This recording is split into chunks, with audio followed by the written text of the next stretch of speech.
The Ringing Cedars series by Vladimir Migre. English translation by John Woodsworth. Anastasia, Book 1. Read to you by Nicole. May 2017. I exist for those for whom I exist. Anastasia herself has stated that this book, written about her, consists of words and phrases in combinations which have a beneficial effect on the reader. This has been attested by the letters received to date from thousands of readers all over the world. If you wish to gain as full an appreciation as possible of the ideas, thoughts, and images set forth here, as well as experience the benefits that come with this appreciation, we recommend you find a quiet place for your reading where there is the least possible interference from artificial noises, motor traffic, radio, TV, household appliances, etc. Natural sounds, on the other hand, the singing of birds, for example, or the patter of rain, or the rustle of leaves on nearby trees, may be a welcome accompaniment to the reading process.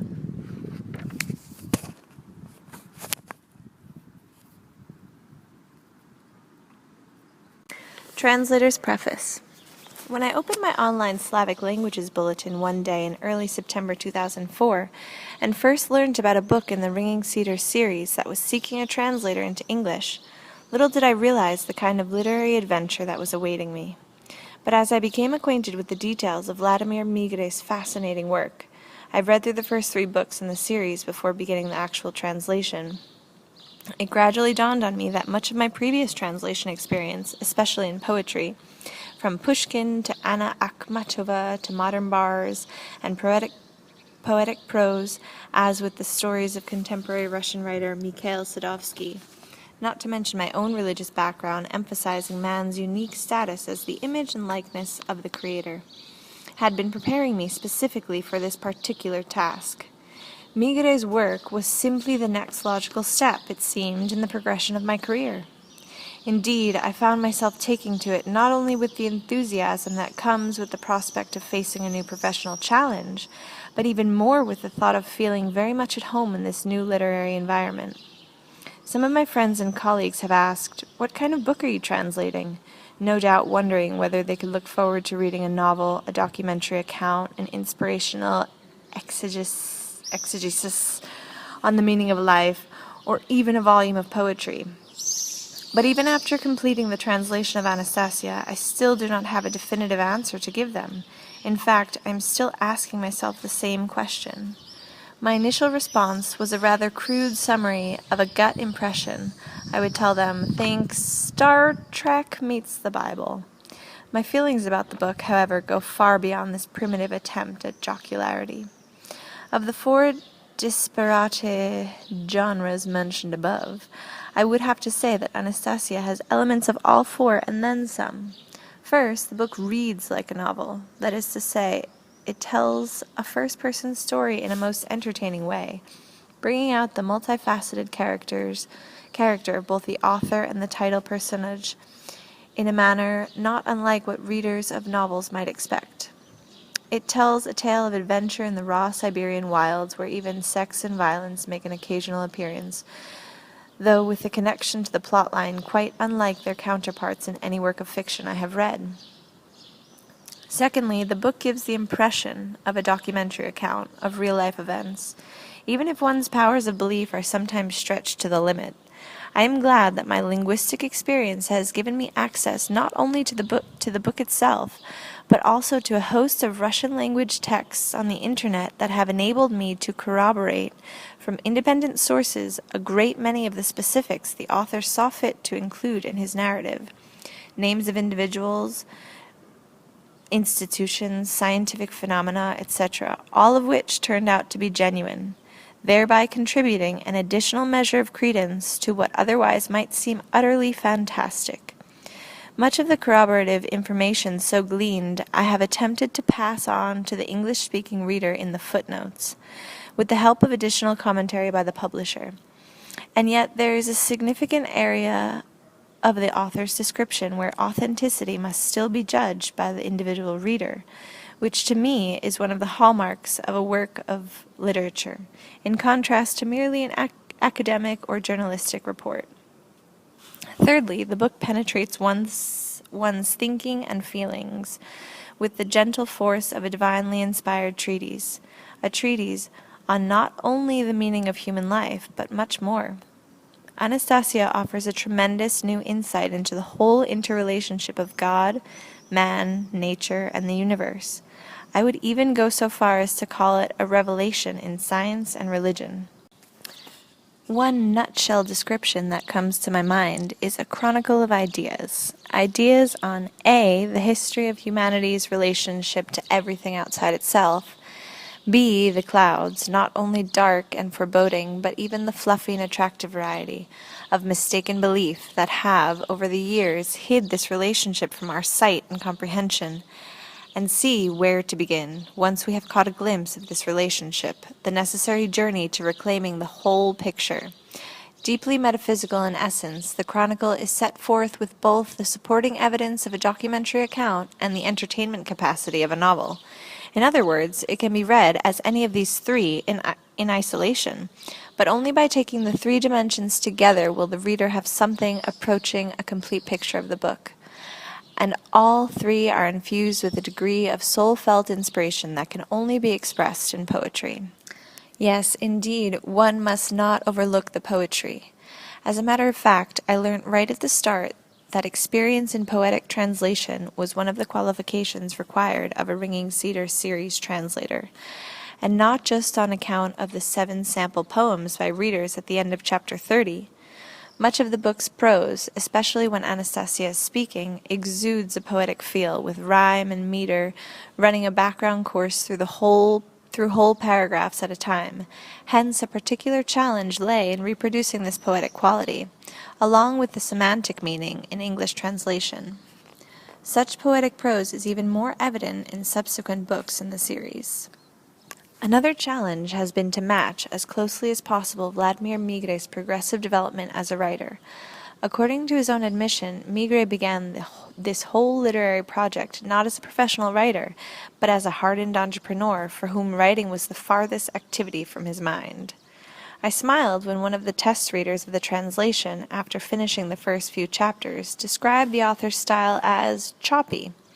Migre himself talks about the initial rejection notices he received from publisher after publisher, telling him his language was too stilted.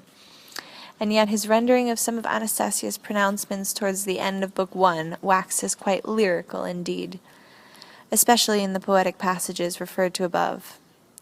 The author's development in literary style, which he attributes to Anastasia's direct and indirect guidance, becomes even more pronounced as the series progresses. It will be up to the English-speaking reader to judge whether this transformation is also conveyed in the translation. There were 2 Russian words of frequent occurrence throughout the book that presented a particular translation challenge.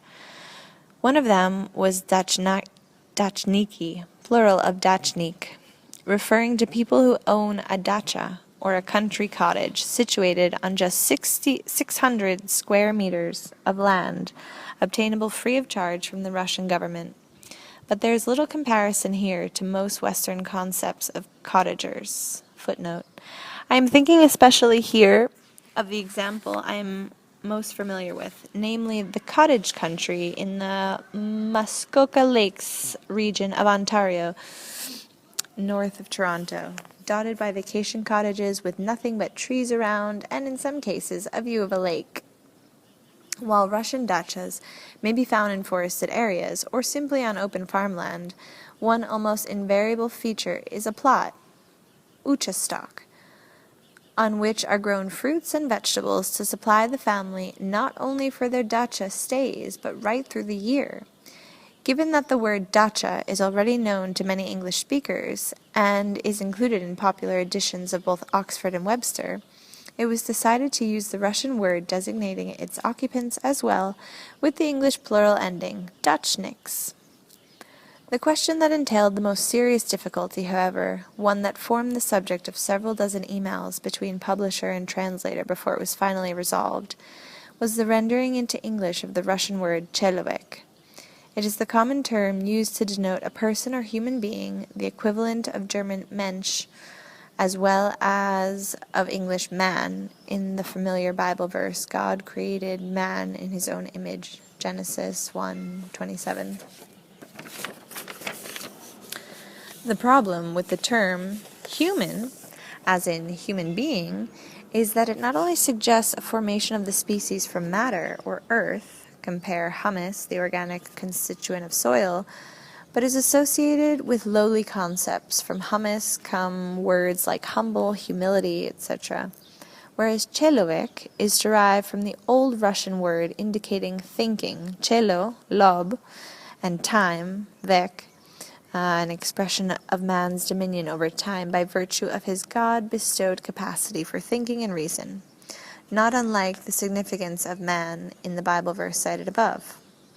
The problem with the word man is that, especially in our age, it has become so closely associated with only 1/2 of the total number of sentient, thinking beings on the planet that the other half, quite understandably, feels collectively excluded by the term.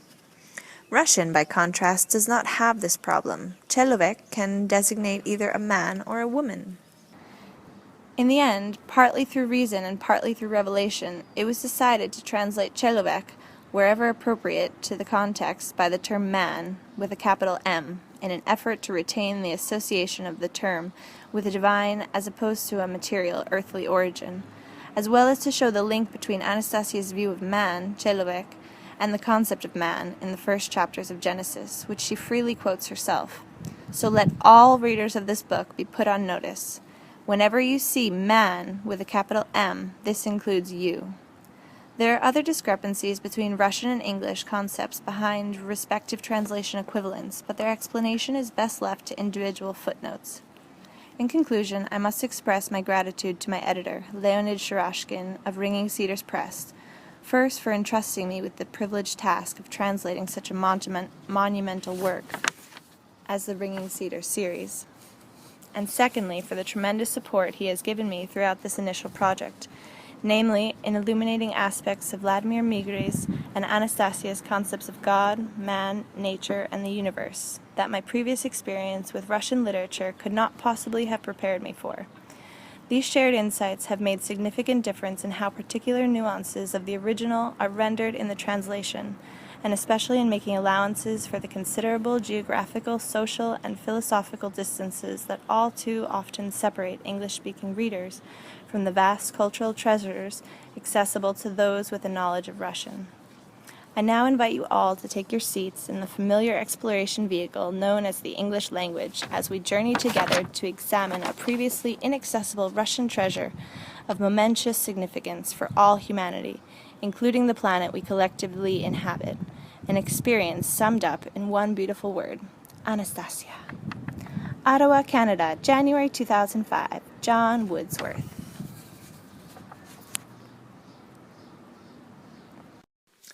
Chapter 1. The Ringing Cedar. In the spring of 1994, I chartered 3 riverboats, on which I carried out a 3-month expedition on the River Ob in Siberia, from Novosibirsk to Selekhard and back. The aim of the expedition was to foster economic ties with the regions of the Russian far north. The expedition went under the name of the Merchant Convoy. The largest of the 3 riverboats was a passenger ship named the Patrice Lumumba. Western Siberian riverboats bear rather interesting names. The Maria Ulyanova, the Patrice Lumumba, the Mikhail Kalinin, as if there were no other personages in history worth commemorating. The lead ship, Patrice Lumumba, housed the expedition headquarters, along with a store where local Siberian entrepreneurs could exhibit their wares. The plan was for the convoy to travel north 3,500 kilometers, visiting not only major ports of call such as Tomsk, Nizhnevartovsk, Khanty-Mansyk, and Selekhard, but smaller places as well, where goods could be unloaded only during a brief summer navigation season. The convoy would dock at a populated settlement during the daytime. We would offer the wares we had brought for sale and hold talks of setting up regular economic links. Our traveling was usually done at night. If weather conditions were unfavorable for navigation, the lead ship would put into the nearest port, and we would organize onboard parties for the local young people. Most places offered little in the way of their own entertainment. Clubs and community centers, so-called houses of culture, had been going downhill ever since the collapse of the USSR, and there were almost no cultural activities available. Sometimes we might go for 24 hours or more without seeing a single populated place, even the tiniest village. From the river, the only transportation artery for many kilometers around, the only thing visible to the eye was the taiga itself. I was not yet aware at the time that somewhere amidst the uninhabited vastness of forest along the river bank a surprise meeting was awaiting me, one that was to change my whole life. One day, on our way back to Novosibirsk, I arranged to dock the lead ship at a small village, one with only a few houses at best, some 30 or 40 kilometers distant from the larger population centers. I planned a 3-hour stopover so the crew could have shore leave and the local residents could buy some of our goods and foodstuffs, and we could cheaply pick up from them fish and wild-growing plants of the taiga. During our stopover time, as the leader of the expedition, I was approached by 2 of the local senior citizens, as I judged at the time. One of them appeared to be somewhat older than the other. The elder of the 2, a wizened fellow with a long grey beard, kept silent the whole time, leaving his younger companion to do the talking. This fellow tried to persuade me to lend him 50 of my crew, which numbered no more than 65 in total, to go with them into the taiga, about 25 kilometers or so from the dock, where the ship was berthed. They would be taken into the depths of the taiga to cut down a tree described as a ringing cedar. The cedar, which he said reached 40 meters in height, needed to be cut up into pieces which could be carried by hand to the ship. We must, he said, definitely take the whole lot. The old fellow further recommended that each piece be cut up into smaller pieces. Each of us should keep one for himself, and give the rest to relatives, friends, and anyone who wished to accept a piece as a gift. He said this was a most unusual cedar. The piece should be worn on one's chest as a pendant. Hang it around your neck while standing barefoot in the grass, and then press it to your chest with the palm of your left hand. It takes only a moment to feel the pleasing warmth emanating from the piece of cedar, followed by a light, tingling sensation running through the whole body. From time to time, whenever desired, the side of the pendant facing away from the body should be rubbed with one's fingers, the thumbs pressed against the other side. The old fellow confidently assured me that within 3 months the possessor of one of these ringing cedar pendants will feel significant improvement in his sense of well-being, and will be cured of many diseases. Even AIDS? I asked, and briefly explained what I had learned about this disease from the press. The oldster confidently replied, "From any and all diseases." But this, he considered, was an easy task. The main benefit was that anyone having one of these pendants would become kinder, more successful, and more talented. I did know a little about the healing properties of the cedars of our Siberian taiga, but the suggestion that it could affect one's feelings and abilities, well, that, to me, seemed beyond the bounds of probability. The thought came to me that maybe these old men wanted money from me for this unusual cedar, as they themselves called it, and I began explaining that out in the big wide world, women were used to wearing jewelry made out of gold and silver, and wouldn't pay a dime for some scrap of wood, and so I wasn't going to lay out any money for anything like that. "They don't know what they're wearing," came the reply. "Gold, well, that's dust in comparison with one piece of this cedar. But we don't need any money for it. We can give you some dried mushrooms in addition, but there's nothing we need from you." Not wanting to start an argument, out of respect for their age, I said, "Well, maybe someone will wear some of your cedar pendants. They certainly would if a top wood-carving craftsman agreed to put his hand to it and create something of amazing beauty." To which the old fellow replied, "Yes, you could carve it, but it would be better to polish it by rubbing. It will be a lot better if you do this yourself, with your fingers, whenever your heart desires. Then the cedar will also have a beautiful look to it. Then the younger of the two quickly unbuttoned first his old worn jacket, and then his shirt, and revealed what he was wearing on his chest. I looked and saw a puffed-out circle, or oval.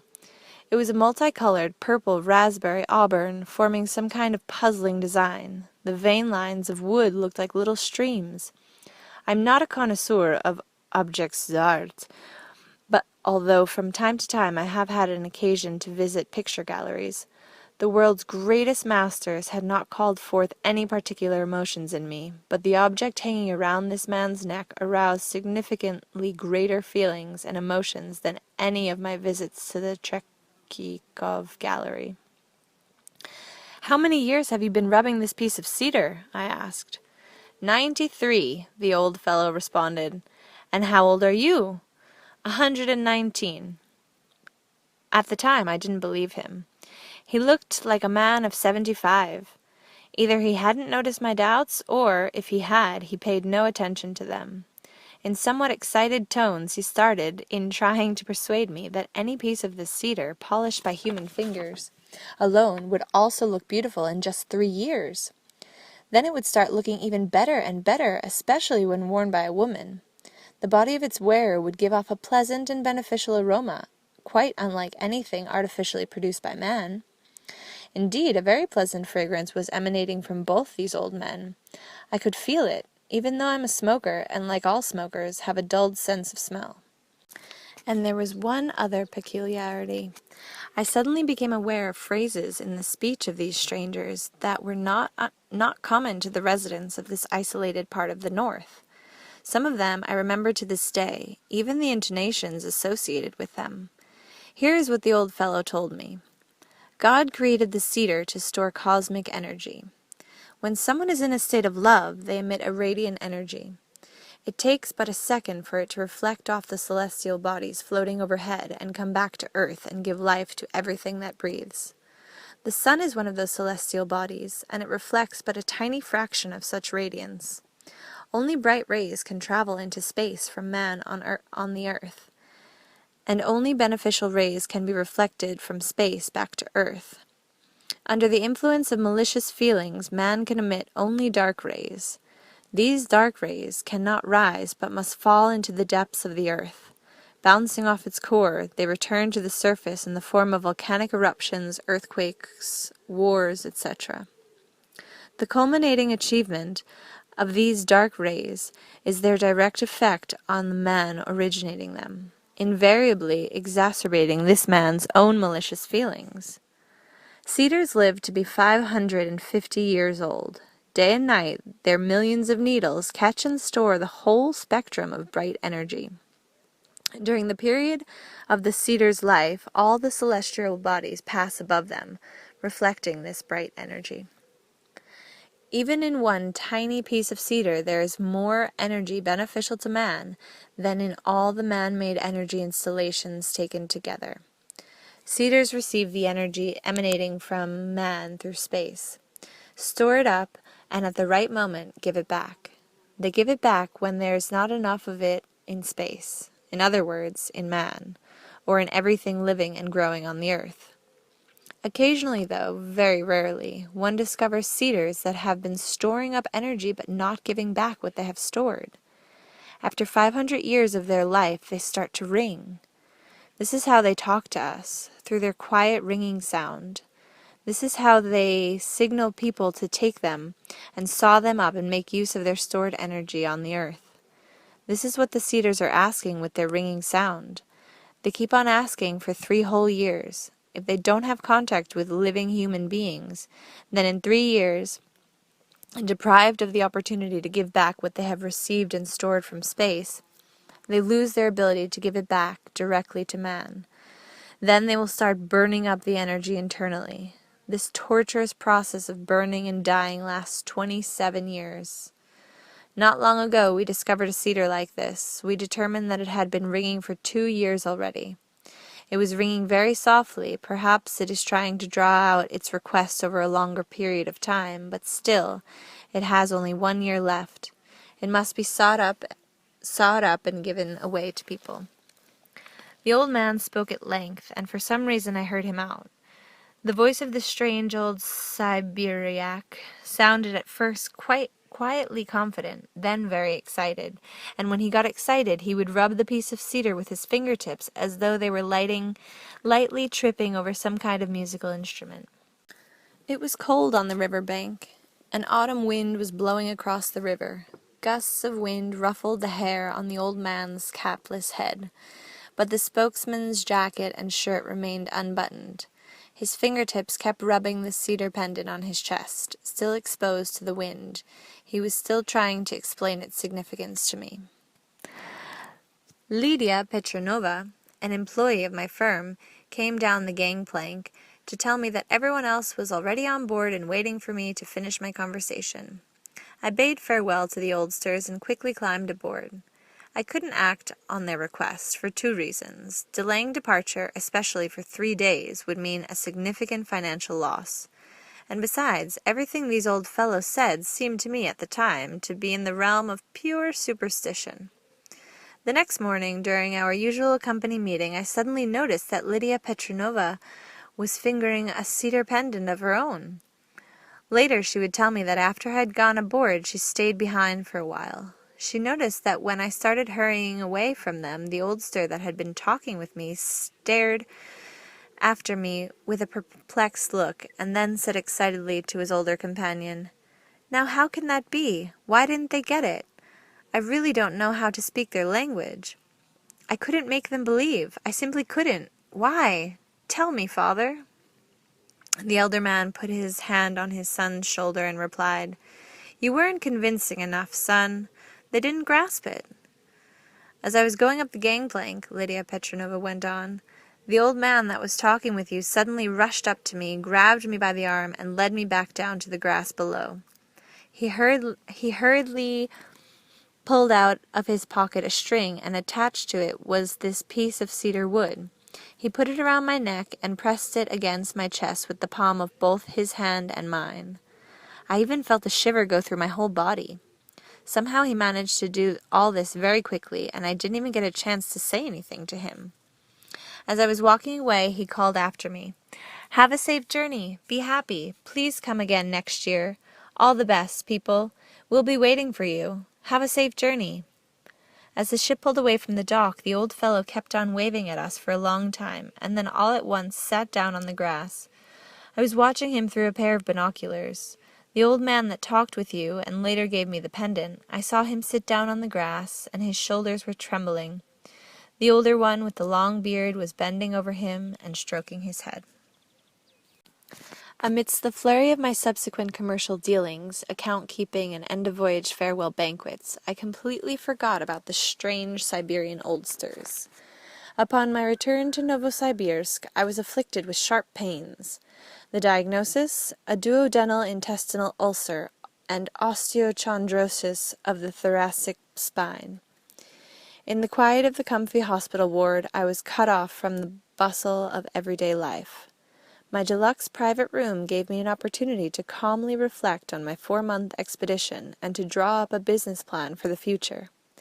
But it seemed as though my memory relegated just about everything that had happened to the background, and for some reason the old men and what they said came to the forefront of my thought. I requested to have delivered to me in the hospital all sorts of literature on cedars. After comparing what I read with what I had heard, I became more and more amazed and began to actually believe what the oldsters had said. There was at least some kind of truth in their words, or maybe the whole thing was true? In books on folk medicine, there is a lot said about the cedar as a healing remedy. They say that everything from the tips of the needles to the bark is endowed with highly effective healing properties. The Siberian cedar wood has a beautiful appearance, and artistic wood-carving masters enjoy great success in using it for furniture as well as soundboards for musical instruments. Cedar needles are highly capable of decontaminating the surrounding air. Cedar wood has a distinctive, pleasant balsam fragrance. A small cedar chip placed inside a house will keep moths away. In the popular science literature, I read it was said that the qualitative characteristics for the northern cedars were significantly higher than for those growing in the south. Back in 1792, the academic P.S. Pallas wrote that the fruits of the Siberian cedar were effective in restoring youth and virility and significantly increasing the body's ability to withstand a number of diseases. There is a whole host of historical phenomena directly or indirectly linked to the Siberian cedar. Here is one of them. In 1907, a 50-year-old semi-literate peasant named Gregory Rasputin, who hailed from an isolated Siberian village in an area where the Siberian cedar grows, found himself in St. Petersburg, the capital, and soon became a regular guest of the imperial family. Not only did he amaze them with his predictions, but he possessed an incredible sexual stamina. At the time of his assassination, onlookers were struck by the fact that despite his bullet-ridden body, he continued to live. Perhaps because he had been raised on cedar nuts in a part of the country where cedars abound? This is how a contemporary journalist described his staying power. At age 50, he could begin an orgy at noon and go on carousing until 4 o'clock in the morning. From his fornication and drunkenness, he would go directly to the church for morning prayers and stand until 8, before heading home for a cup of tea. Then, as if nothing had happened, he would carry on receiving visitors until 2 in the afternoon. Next, he would collect a group of ladies and accompany them to the baths. From the baths, he would be off to a restaurant in the country, where he would begin repeating the previous night's activities. No normal person could ever keep up a regime like that. The many-time world champion and Olympic champion wrestler Alexander Karelin, who has never been defeated so far, is also a Siberian, also from an area where the Siberian cedar grows. This strong man also eats cedar nuts. A coincidence? I mention only those facts which can be easily verified in popular science literature, or which can be confirmed by witnesses. Lydia Petronova, who was given the ringing cedar pendant by the Siberian oldster, is now one of those witnesses. She is 36 years old, married with 2 children. Her co-workers have noticed changes in her behavior. She has become kinder and smiles more often. Her husband, whom I happen to know, told me that their family has now been experiencing a greater degree of mutual understanding. He also remarked that his wife has somehow become younger looking, and is starting to arouse greater feelings in him, more respect and quite possibly more love. But all these multitudinous facts and evidence pale in comparison to the main point, which you can look up for yourself. A discovery which has left me with not a trace of doubt, and that is the Bible. In the book of Leviticus in the Old Testament, chapter 14, verse 4, God teaches us how to treat people and even decontaminate their houses with the help of the cedar. After comparing all the facts and data I had gleaned from various sources, I was confronted by such a remarkable picture that all the miracles known to the world faded before it. The great mysteries that have excited people's minds began to pale into insignificance in comparison with the mystery of the ringing cedar. Now I could no longer have any doubts about its existence. They were all dispelled by the popular science literature and the old Vedic scriptures I was reading. Cedars are mentioned 42 times in the Bible, all in the Old Testament. When Moses presented humanity with the 10 Commandments on stone tablets, he probably knew more than has been recorded in the Old Testament.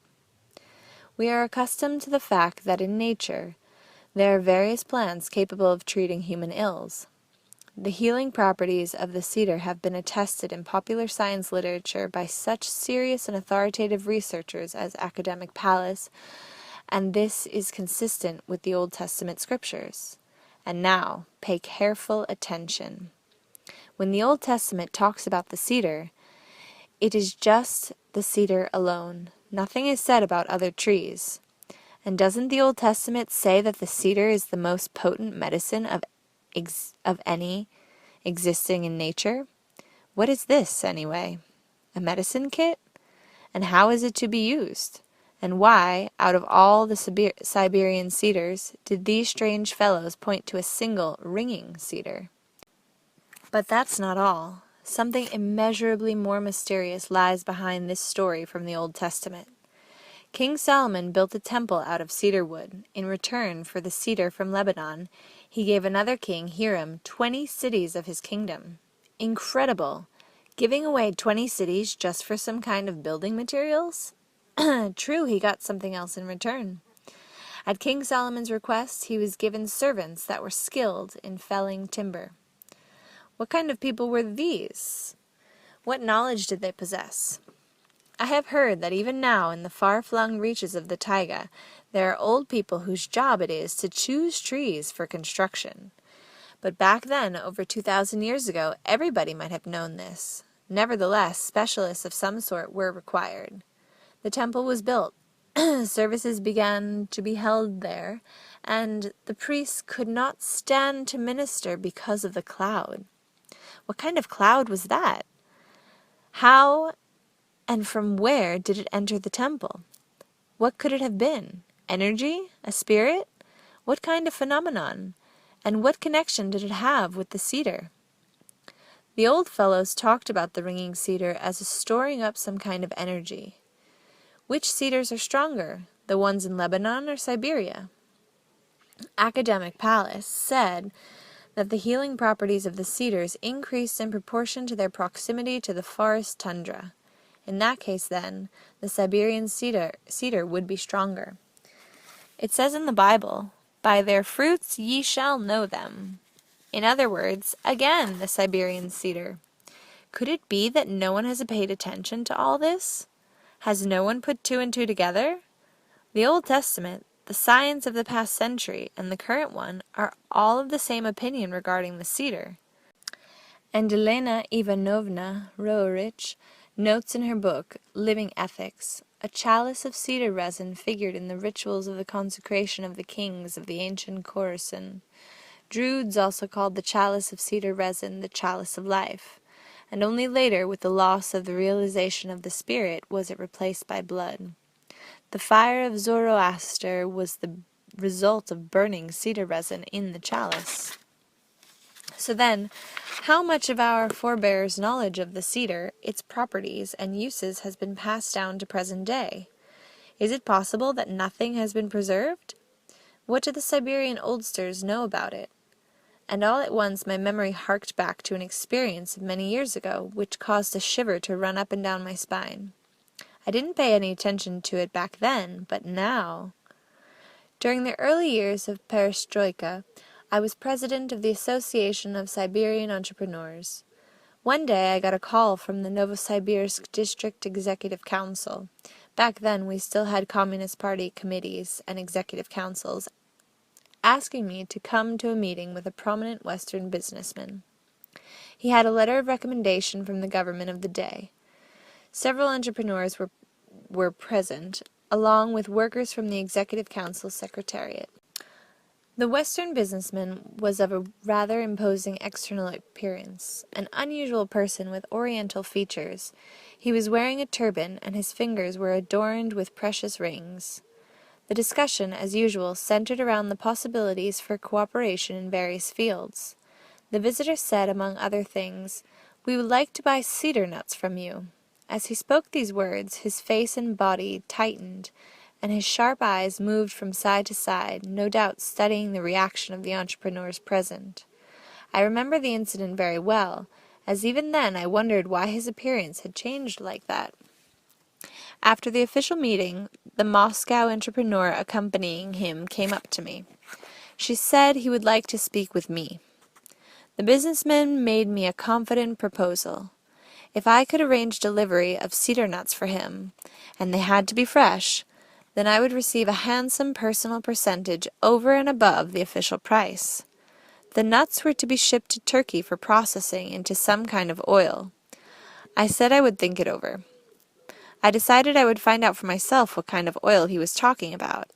And I did. On the London market, which sets the standard for world prices, cedar nut oil fetches anywhere up to $500 per kilogram. Their proposed deal would have given us approximately $2 to $3 for 1 kilogram of cedar nuts. I rang up an entrepreneur I happened to know in Warsaw, and asked him whether it might be possible to market such a product directly to the consumer and whether we could learn the technology involved in its extraction. A month later he sent me a reply. No way, we weren't able to gain access to the technology. And besides, there are certain Western powers so involved in these issues of yours that it would be better just to forget about it. After that I turned to my good friend Konstantin Rekunov, a scholar with our Novosibirsk Consumer Cooperative Institute. I bought a shipment of nuts and financed a study, and the laboratories of his institute produced approximately 100 kilograms of cedar nut oil. I also hired researchers who came up with the following information from archival documents.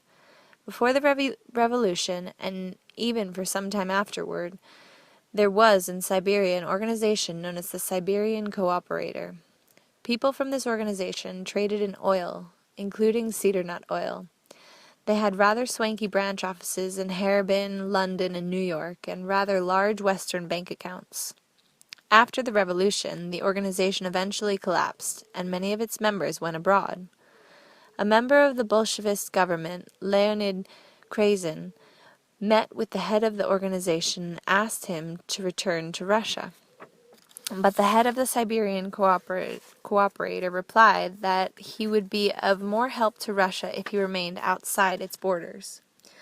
From archival materials, I further learned that cedar oil was made using only wooden presses in many villages of the Siberian taiga. The quality of the cedar oil depended on the season in which the nuts were gathered and how they were processed. But I was unable to determine, either from the archives or the institute, exactly which season was being indicated. The secret had been lost. There are no healing remedies with properties analogous to those of the cedar oil, but perhaps the secret of making this oil has been passed along by one of the emigres to someone in the West.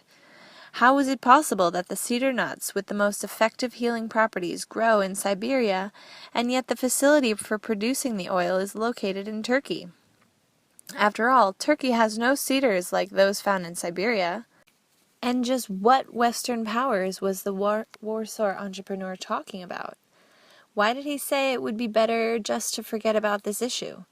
Might not these powers be smuggling this product with its extraordinary healing properties out of our Russian Siberian taiga?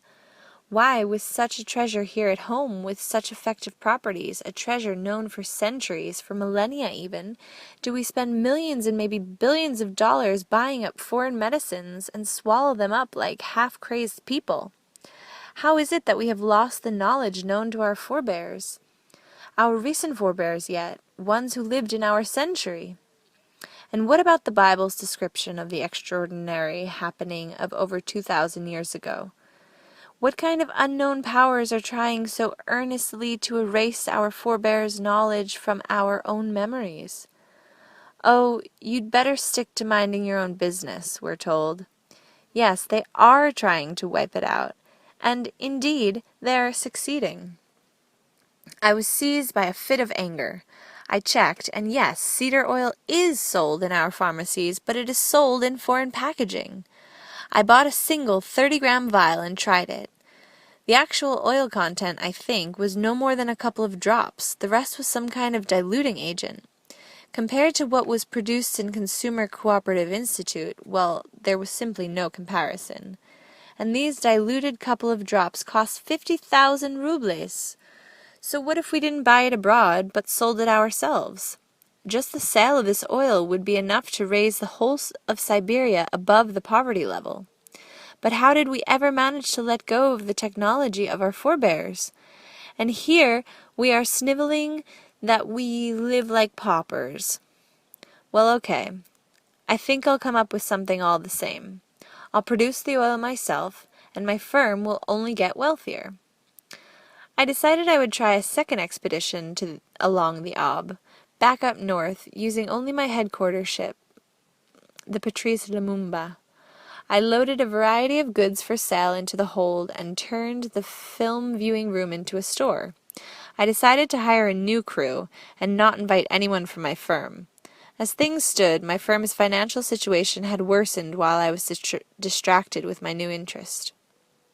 2 weeks after leaving Novosibirsk, my security guards reported that they had overheard conversations about the ringing cedar, and in their opinion the newly hired workers included some pretty strange people, to put it mildly. I began summoning individual crew members to my quarters to talk about the forthcoming trek into the taiga. Some of them even agreed to go on a volunteer basis.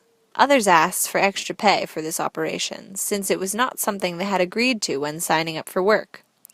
It was one thing to stay in the comfortable conditions aboard ship, quite another to trek 25 kilometers into the taiga and back, carrying loads of wood. My finances at the time were already pretty tight. I had not planned on selling the cedar. After all, the oldsters had said it should be given away. Besides, my main interest was not the cedar tree itself, but the secret of how to extract the oil. And of course, it would be fascinating to find out all the details connected with it. Little by little, with the help of my security guards, I realized that there would be attempts made to spy on my movements, especially after I left the ship. But for what purpose was unclear. And who was behind the would-be spies? I thought and thought about it, and decided that to be absolutely certain, I would somehow have to outsmart everyone at once.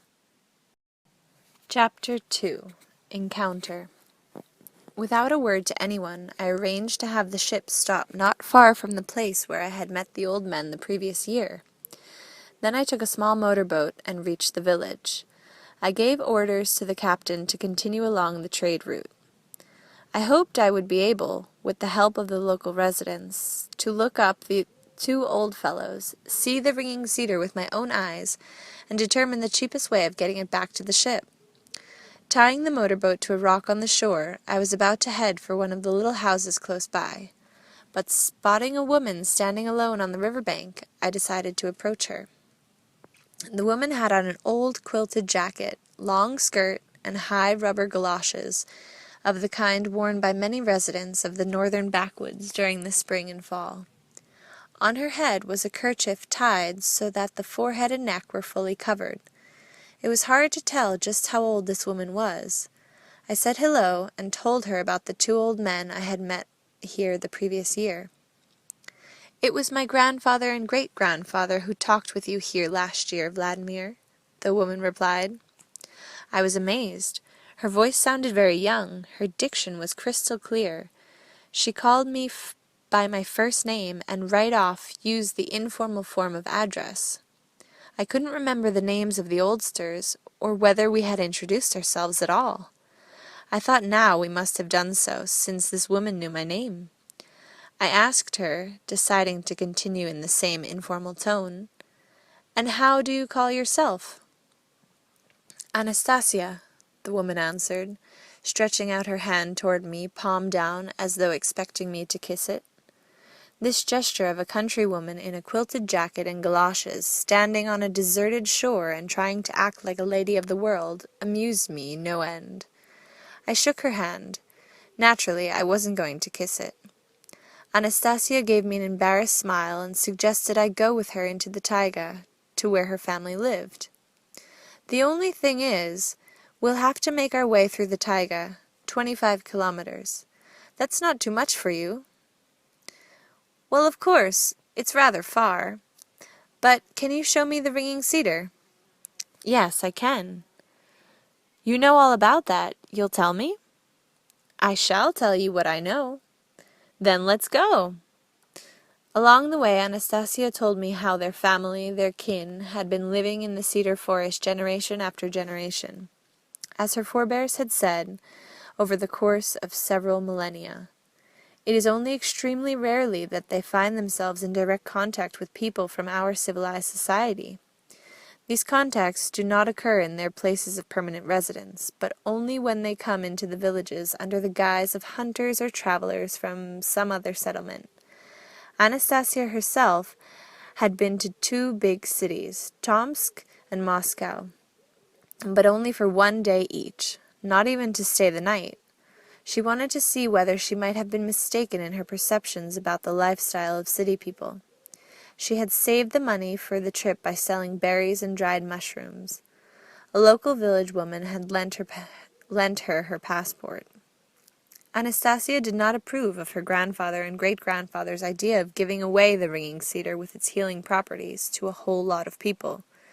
When asked why, she replied that the pieces of cedar would be scattered among evildoers as well as good people. In all probability, the majority of the pieces would be snatched up by negative-thinking individuals.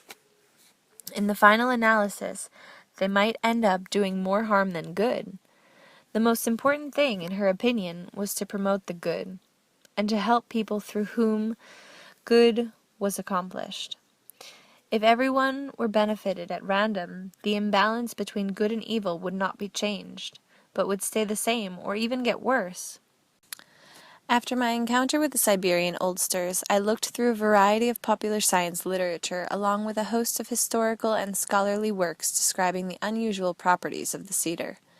Now I was trying to penetrate and comprehend what Anastasia was saying about the lifestyle of the cedar people and thinking to myself, now what, if anything, can that be compared to?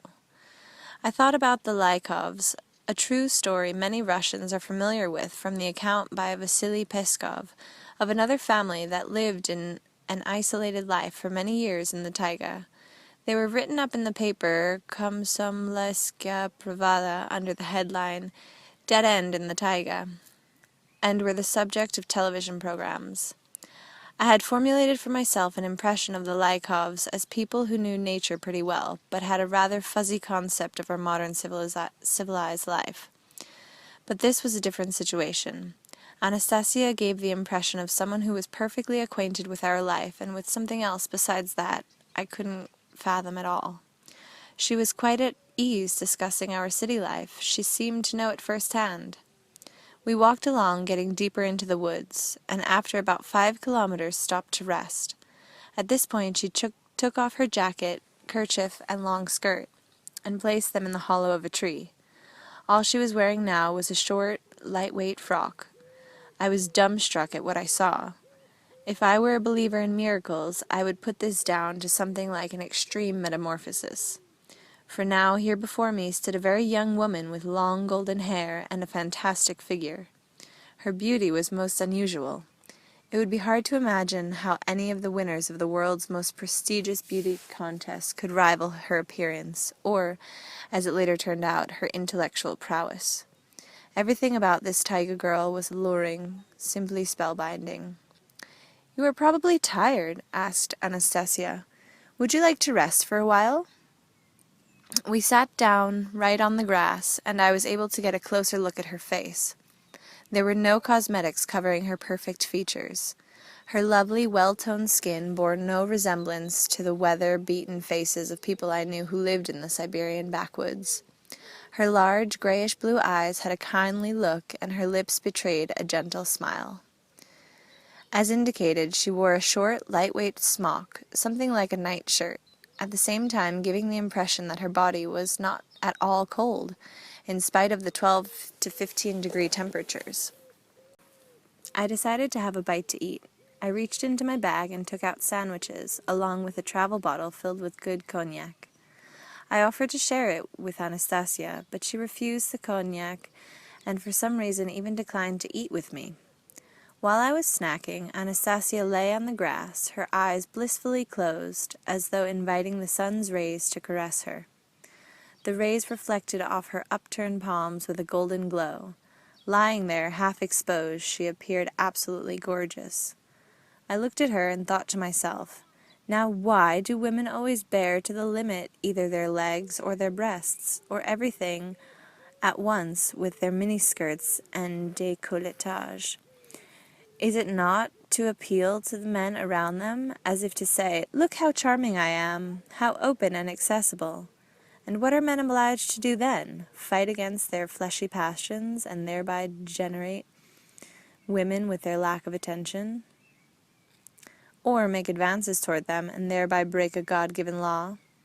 When I had finished eating, I asked, Anastasia, you're not afraid of walking through the taiga alone? There is nothing I have to fear here, replied Anastasia. Interesting, but how would you defend yourself if you happened to encounter 2 or 3 burly men, geologists, or hunters, let's say? She didn't answer, only smiled. I thought. How is it that this so extraordinarily alluring young beauty could not be afraid of anyone or anything? What happened next still makes me feel uncomfortable, even to this day. I grabbed her by her shoulders and pulled her close to me. She didn't offer any strong resistance, although I could feel a considerable degree of strength in her resilient body. The last thing I remember before losing consciousness was her saying, "Do not do this, calm down." And even before that, I remember being suddenly overcome by a powerful attack of fear. A fear of what? I couldn't grasp, as sometimes happens in childhood when you find yourself at home all alone and suddenly become afraid of something. When I woke up, she was on her knees, bending over me. One hand lay upon my chest, while the other was waving to someone up above or to either side. She was smiling, though not at me, but rather, it seemed, at someone who was invisibly surrounding us or above us.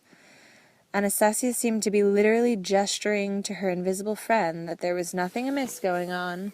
Then she calmly and tenderly looked me in the eye. "Calm down, Vladimir. It is over now." "But what was it?" I asked. "Harmony's disapproval of your attitude towards me, of the desire aroused in you. You will be able to understand it all later." "What's Harmony got to do with it? It's you. It's only that you yourself began to resist. And I, too, did not accept it. It was offensive to me." I sat up and pulled my bag over toward me. "Come on now. She didn't accept me? I was offensive to her? Oh, you women. You just do everything you can to tempt us. You bare your legs, stick out your breasts, walk around in high-heeled shoes. That's very uncomfortable, and yet you do it. You walk and wriggle with all your charm, but as soon as... Oh, I don't need that. I'm not that way. What do you wriggle for, then? Hypocrites. I'm an entrepreneur, and I've seen a lot of your sorts. You all want the same thing. You only act it out differently. So why did you, Anastasia, take off your outer clothes? The weather's not that hot. And then you lolled about on the grass here with that alluring smile of yours?" "I'm not that comfortable in clothing, Vladimir. I put it on when I leave the woods and go out among people, but only so I can look like everyone else. I just lay down to relax in the sun and not disturb you while you were eating." "So you didn't want to disturb me? Well, you did. Please forgive me, Vladimir. Of course, you are right about every woman wanting to attract a man's attention, but not just to her legs and breasts. What she wants is not to let pass by the one man who can see more than just those things." "But nobody's been passing by here. And what's this more that must be seen, when it's your legs that are in front and center? Oh, you women, you're so illogical." "Yes, unfortunately that is the way life sometimes turns out. Maybe we should get along, Vladimir. Have you finished eating? Are you rested?" The thought crossed my mind. Is it worth going on with this philosophizing wild woman? But I replied, "Fine, let's go." Chapter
Chapter 5. A Forest Bedroom.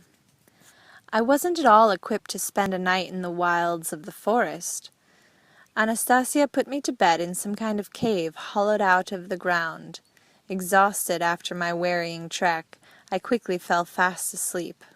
When I woke up, I felt a sense of bliss and comfort, as though I were lying in a magnificently comfortable bed.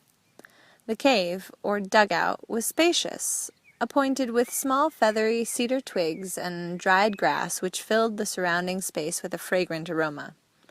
As I stretched and spread my limbs, one hand touched a furry pelt, and I determined at once that Anastasia must be something of a hunter. I moved closer to the pelt, pressing my back into its warmth, and decided to have another little snooze. Anastasia was standing in the entranceway to my forest bedroom, noticing I was awake. She said at once, "May this day come to you with blessings, Vladimir, and you should, in turn, greet it with your blessing. Only, please, do not be frightened." Then she clapped her hands, and the pelt— I was horror-struck at the realization that this was no pelt. Out of the cave, a huge bear began to gingerly crawl. Receiving a pat of approval from Anastasia, the bear licked her hand and began lumbering off into the forest. It turned out that she had placed some belladonna herbs under my head for a pillow and made the bear lie down beside me so I wouldn't get cold. She herself had curled up outdoors in front of the entranceway. "Now how could you do such a thing to me, Anastasia? He could have torn me to shreds or crushed me to death."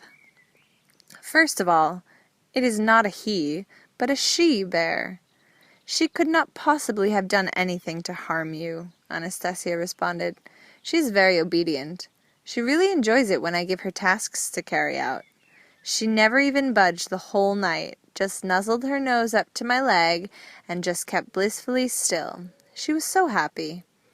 Only did she give a little shudder when you waved your arm about in your sleep and slapped her backside." Chapter 6. Anastasia's Morning. Anastasia goes to bed at nightfall in one of the shelters hollowed out by creatures of the forest, most often in the bear's dugout. When it is warm, she can sleep right on the grass.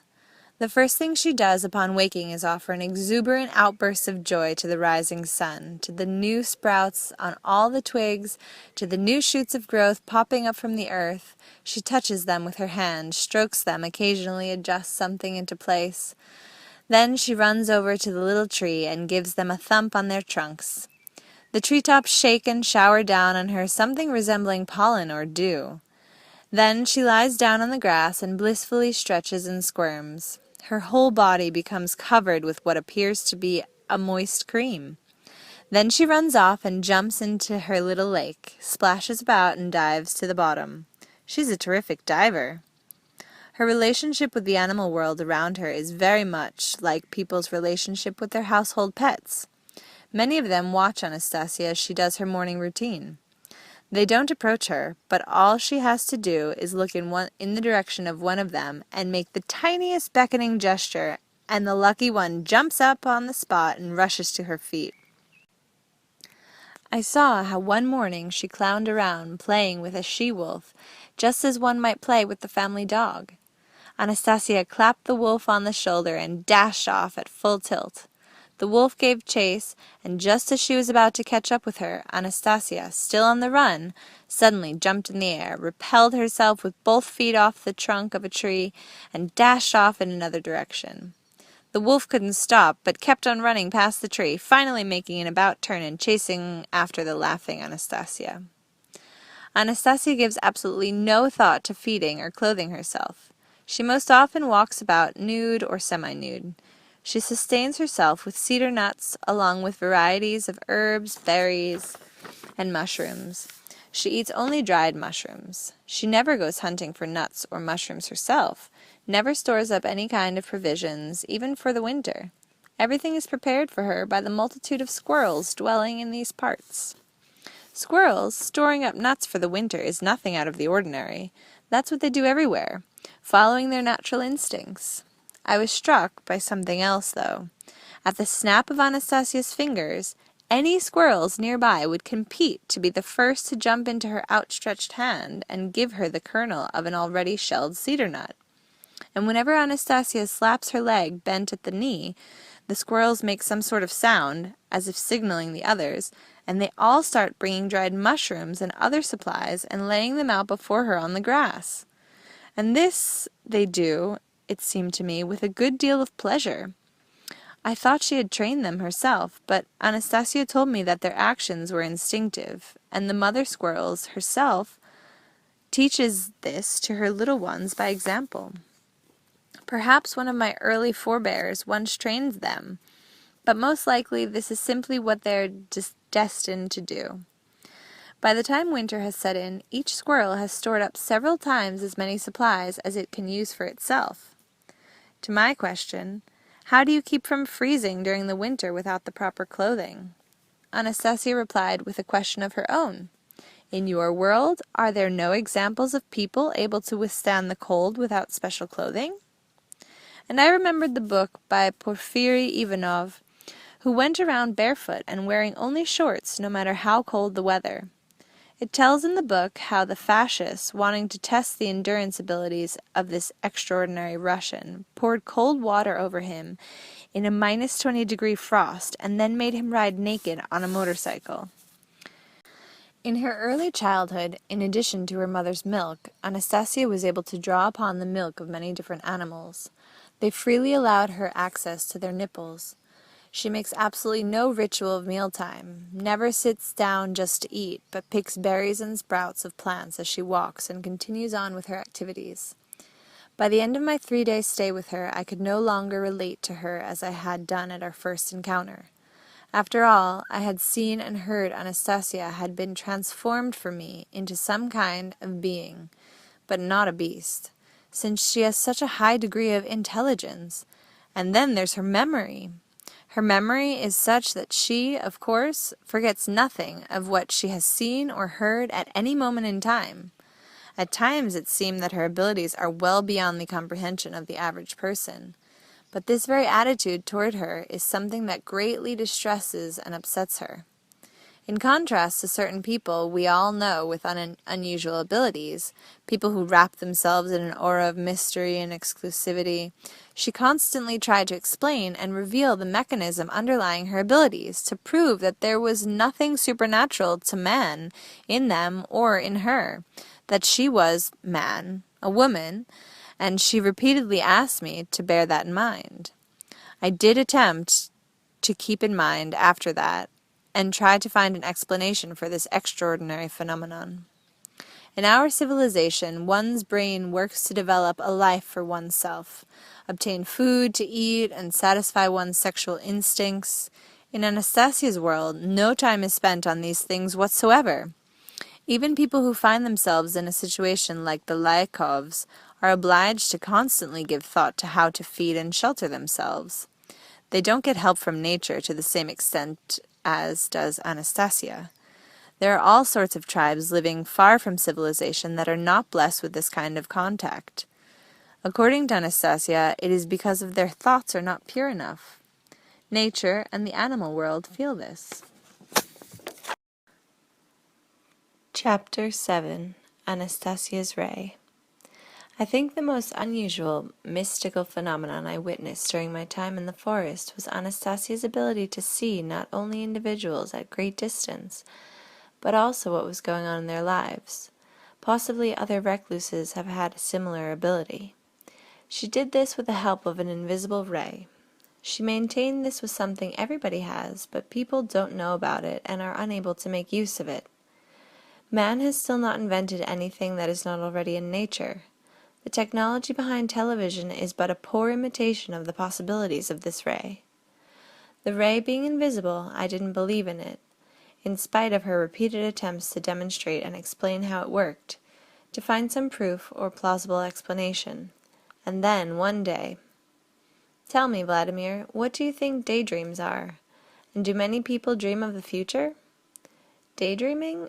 I think a lot of people are able to do that. It's when you imagine yourself in a future of your own desire. Fine, so you do not deny that man has the capacity to visualize his own future, to visualize various specific situations. That I don't deny. And what about intuition? Intuition, it's probably the feeling one has when, instead of analyzing what or why something might happen, some sort of feeling suggests the right thing to do. So you do not deny that in man there exists something besides ordinary analytical reasoning that helps him determine his own and others' behavior? Well, let's say that's true. Wonderful, good, exclaimed Anastasia. Now, the night dream. The night dream, what is that?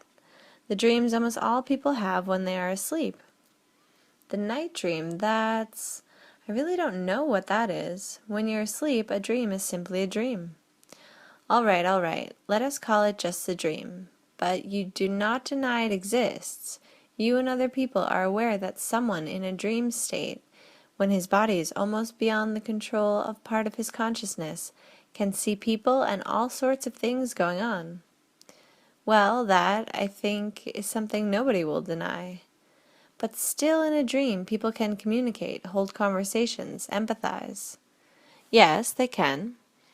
And what do you think? Can a person control his dream? Call up in the dream images and events he would like to see, just like on ordinary television, for example? I don't think that would work out for anyone. The dream, somehow, comes all by itself.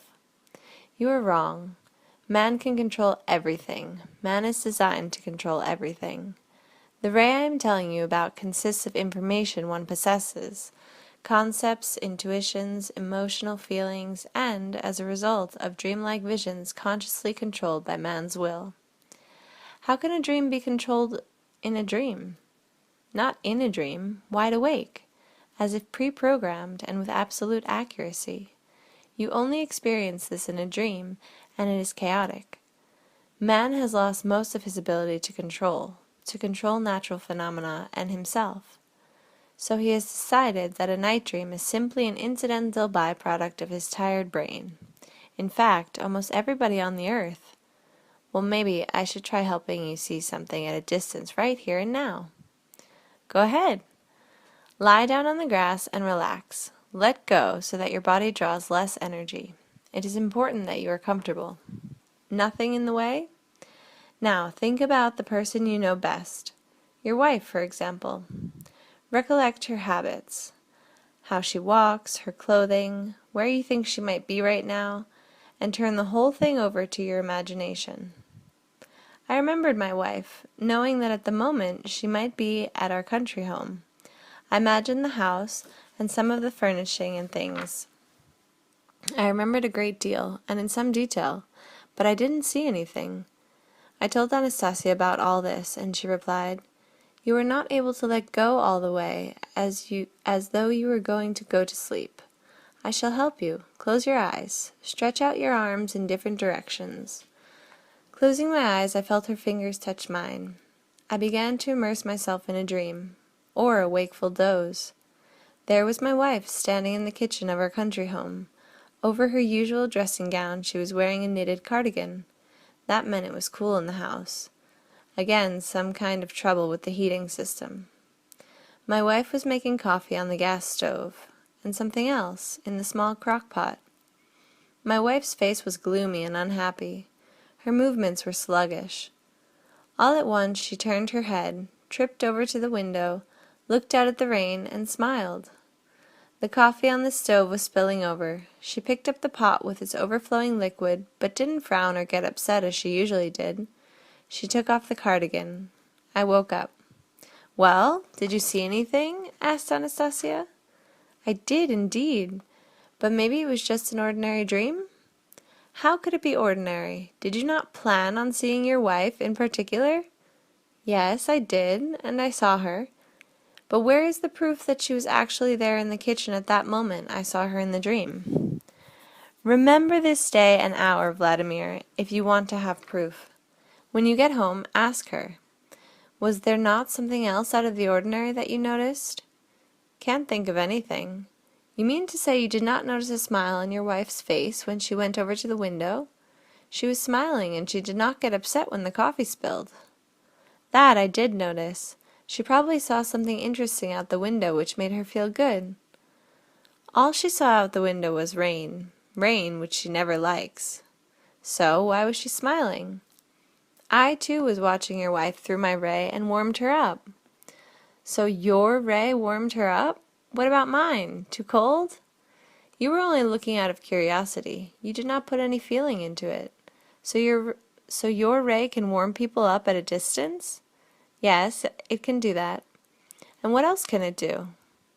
Obtain certain kinds of information or transmit.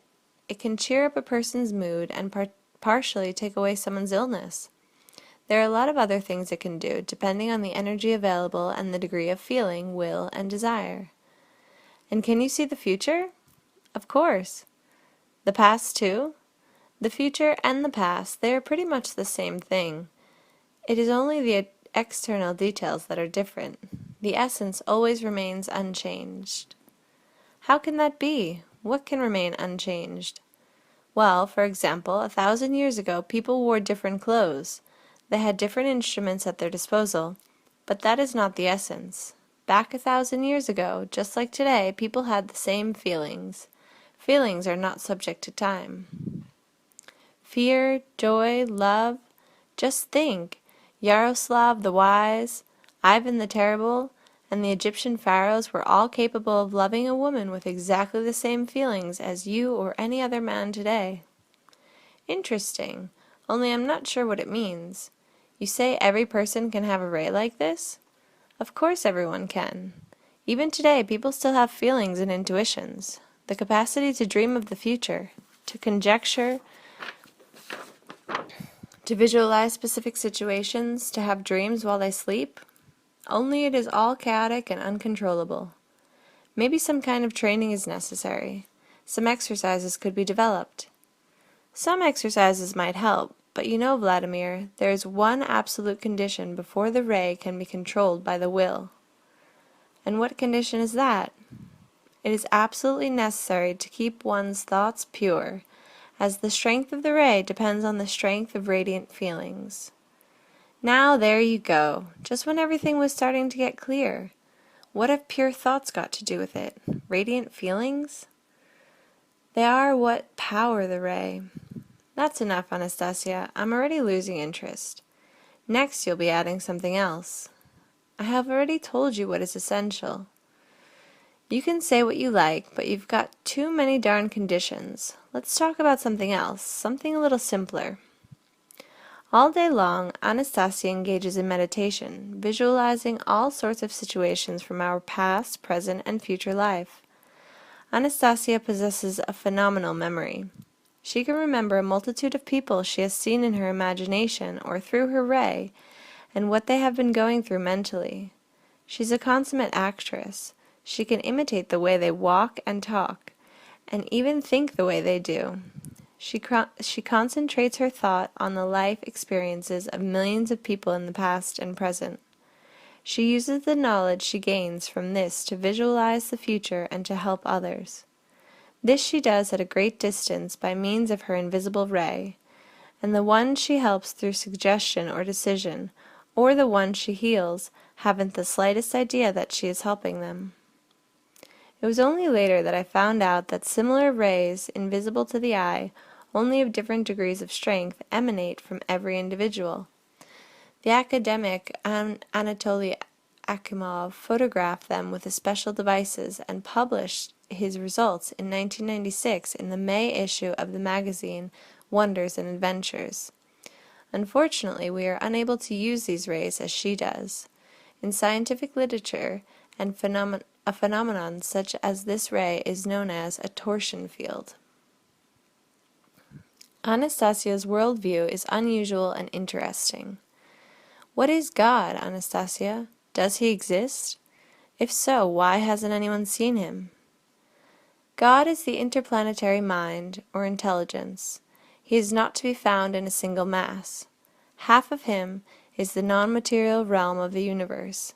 This is the sum total of all energies. The other half of him is dispersed across the earth, in every individual, in every man. The dark forces strive to block these particles. What do you think awaits our civilization? In the long term, a realization of the futility of the technocratic path of development and a movement back to our primal origins. You mean to say that all our scholars are immature beings who are leading us into a dead end? I mean to say that they are all accelerating the process. They are bringing you closer to the realization that you are on the wrong path. And so, all the cars and houses we build are pointless? Yes. You're not bored living here alone, Anastasia? Alone, without television or telephone? These primitive things you mention, man has possessed them right from the very beginning, only in a more perfect form. I have them. Both television and telephone? Well, what is television? A device through which certain information is served up to an almost atrophied human imagination and scenes and story plots are acted out? I can, through my own imagination, outline the plot of any story and act out the most improbable situations. Even take part in them myself, just like having an influence on the outcome. Oh dear, I suppose I have not been making myself too clear, eh? And the telephone? Every man can talk with any other individual without the aid of a telephone. All that is needed is the will and desire of both parties and a developed imagination.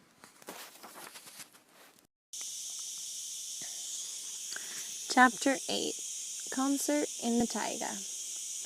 I propose that she herself come to Moscow and appear on TV. Just think, Anastasia, with your beauty, you could easily be a world-class fashion or photo magazine model. And at this point I realized that she was no stranger to earthly matters. Like all women, she delighted in being a beauty. Anastasia burst out laughing. A world-class beauty, eh? She echoed my question, and then, like a child, began to frolic about, prancing through the glade like a model on a catwalk. I was amused at her imitation of a fashion model, placing one foot in front of the other, in turn, as she walked, showing off imaginary outfits. Finding myself getting into the act, I applauded and announced, "And now, ladies and gentlemen, your attention, please. Performing before you will be that magnificent gymnast, second to none, that incomparable beauty, Anastasia." This announcement tickled her fancy even more. She ran out into the middle of the glade and executed an incredible flying somersault.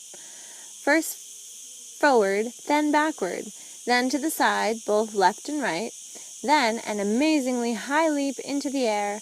Grasping a tree branch with one hand, she swung herself around it twice before flinging her body over to another tree. After yet another somersault, she began to bow coquettishly to my applause. Then she ran off out of the glade and hid behind some thick bushes. Anastasia peeped, smiling out from behind them, as though they were a theater curtain, impatiently waiting my next announcement. I remember the videotape I had of some of my favorite songs being performed by popular artists. I would watch it occasionally in the evening in my cabin aboard ship. I had this tape in mind, but not with the thought that Anastasia would actually be able to reproduce anything from it, as I announced, "Ladies and gentlemen, I now present to you the star singers of our current stage in a performance of their top hits. Your attention, please." Oh, how wrong I had been in my estimate of her abilities. What happened next I could not possibly have predicted. No sooner had Anastasia made her entrance from behind her improvised curtain than she launched into the authentic voice of Alla Pugacheva. No, it wasn't just a parody or an imitation, but Alla herself, effortlessly conveying not only her voice but her intonations and emotions as well. But an even more amazing feature was to come. Anastasia accentuated particular words, adding something of her own, infusing the song with her own supplemental attenuations, so that Alla Puchagova's own performance, which before, it seemed, nobody else could even begin to surpass, now called forth a whole new range of additional feelings, illuminating the images even more clearly. In a magnificently executed overall performance of the song, Once lived an artist alone, canvases all through his home. He loved an actress, he thought. Flowers were her love, fresh grown. He went and sold his big home, sold every canvas he owned, and with the money he bought whole fields of flowers, fresh grown. Anastasia put particular emphasis on the word canvas. She screamed out this word in fright and surprise. A canvas is an artist's most prized possession. Without it, he can no longer create. And here he is, giving up the most precious thing he owns for the sake of his loved one. Later, as she sang the words, "Then she went off on the train," Anastasia tenderly portrayed the artist in love, looking longingly after the departing train, which was carrying off his loved one forever. She portrayed his pain, his despair, his perplexed state of mind. I was too shaken by everything I had seen and heard to applaud at the end of the song. Anastasia bowed, anticipating the applause, and hearing none, launched into a new song with even more enthusiasm. She performed all of my favorite songs, in the same order they had been recorded on the videotape, and every single song, which I had heard so many times before, was now even clearer and more meaningful in her rendition. Upon completing the last song on the tape, still hearing no applause, Anastasia retreated backstage, too dumbfounded to speak. I remained seated in silence, still feeling an extraordinary impression from what I had just witnessed. Then I jumped up, began applauding, and cried, "Terrific, Anastasia! Encore! Bravo! All performers on stage!" Anastasia gingerly stepped forth and gave a bow. I kept on shouting, "Encore! Bravo!" clapping my hands and stamping my feet. She too livened up and clapped her hands and cried, "Encore! Does that mean again?" "Yes, again, and again, and again. You did it so marvelously, Anastasia. Better than the singers themselves. Even better than our top stars." I fell silent and began attentively studying Anastasia. I thought how multifaceted her soul must be if she could infuse her singing performance with so many new, splendid, clear features. She, too, stood motionless, silently and inquiringly looking at me. "Anastasia, do you have any song of your own? Couldn't you sing something of your own? Something I haven't heard before?" "I could, but my song does not have any words. Would you still like to hear it? Please, sing your song." "Fine." And she started singing her most unusual song. Anastasia first screamed like a newborn baby. Then her voice started sounding quiet, tender, and caressing. She stood beneath a tree, her hands clasped to her breast, her head bowed. It was like a lullaby, gently caressing a little one with her voice. Her voice spoke to him of something very tender. Her soft voice, amazingly pure, caused everything around to grow silent. The birds singing, the chirping of the crickets in the grass. At that point, Anastasia seemed to take absolute delight in the little one waking from sleep. The sound of rejoicing could be heard in her voice. The incredibly high-pitched sounds soared above the earth before taking flight into the heights of infinity. Anastasia's voice first pleaded, then went into battle, and once again caressed the little one and bestowed joy upon all around. I too felt this all-pervading sense of joy, and when she finished her song, I joyfully exclaimed, "And now, my dear ladies and gentlemen, a unique and never-to-be-repeated number by the top animal trainer in the world, the most agile, brave, charming trainer, capable of taming any beast of prey on earth. Behold and tremble." Anastasia positively squealed with delight, leapt into the air, clapped her hands in rhythm, shouted something, started in whistling. Something I could have never imagined began taking place in the glade. First, the she-wolf made her entrance. She leapt out of the bushes and stopped at the edge of the glade, giving a puzzled look around. In the trees furthest from the glade, squirrels sprang from branch to branch. 2 eagles circled low and overhead, while little creatures of some kind rustled in the bushes. With the sharp crackle of dry twigs as she broke and crushed the bushes, a huge bear lumbered out into the glade and stopped, as though embedded in the ground. just short of Anastasia. The wolf began growling at him disapprovingly, since the bear had approached so close to Anastasia without an invitation. Anastasia ran up to the bear, playfully stroking his muzzle, then grabbed him by his front paws and stood him upright. Judging by the fact that she didn't seem to be exerting much physical effort in this, the bear himself must have been carrying out her commands according to how much he understood and how he interpreted them. He stood stock still, trying to understand what was desired of him. Anastasia took a running leap and, grabbing hold of the thick scruff of the bear's neck, did a handstand on his shoulders, jumping off again with a somersault on her way down. Then she took the bear by one paw and started to bend over, pulling the bear after her, creating the impression that she was tossing him over her shoulder. This trick would have been impossible if the bear had not been able to do it himself. Anastasia simply guided him. It looked at first as though the bear was going to fall on Anastasia, but at the last moment he reached out a paw to the ground and broke his fall. He was no doubt doing everything he could not to harm his mistress or friend. In the meantime, the wolf was become more and more concerned. She was already standing at the place of the action, thrashing from side to side, growling or howling with displeasure.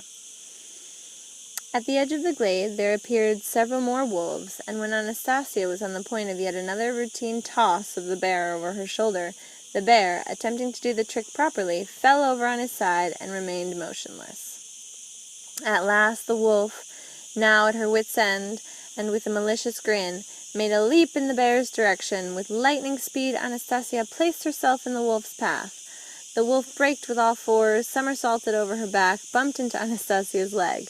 Immediately, Anastasia put one hand on the back of the wolf, who obediently crouched to the ground.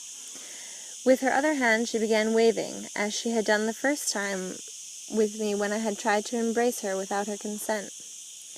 The forest around us began to make a rustling sound, not threatening, but with some agitation. The agitation was felt, as well, in all the big and little creatures jumping, running, and hiding. Anastasia began taking away the agitation. First, she stroked the wolf, slapped her on the back, and sent her off out of the glade, as though she were a pet dog. The bear was still lying on his side in an uncomfortable pose, like a fallen scarecrow. He was probably waiting to see what else was required of him. Anastasia went over to him, made him stand up, stroked his muzzle, and sent him out of the glade like the wolf. Anastasia, blushing and cheerful, ran over and sat down beside me, breathed in deeply, and slowly exhaled. I noticed that her breathing all at once became even, as though she hadn't been carrying out any extraordinary exercises at all. They do not understand play acting, and they ought not to. It is not entirely a good thing, Anastasia remarked. Then she asked me, "Well, how was I? Do you think I could find any kind of work in your life? You are You're terrific, Anastasia, but we already have all that, and our circus trainers show us a lot of interesting tricks with animals. But you don't have a hope of breaking through all the red tape to even get started. There's so many formalities and machinations to deal with. You don't have any experience in that." The remainder of our play consisted in going over possible alternatives. Where could Anastasia get a job in our world, and how she would overcome the formalities in the way. But no easy alternative presented itself, since Anastasia had neither a residence permit nor proof of education, and nobody would believe the stories about her origins on the basis of her abilities, no matter how extraordinary they might be. Suddenly turning serious, Anastasia said, "Of course, I would like to visit one of the big cities again, maybe Moscow, to see how accurate I was in visualizing certain situations from your life. For one thing, I am at a complete loss to understand how the dark forces manage to fool women to such a degree that they unwittingly attract men with the charms of their bodies, and thereby deprive them of the opportunity of making a real choice, to choose someone close to their heart, and then they themselves suffer for not being able to create a real family since... And once again she launched into deep and poignant discussions about sex, family, and the upbringing of children. And I could only think, the most incredible thing in all I have seen and heard is her ability to talk about our lifestyle and understand it in such specific detail. Chapter 9. Who Lights a New Star? On the second night, fearing that Anastasia would once again assign me her she-bear or concoct up some new device to keep me warm, I categorically refused to go to sleep at all unless she herself lay down beside me. I thought that as long as she was beside me, she wouldn't be up to any tricks. And I told her, "You've invited me as a guest, I take it, in your home. I imagined there would be at least a few buildings here, but you won't even let me light a fire, and you offer me a beastie to keep me company at night? If you don't have a normal home, what's the point of inviting a guest?" "All right, Vladimir. Do not worry, please, do not be afraid. Nothing bad is going to happen to you. If you want, I shall lie down beside you and keep you warm." This time, in the dugout cave, there were even more cedar branches strewn around, along with neatly arranged dry grasses, and there were also branches stuck on the wall. I got undressed. I put my sweater and trousers under my head for a pillow. I lay down and covered myself with my jacket. The cedar twigs gave off that same bacteria-killing aroma described in the popular literature as capable of purifying the air. Though here in the taiga, the air is already so pure. The air in the caves was particularly easy to breathe.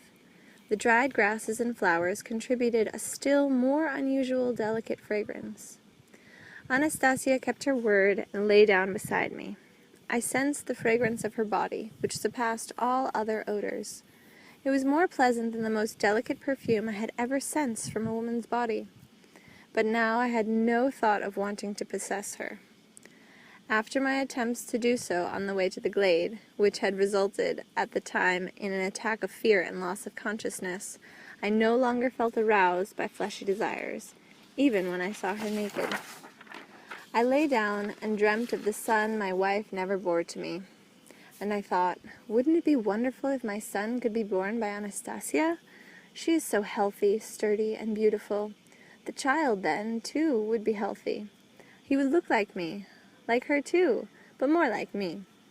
He would be a strong and clever individual. He would know a lot. He would become talented and prosper.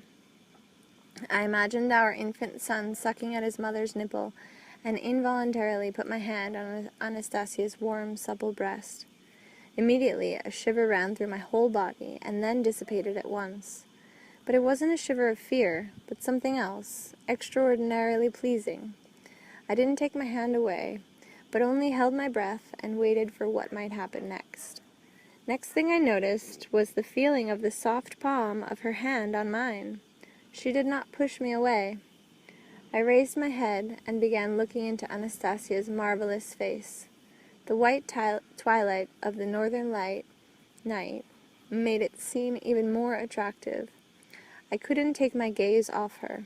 Her grayish-blue eyes looked at me tenderly. I didn't restrain myself, but bent closer and quickly and carefully, with just the slightest touch, planted a kiss on her half-open lips. Once more a pleasing shiver ran through my body. My face was enshrouded with the fragrance of her breath. Her lips didn't utter, as the last time, "Do not do this, calm down," and I had no fear at all. I was still haunted by the prospect of a son, and when Anastasia tenderly embraced me, stroked my hair, and gave her whole body to me, I felt something indescribable. Only upon awaking in the morning was I able to realize that this kind of magnificent feeling, blissful excitement and satisfaction, was something I had never once experienced in my entire life. Another peculiar thing, after a night spent with a woman, I had always felt a sense of physical fatigue, but here everything was different. In addition, I had the feeling of some kind of great co-creation. My satisfaction wasn't just something physical, but had another dimension I couldn't quite comprehend, one I had never experienced before, extraordinarily lovely and joyful. The thought even flashed through my mind that life was worth living just for this feeling alone. And why had I never experienced anything that even came close to this before? Even though there had been all sorts of women, beautiful women, beloved women, women experienced in love. Anastasia was a girl, a tender, quivering girl. But beyond that, there was something in her that belonged not to a single woman I had known. What was it? And where had she gone now? I made my way over to the entrance of the cozy dugout cave, poked my head out, and looked out into the glade. The glade was situated at a slightly lower level than my nighttime resting place. It was covered by a layer of morning mist a half a meter thick. In this mist, I could see Anastasia spinning around with outstretched arms. A little cloud of mist was forming about her, and when it covered her completely, Anastasia sprang easily into the air, stretched out her legs in a split just like a ballerina, flew over the layer of mist, landed in a different spot, and once more, laughing, spun a new cloud around her, through which could be seen the rays of the rising sun, gently caressing her body. It was a charming and delightful scene, and I cried out with an overflow of emotion, "Anastasia! Good morning, my splendid forest fairy! Anastasia! Good morning, Vladimir," she joyfully called out in response. "It's so delightful, so wonderful out right now. Why is that?" I cried as loud as I could. Anastasia lifted up her hands toward the sun and began laughing with that happy, alluring laugh of hers, calling out to me and someone else besides, high above, in a sing-song voice. "Out of all the creatures in the universe, only man is given an experience like that. Only men and women sincerely desiring to have a child between them. Only man having such an experience lights a new star in the heavens. Only man striving for creation and co-creation. Thank you." And addressing me alone, she quickly added, "Only man striving for creation and co-creation, and not for satisfaction of his carnal needs."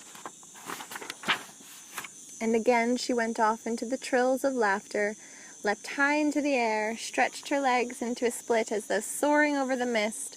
Then she came running over, sat down beside me at the entrance to our nighttime resting place, and began combing her golden tresses with her fingers, lifting them up from the bottom.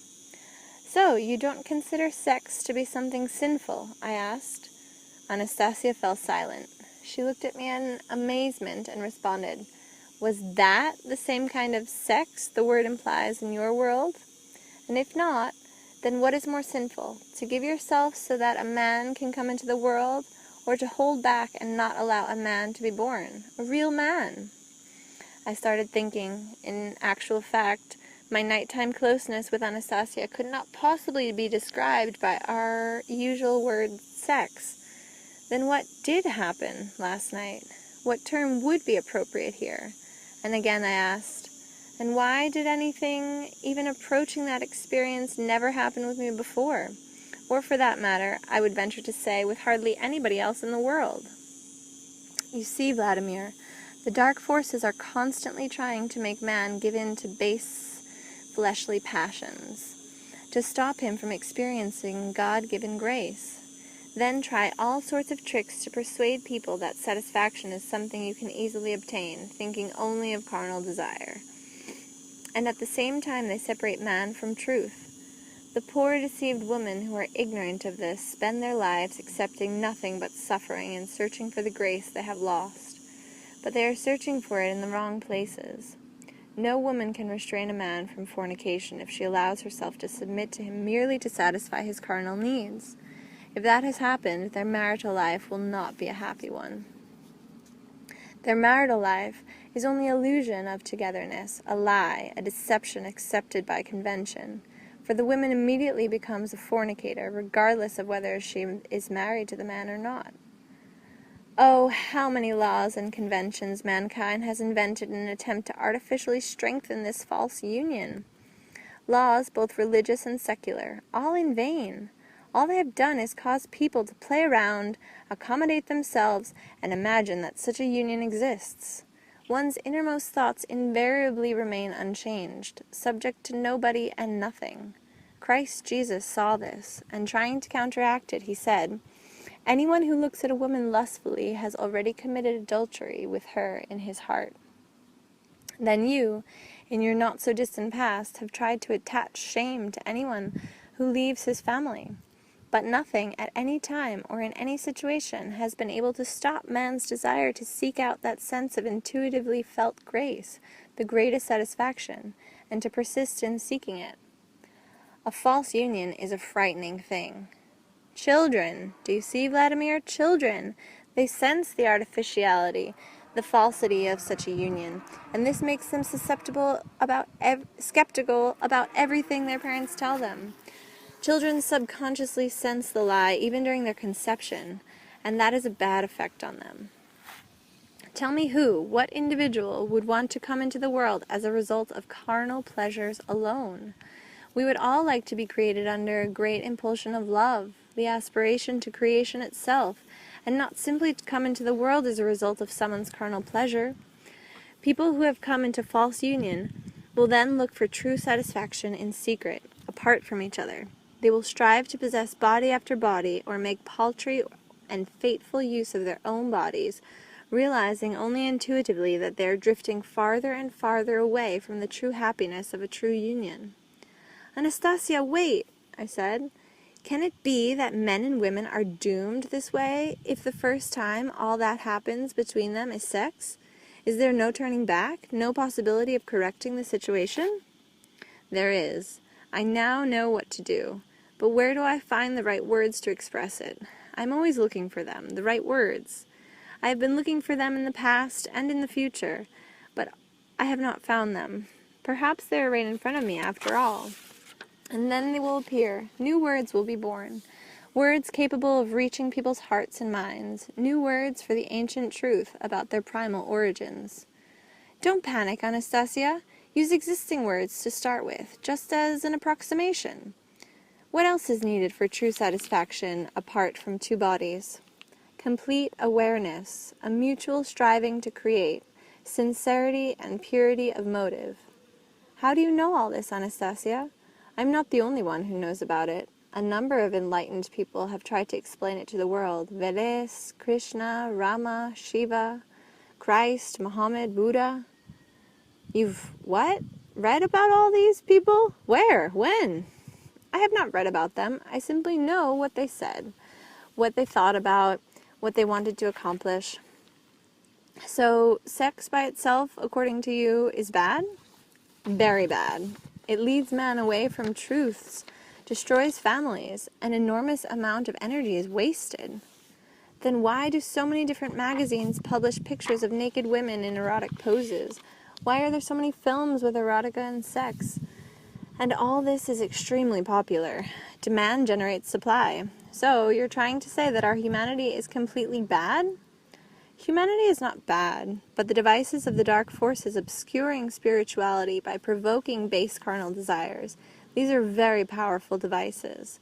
They bring people a lot of grief and suffering.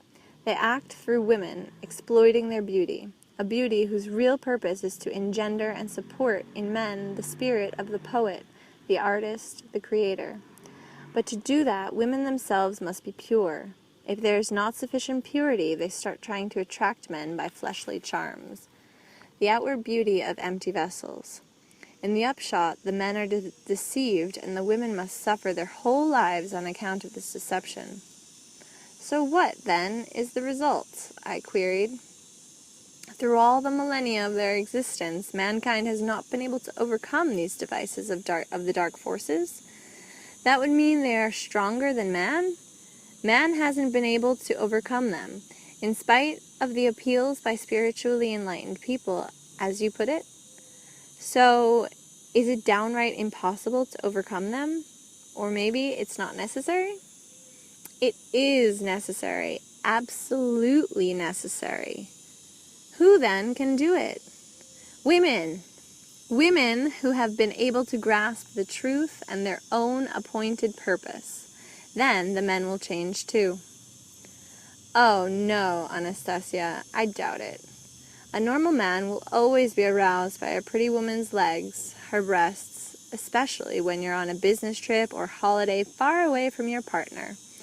That's the way things are, and nobody here will change anything. They won't do it in any other way. But I did it with you. What did you do? Now you are no longer able to indulge in that harmful sex. All at once, a terrible thought hit me like a flood, and it started chasing away the magnificent feeling that had been born in me during the night. What have you done, Anastasia? What? I'm now impotent? On the contrary, you have now become a real man. Only the usual sex will be repugnant to you. It does not bring what you experienced last night, and what you experienced last night is possible only when you desire to have a child, and the woman wants the same from you, when she loves you. Loves? But under those conditions, that can only happen a few times during one's whole life. I assure you, Vladimir, that is enough for your whole life to be happy. You will feel the same way eventually. People enter many times afresh into sexual interaction only through the flesh, not realizing that true satisfaction in the flesh is impossible to attain. A man and a woman who unite on every plane of existence, impelled by radiant inspiration, earnestly aspiring to the act of creation, experience tremendous satisfaction. The Creator gave this experience to man alone. No transitory thing, this satisfaction, no. It never can compare with fleeting, fleshy gratification. As you cherish the feelings from it over time, all planes of being will, with influence sublime, happify your life, and the woman too. A woman who can give birth to a creation in the Creator's own image and likeness, His design? Anastasia held out her hand toward me, trying to move closer. I quickly darted away from her into a corner of the cave and cried, "Out of my way!" She got up. I crawled outside and backed off from her a few steps. "You have deprived me, quite possibly, of my chief pleasure in life. Everybody strives for it. Everybody thinks about it. Only they do not talk about it out loud. They are illusions, Vladimir, these pleasures of yours. I have helped saved you from a terrible, harmful, and sinful appetite. Illusion or not, doesn't make any difference. It's a pleasure recognized by everyone. Don't even think of trying to save me from any other harmful appetites as you see them. Or by the time I get out of here, I'll be no relations with women, no drinks, appetizers, no smoking. And that's not something most people are used to in normal life.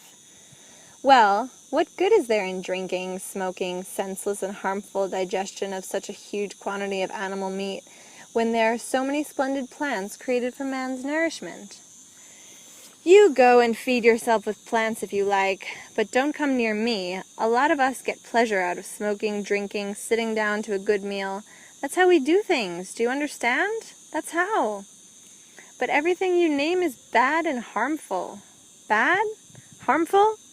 If guests come to celebrate at my place and they sit down at a table and I tell them, "Here are some nuts to gnaw on, have an apple, drink water, and don't smoke," now that would be bad. Is that the most important thing when you get together with friends? To sit right down at the table and drink, eat, and smoke?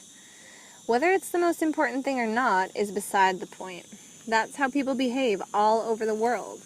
Some countries even have ritual dishes, roast turkey, for example. That's not accepted by everyone, even in your world. Maybe not by everyone, but I happen to live among normal people. Why do you consider the people around you to be the most normal? Because they're in the majority? That's not a good enough argument. It's not good enough for you because it's something impossible to explain to you. My anger at Anastasia began to pass. I recalled hearing about medical prescriptions and sex therapists, and the thought came to me that if she had somehow injured me, the doctors would be able to fix it. I said, "Okay, Anastasia, let's make peace. I'm no longer angry at you. Thank you for the wonderful night. Only don't you try saving me from any more of my habits. As far as sex goes, I'll fix the situation with the help of our doctors and modern medicines. Let's go for a swim." I began heading for the lake, admiring the morning woods. Just as my good mood was beginning to come back, Well, there you go again, walking behind me, she piped up. Medicines and doctors will not help you now.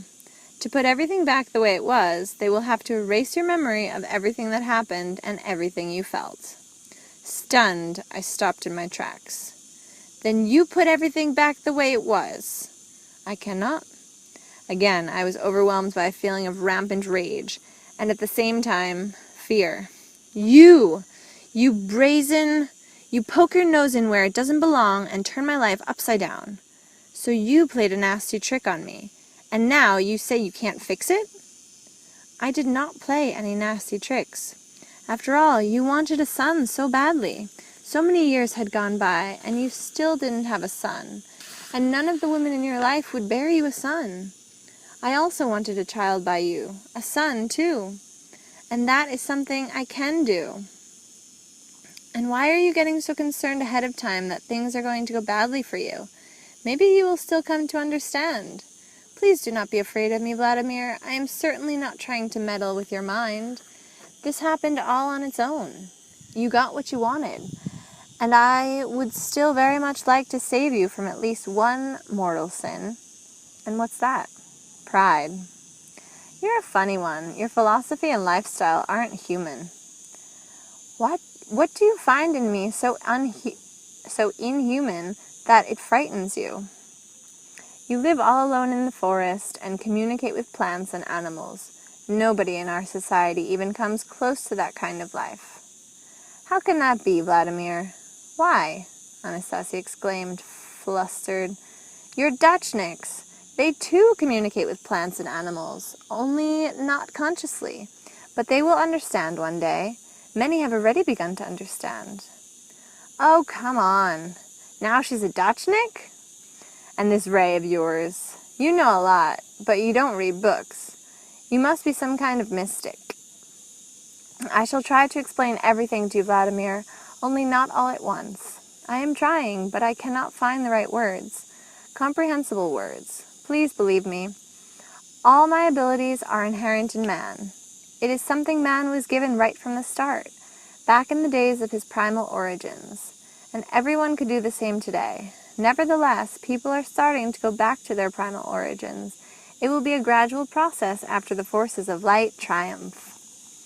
What about your concert? You sang in all sorts of different voices. You portrayed my favorite artists, and even in the same order as on my videotape. That is right, Vladimir. You know, I once saw that tape of yours. I shall tell you later how it happened. And what? You memorize the words and tunes to all of the songs? Yes, I memorized them. What is so complex or mystical about that? Oh dear, what have I gone and done? I have talked too much. I have shown too much. I am muddle-headed and tactless. My grandfather once called me that. I thought he was just being affectionate. But in fact, I probably am tactless. Please, Vladimir. Anastasia's voice betrayed a very human concern, and this was probably the reason that almost all my fear had now left me. My whole feelings were preoccupied with the prospect of my son. Okay, I'm no longer afraid. Only please try to be a bit more restrained. Remember, your grandfather told you that. Yes, and grandfather, but here I am talking and talking. I have such a strong desire to tell you everything. Am I a chatterbox? Yes, but I shall try. I shall try very hard to restrain myself. I shall try to speak only in terms you will understand. So, you'll soon be giving birth, Anastasia? I said. Of course, only it will not be on time. What do you mean, it will not be on time? Ideally, it should be in the summertime, when nature can help with the nurturing. Why did you make that decision if it's so risky for you and the child? Do not worry, Vladimir. At least our son will live. And you? And I shall try to hold on till the spring, and everything will adjust itself then. Anastasia said this without a tinge of sorrow or fear for her life. Then she ran off and jumped into the little lake. The spray of water in the sunlight took flight, just like fireworks, and landed on the smooth, mirror-like surface of the water. Some 30 seconds later, her body slowly began to break the surface. She lay, as it were, on the water, her arms widespread, her palms upturned, and smiled. I stood on the shore, looked at her, and thought to myself, will the squirrel hear the snaps of her fingers when she lies with her baby in one of her shelters? Will she get help from any of her four-footed friends? Will her body have enough heat to warm up the little one? If my body should cool off and the baby have nothing to eat, he will start crying, she said quietly, coming out of the water. His cry of despair may waken nature, or at least part of it, before the beginning of spring, and then everything will be all right. They will nurse him. You read my thoughts? No, I just guessed you were thinking about that. That is quite natural. Anastasia, you said your relatives live close by. Would they be able to help you? They are very busy, and I must not take them away from their work. What are they busy with, Anastasia? What do you do all day long, when in fact you are so completely served by your natural environment? I keep busy, and I try to help people in your world, the ones you call Dutchniks or gardeners.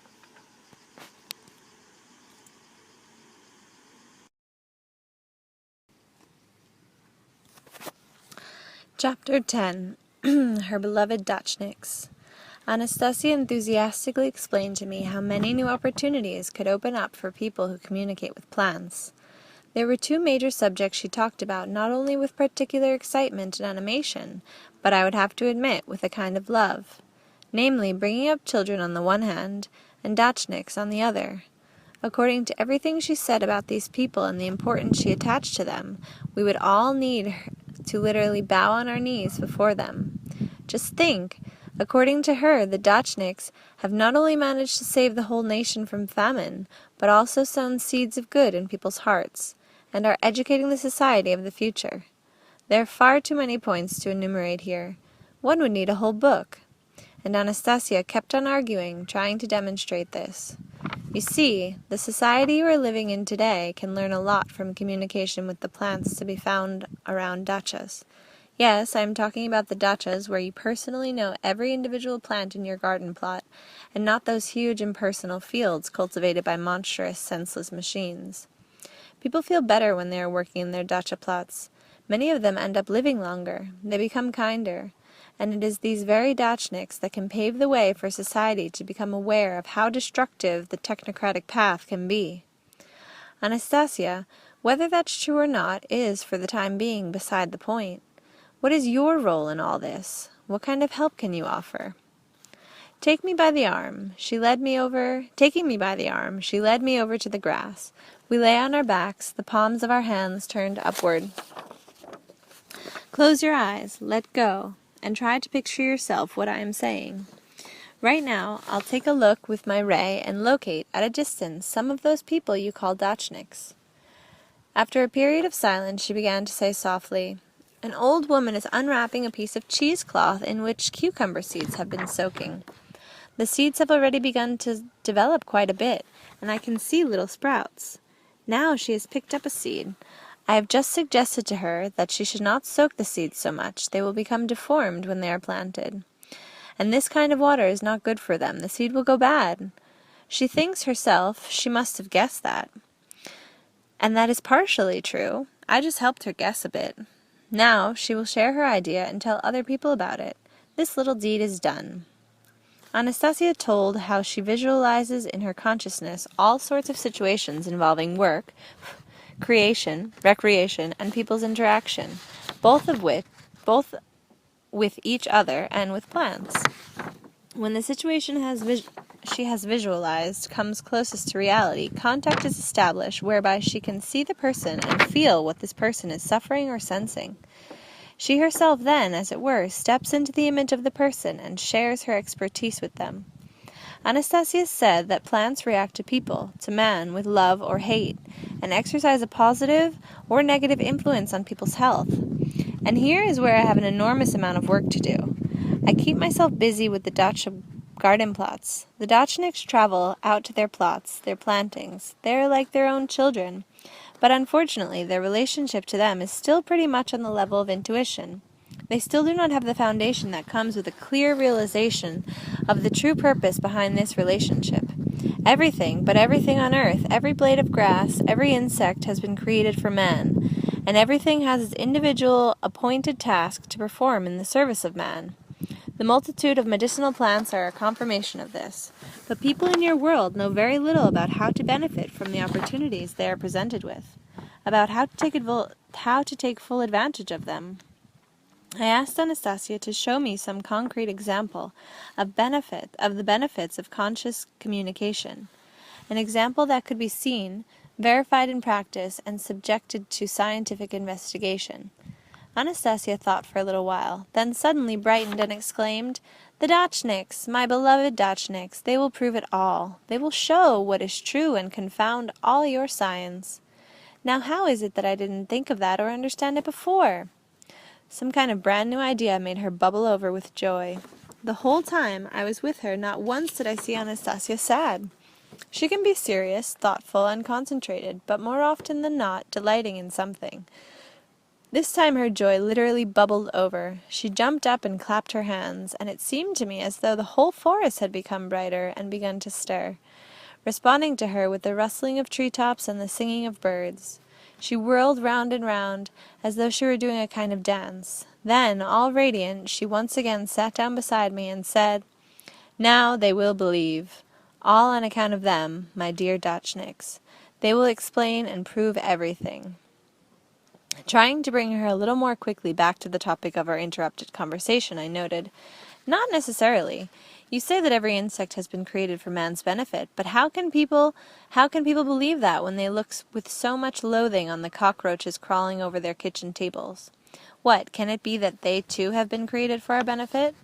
"Cockroaches," declared Anastasia, "will only crawl over a dirty table to collect the remains of any food particles lying around, particles too small for the human eye to see. They process them and render them harmless before discarding them in some secluded spot. If there are too many of them, simply bring a frog into the house and the surplus cockroaches will disappear at once." What Anastasia went on to propose the Dachniks do will probably contradict the principles of the plant sciences, and will certainly contradict the commonly accepted methods of planting and cultivating various garden plot crops. Her affirmations, however, are so colossal that it seems to me they would be worth trying out for any one with the opportunity to do so. Maybe not throughout their whole plot, but at least in one small section of it, especially since nothing harmful and only good could come of it. Besides, much of what she told me has already been confirmed by the experiments of the biological science expert Mikhail Prokhorov.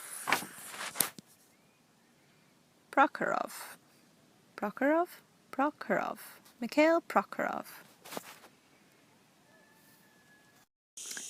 Chapter 11. Advice from Anastasia. The seed as physician.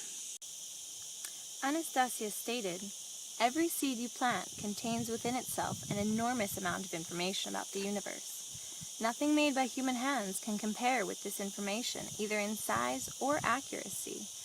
Through the help of these data, the seed knows the exact time, down to the millisecond, when it is to come alive, grow, what juices it is to take from the earth, how to make use of the rays of the celestial bodies, the sun, moon, and stars, what it is to grow into, what fruit to bring forth. These fruits are designed to sustain man's life, more powerfully and effectively than any manufactured drugs of the present or future.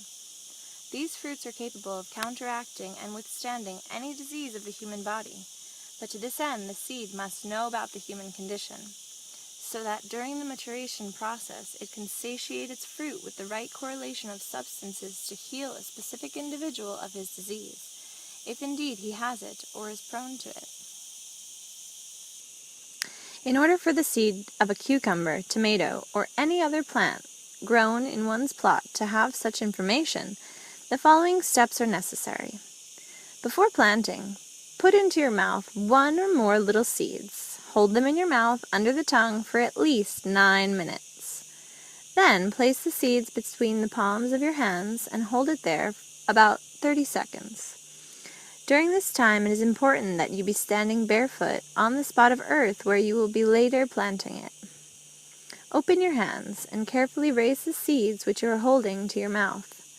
Then blow on it lightly, warming it with your breath, and the wee little seed will know everything that is within you. Then you need to hold it with your hands open another 30 seconds, presenting the seed to the celestial bodies, and the seed will determine the moment of its awakening. The planets will all help it, and will give the sprouts the light they need to produce fruit, especially for you. After that, you may plant the seed in the ground. In no case should you water it right off, so as not to wash away the saliva which is now covering it, along with other information about you the seed will take in. It can be watered 3 days after planting. The planting must be done on days appropriate to each vegetable. People already know this from the lunar calendar. In the absence of watering, a premature planting is not as harmful as an overdue planting. It is not a good idea to pull up all the weeds growing in the vicinity of the sprouts. At least one of each kind should be left in place. The weeds can be cut back.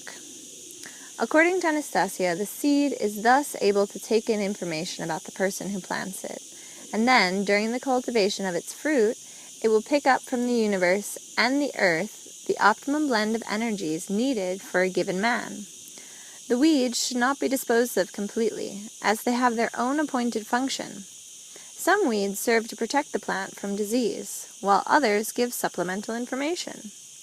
During the cultivation time, it is vital to communicate with the plant, at least once during its growth period, and it is desirable to approach it and touch it during a full moon.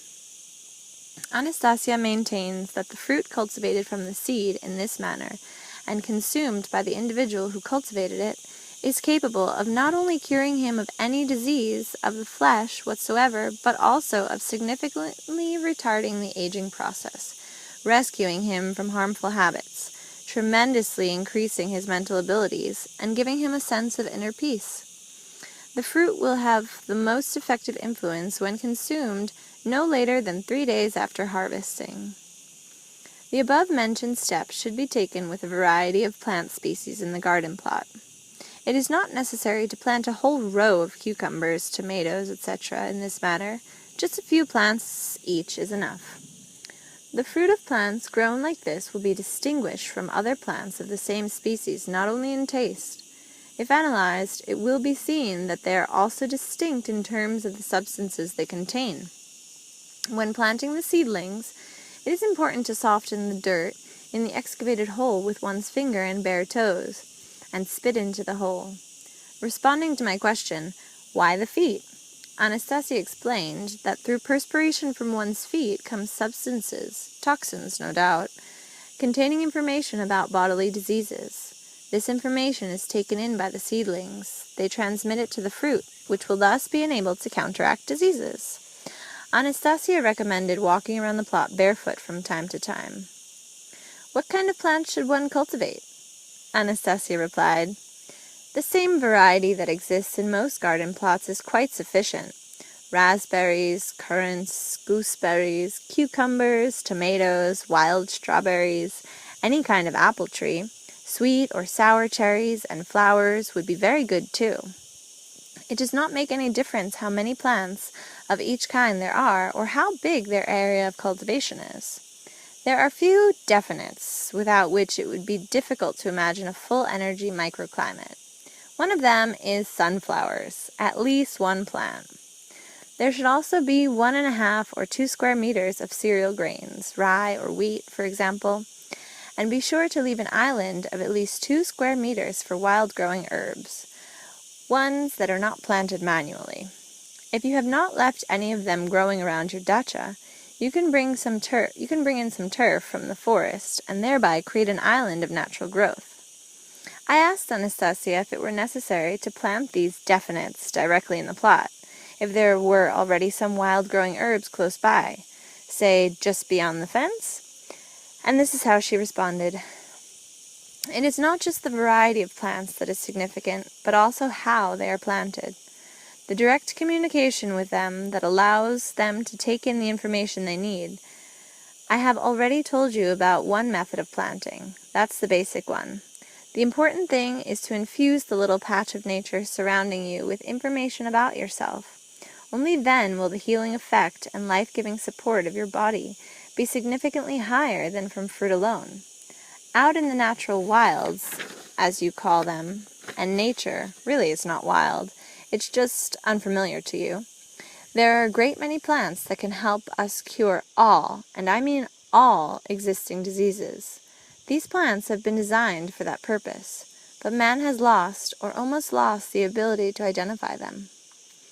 I told Anastasia that we already have many specialized pharmacies which deal in healing herbs, just as there are many physicians and medicine men who make a profession out of herb treatments.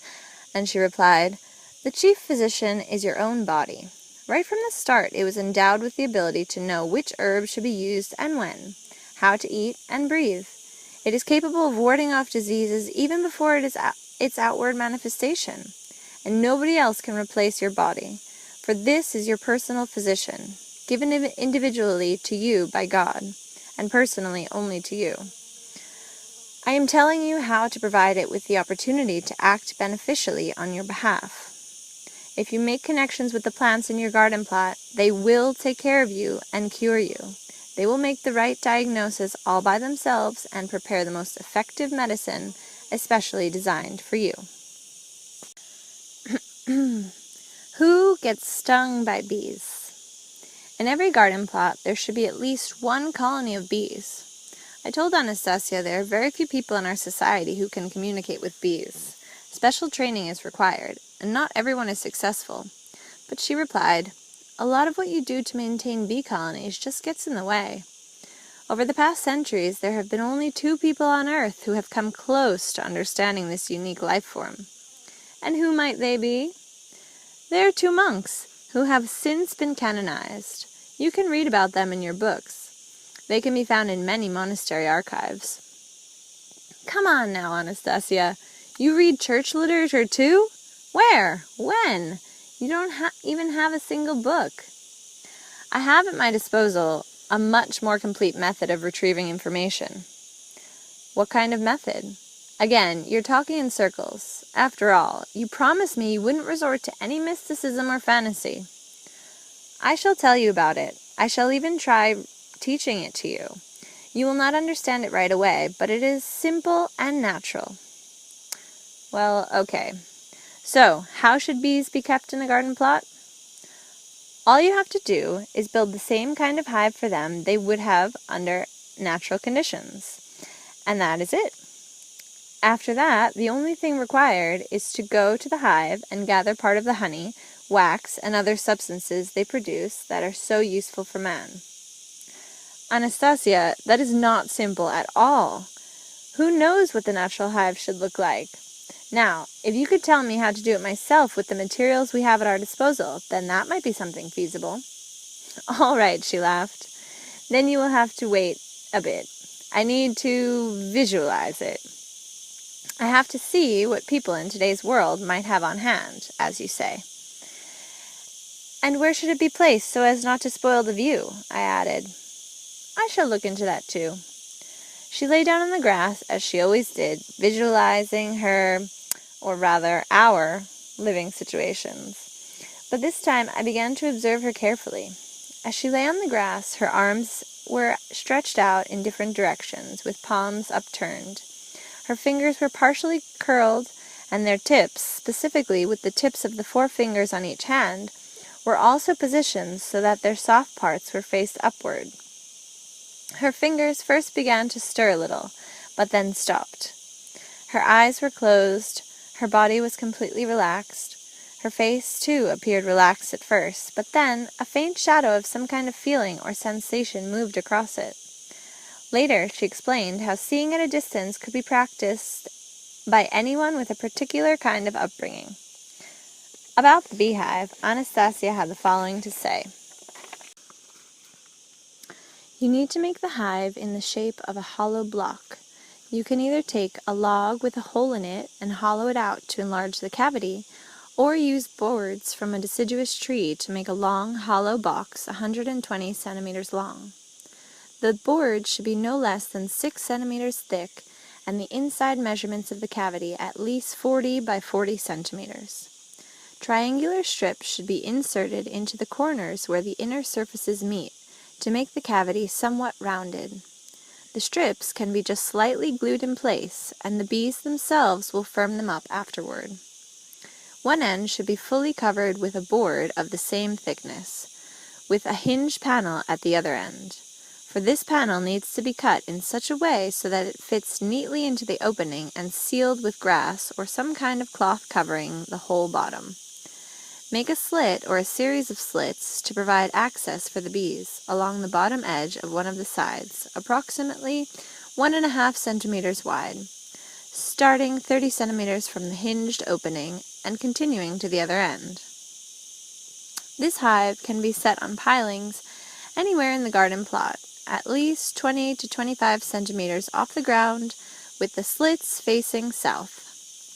It is even better, however, to set it up under the roof of the house. Then people will not interfere with the bees flying out and will not be bothered by them.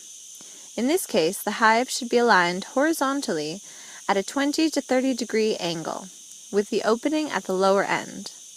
The hive could even be installed in the attic, provided there is proper ventilation, or on the roof itself. Best of all, though, attach it to the south wall of the house, just under the eaves.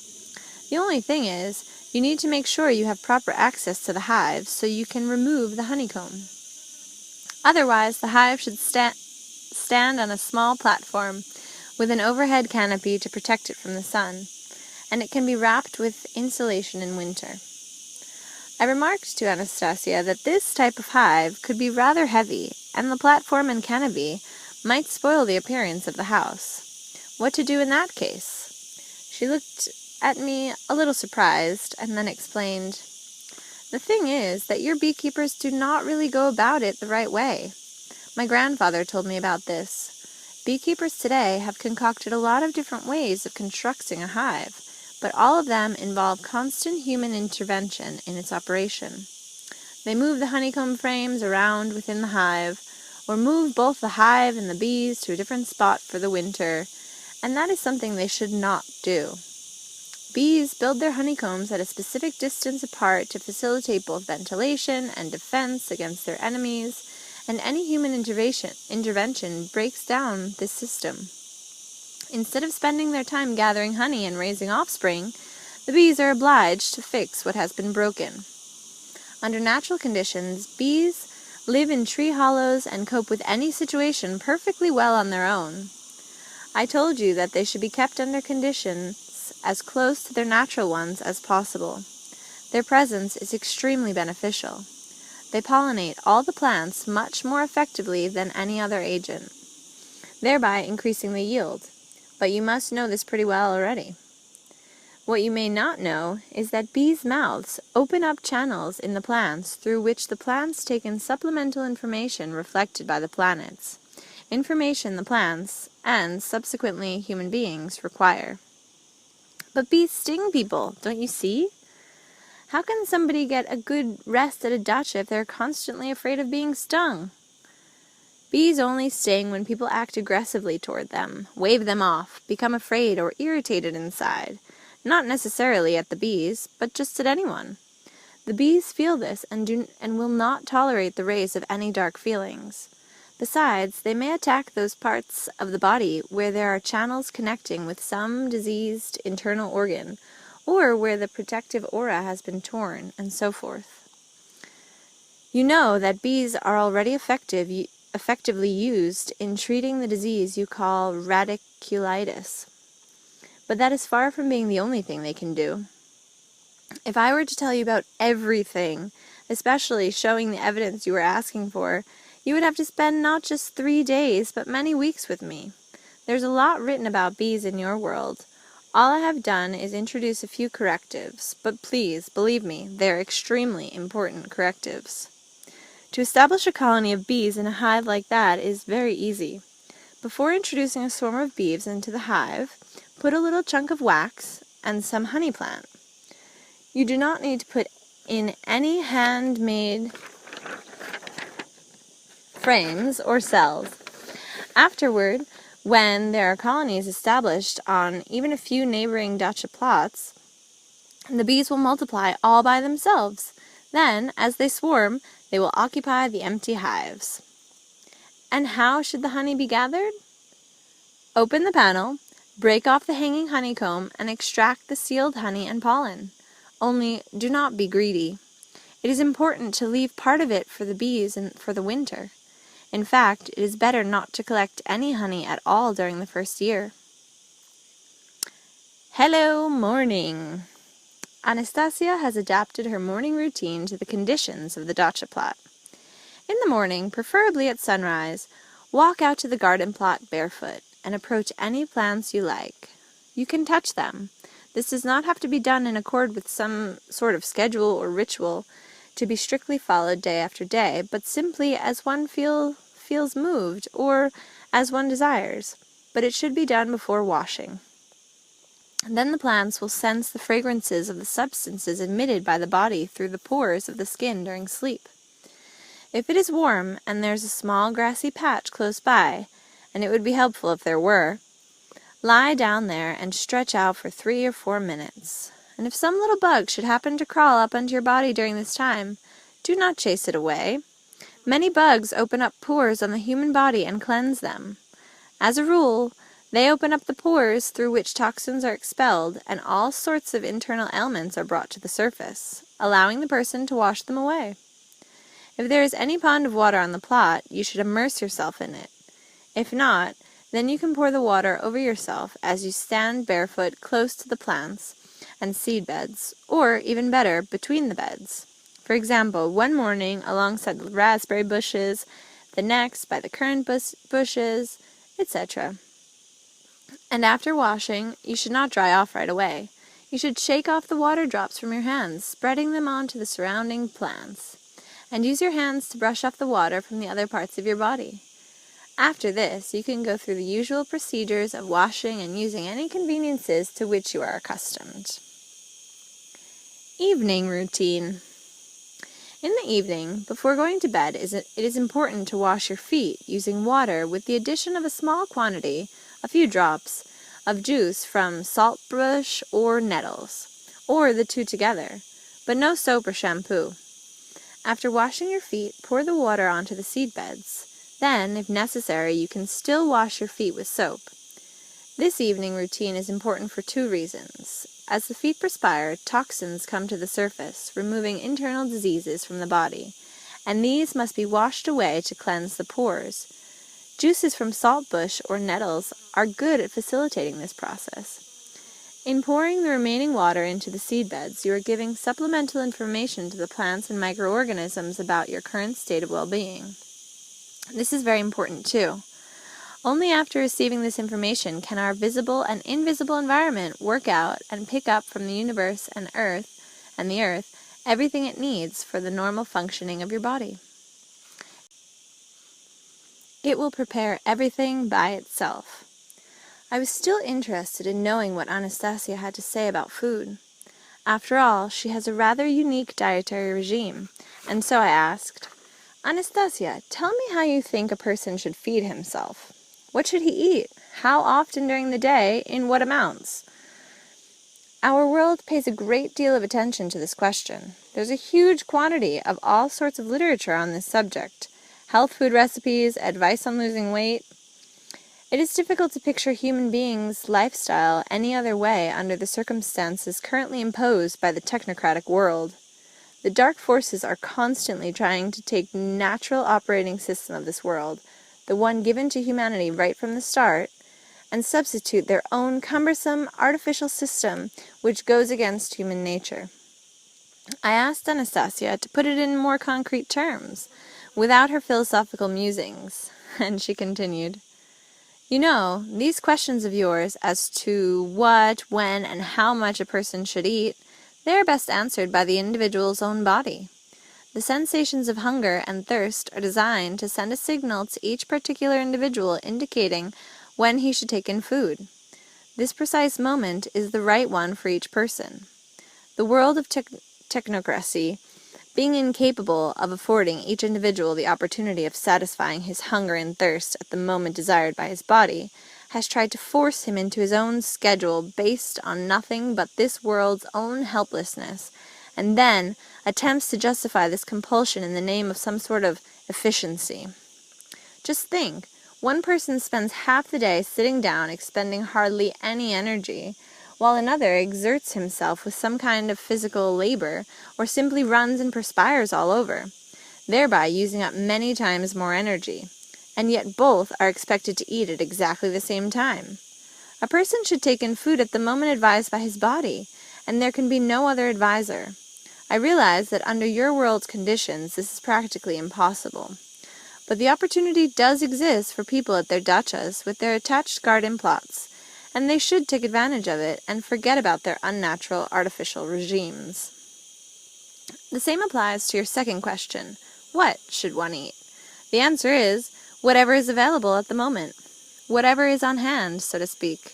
The body itself will select what it needs. I could offer you a bit of non-traditional advice. If you have a household pet, like a cat or a dog, keep track of its movements carefully. Occasionally, it will find something in the way of grasses or herbs and eat it. You should tear off a few samples of whatever it selects and add it to your diet. This is not something you have to do every day. Once or twice a week is sufficient.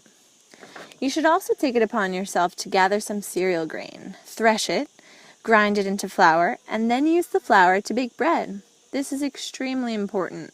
Anyone consuming this bread, even once or twice a year, will build up a store of energy capable of awakening his inner spiritual powers, not only calming his soul, but also exerting a beneficial influence on his physical condition. This bread can be shared with relatives and close friends. If shared with sincerity and love, it will have quite a beneficial influence on them as well. It is very helpful to every individual's health to spend 3 days, at least once each summer, eating only what is grown in his garden plot, along with bread, sunflower oil, and just a pinch of salt. I have already described Anastasia's own eating habits. While she was telling me all this, she would unwittingly tear off a blade of grass or two, put it in her mouth, and chew it, and offer me some too. I decided to give it a try. I can't say the taste was anything to write home about, but neither did it provoke any sense of distaste. It seems as though Anastasia has left the whole task of nourishment and life support up to nature. She never allows it to interrupt her train of thought, which is always busy with some more important issue. Even so, her health is as remarkable as her outward beauty, of which it is an inseparable part. According to Anastasia, anyone who has established such a relationship with the earth and the plants on his own plot of land has the opportunity of ridding his body of absolutely every kind of disease. Disease, per se, is the result of man distancing himself from the natural systems designed to take care of his health and life support. For such systems, the task of counteracting any disease presents no problem whatsoever, since this is their whole reason for being. However, the benefits experienced by people who have set up such information exchange contacts with a little patch of the natural world go far beyond dealing with diseases.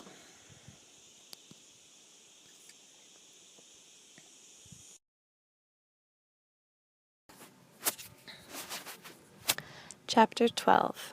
Sleeping Under One's Star. I have already mentioned how animated Anastasia becomes when talking about plants and people who communicate with them. I thought that, living in nature as she did, she might have studied nature alone, but she also possesses information about planetary relationships. She literally feels the celestial bodies. See for yourself what she has to say about sleeping under the stars. Once plants have received information about a specific person, they embark upon an information exchange with cosmic forces.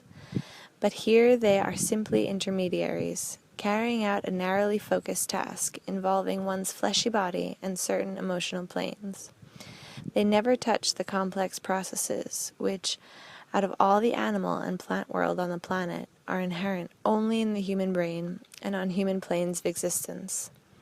Nevertheless, this information exchange they establish allows man to do what he alone can do, namely, interact with the intelligence of the universe, or, more precisely, to exchange information with this intelligence. An altogether simple procedure permits him not only to do this, but also to feel the beneficial effect of such interaction. Anastasia described this procedure as follows. Pick an evening when weather conditions are favorable, and arrange to spend the night under the stars. You should situate your sleeping place close to a raspberry or currant bushes, or to beds where cereal seeds have been planted. You should be there alone. As you lie with your face to the stars, do not close your eyes right away.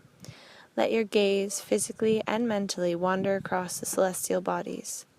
Do not become tense while thinking about them. Your thought must be free and unencumbered. First, try to think about those celestial bodies which are visible to your eye.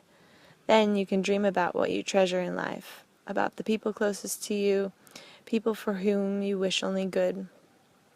Do not attempt to even think at this point about seeking revenge or wishing evil upon anyone, for that might have a negative effect on you. This uncomplicated procedure will awaken some of the many little cells dormant in your brain, the vast majority of which never wake even once during a person's whole lifetime.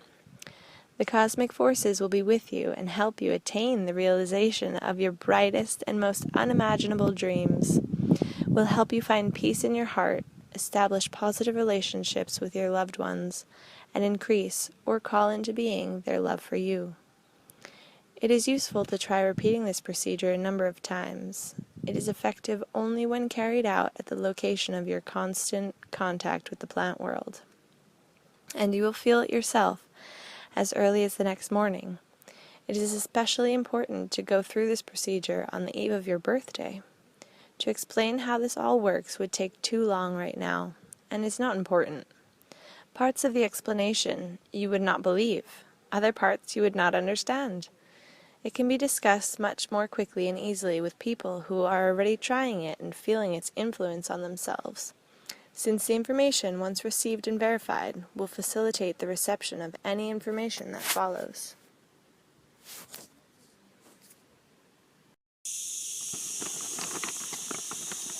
Chapter 13. A Helper and Mentor for Your Child. In asking Anastasia how a plot of ground with seed plantings, even plantings carried out in the special manner she described, and maintaining close contact with man, could facilitate the raising of children, I expected to hear an answer something like, "Children need to be imbued with a love of nature." However, I was wrong. What she actually said was amazing both in its simplicity of argument and in the depth of its philosophical implications. Nature and the mind of the universe have seen to it that every new man is born a sovereign king. He is like an angel, pure and undefiled. Through the still soft upper part of his head, he takes in a huge flood of information from the universe. The abilities inherent in each newborn child are such as to allow him to become the wisest creature in the universe, godlike. It takes him very little time to bestow grace and happiness upon his parents. During this period, amounting to no more than 9 Earth years, he becomes aware of what constitutes creation and the meaning of human existence. And everything that he needs to accomplish this already exists. Only the parents should not distort the genuine natural structure of creation by cutting the child off from the most perfect works in the universe. The world of technocracy, however, does not allow parents to do the right thing. What does an infant see with his first conscious glance around? He sees the ceiling, the edge of his crib, some patches of fabric, the walls, all attributes and values of the artificial world created by a technocratic society. And in this world he finds his mother and her breasts. This must be the way things are, he concludes. His smiling parents offer him toys and other objects that rattle and squeak, as though they were priceless treasures. Why? He will spend a long time trying to make sense of this rattling and squeaking. He will try to comprehend them both through his conscious mind and his subconscious. And then these same smiling parents will try wrapping him up in some kind of fabric, which he finds most uncomfortable. He will make attempts to free himself, but in vain. And the only means of protest he has at his disposal is a cry of protest, an appeal for help, a cry of rebellion. And from that moment on, this angel and sovereign becomes an indigent slave, begging for handouts. One after another, the child is presented with the accoutrements of an artificial world. He is rewarded for his acceptance by some new toy or item of clothing. And along with this, the thought is drummed into him that these are the dominant objects in the world where he has arrived. Still in his infancy, despite his status as the most perfect being in the universe, he is pandered to and treated as an imperfect creature. Even in those institutions you consider educational, where again he is constantly reminded of the values of this artificial world.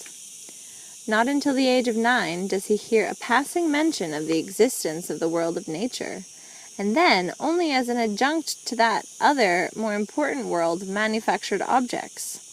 And most people are never afforded the opportunity to become aware of the truth, even to the end of their days. And so it seems as though the simple question, what is the meaning of life, goes unanswered. The meaning of life, that is to be found in truth, joy, and love. A 9-year-old child brought up in the natural world has a far more accurate perception of creation than all the scientific institutions of your world, or indeed many of your prominent scholars. Stop, Anastasia! You probably have in mind a knowledge of nature, assuming his life proceeds along the same lines as yours. Here I can agree with you. But think, today's man is obliged, rightly or wrongly, that is another question, but he is obliged to live specifically in our technocratic world, as you call it. Someone brought up as you propose will certainly know nature and have a feeling for it, but in everything else he will be an utter ignoramus. Besides, there are other sciences like mathematics, physics, chemistry, or simply just knowing about life and its societal manifestations. For someone who has learnt at the right time about what constitutes creation, those things are mere trifles. If he wants, or considers it necessary to prove himself in some scientific field, he will easily surpass all others. How could that happen so quickly? Man, in the world of technocracy, has never yet invented anything that is not already present in nature. Even the most perfect manufactured devices are but a poor imitation of what exists in nature.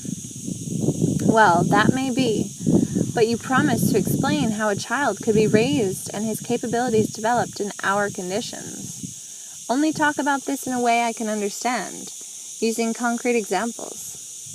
I shall try to be more concrete, replied Anastasia.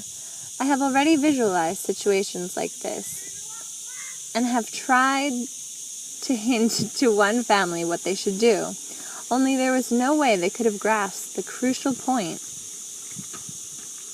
and asked their child the proper questions. These parents turned out to have an unusually pure, talented child who could have brought tremendous benefit to the people living on Earth.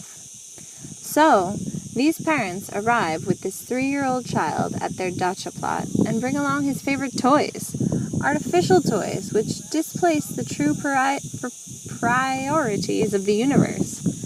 Oh, if only they had not done that. Just think, the child could have been occupied and entertained with something far more interesting than senseless and even harmful interactions with manufactured objects. First of all, you should ask him to help you. Only ask him in all seriousness, without any pandering, especially since he will actually be able to offer you assistance. If you do any planting, for example, ask him to hold the seeds in preparation for sowing, or rake out the seed beds, or have him put a seed into the hole that you have prepared, and in this process talk to him about what you are doing. Something like this. We will be putting the little seed into the ground and covering it with earth. When the sun in the sky shines and warms the earth, the seed will get warm and start to grow. It will want to see the sun, and a little shoot will poke its head out of the earth, just like this one. At this point, you can show him some little blade of grass. If the seed likes the sunshine, it will grow bigger and bigger, and maybe turn into a tree or something smaller like a flower. And I want it to bring you tasty fruit, and you will eat it if you like it. The little shoot will prepare its fruit for you.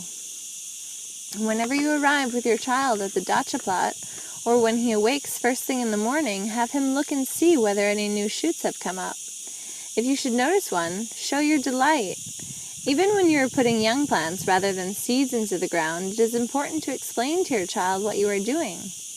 If you are planting tomato seedlings, for example, let him hand you the stalks one by one. If a stalk should inadvertently break, take the broken stalk into your hands and say, "I do not think this one will live or bear fruit since it's broken, but let's try planting it anyway." And plant at least one of the broken ones right along with the others. A few days later, when you visit the seedbed again with your child and the stalks have firmed up, point out the broken, withering stalk to your little one and remind him that it was broken during the planting. But do not use any preaching tone of voice in doing so. You need to talk with him as an equal. You should bear in mind the thought that he is superior to you in some respects. In the purity of his thought, for example, he is an angel. If you succeed in understanding that, you can then proceed intuitively, and your child will indeed become a person who will happify your days. Whenever you sleep under the stars, take your child with you. Lay him down beside you, let him look at the stars, but under no circumstances tell him the names of the planets or how you perceive their origin and function. Since this is something you do not really know yourself, and the theories stored in your brain will only lead the child astray from the truth. His subconscious knows the truth, and it will penetrate his consciousness all by itself. All you need to do is tell him that you like looking at the shining stars, and ask your child which star he likes best of all. In general, it is very important to know how to ask your child questions. The next year you can offer your child his own seedbed. Fix it up and give him the freedom to do whatever he likes with it. Do not ever compel him by force to do anything with it, and do not correct what he has done. You can simply ask him what he likes. You can offer help, but only after asking his permission to work along with him. When you are planting cereal grains, have him throw some grains on the seedbed for you. "Okay," I remarked to Anastasia, still not fully convinced. "Maybe a child like this will show interest in the plant world, and maybe he'll become a good agronomist. But where is he going to get knowledge from other areas?" "What do you mean, where from?" "It's not just a matter of having knowledge and feeling about what grows and how. The main thing is that the child is starting to think, analyze, and cells are awakening in his brain which will operate throughout his life. They will make him brighter and more talented compared to those whose corresponding cells are still dormant.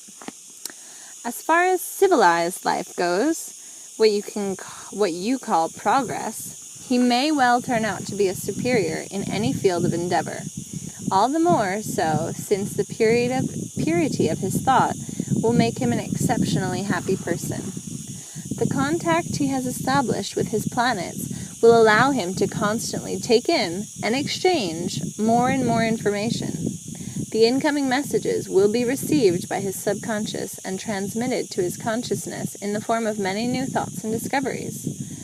Outwardly, he will look like everyone else, but inwardly, this is the kind of man you call a genius." Chapter 14. Forest School. "Tell me, Anastasia, is this the way your parents brought you up?" She responded after a brief pause, during which, I gathered, she was recollecting her childhood. "I remember practically nothing of my papa or mama in the flesh. I was brought up by my grandfather and great-grandfather pretty much as I have explained to you. But, you see, I myself had a good feeling very early on for nature and the animal world around me. Perhaps I was not aware of all the details of how it operated, but that is not the important thing when one has a feeling for it. Grandfather and great-grandfather would approach me from time to time and ask questions and expect me to answer them. In our culture, older generations treat an infant or a young child virtually as a deity, and use the child's responses as a check on their own purity.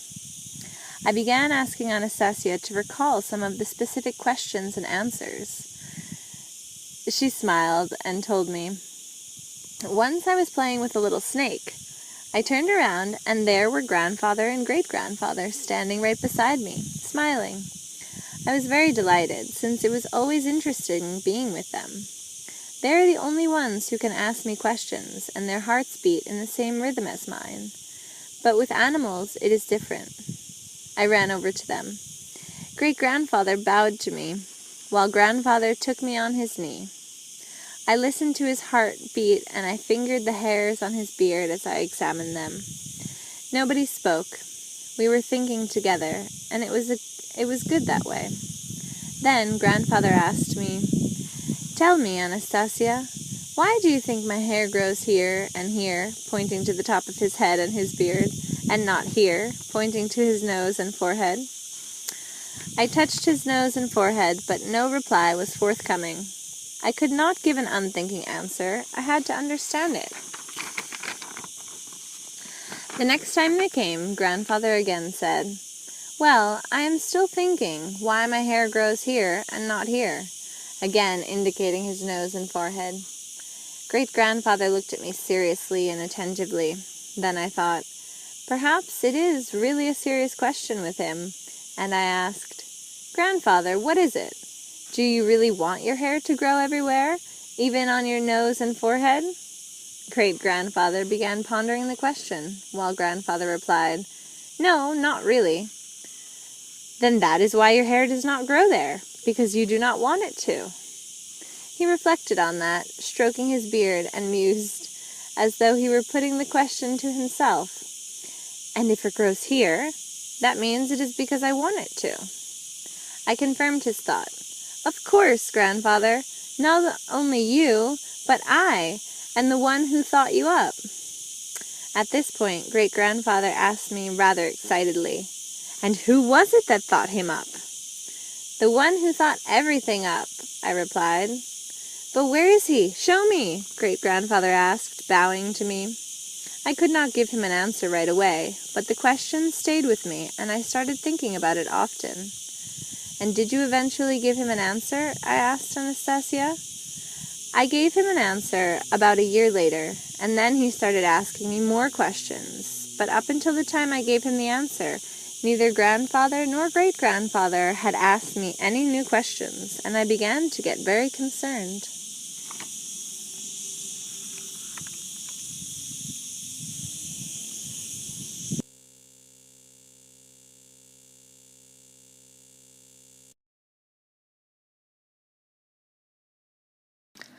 Chapter 15. Attentiveness to Man. I asked Anastasia who taught her to speak and converse if she had almost no memory of her father and mother, and her grandfather and great-grandfather talked with her only rarely. The answers she gave were quite a shock to me, and required interpretation by specialists, and so I shall try to reproduce them as fully as I can. Their meaning has gradually begun to sink in for me. She responded to my first question with a question of her own. "Do you mean the ability to speak in different people's languages?" "How do you mean different?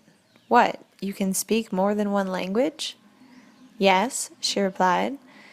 "Including German, French, English, Japanese, Chinese?" "Yes," she repeated, and then added, "You can see I speak your language." "You mean Russian?" "Well, that is too general. I speak, or at least try to speak, using words and phrases you yourself use when you talk.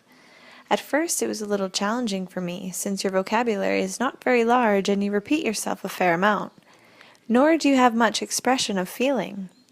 That is not the kind of language which easily lends itself to accurately saying everything one wishes to say.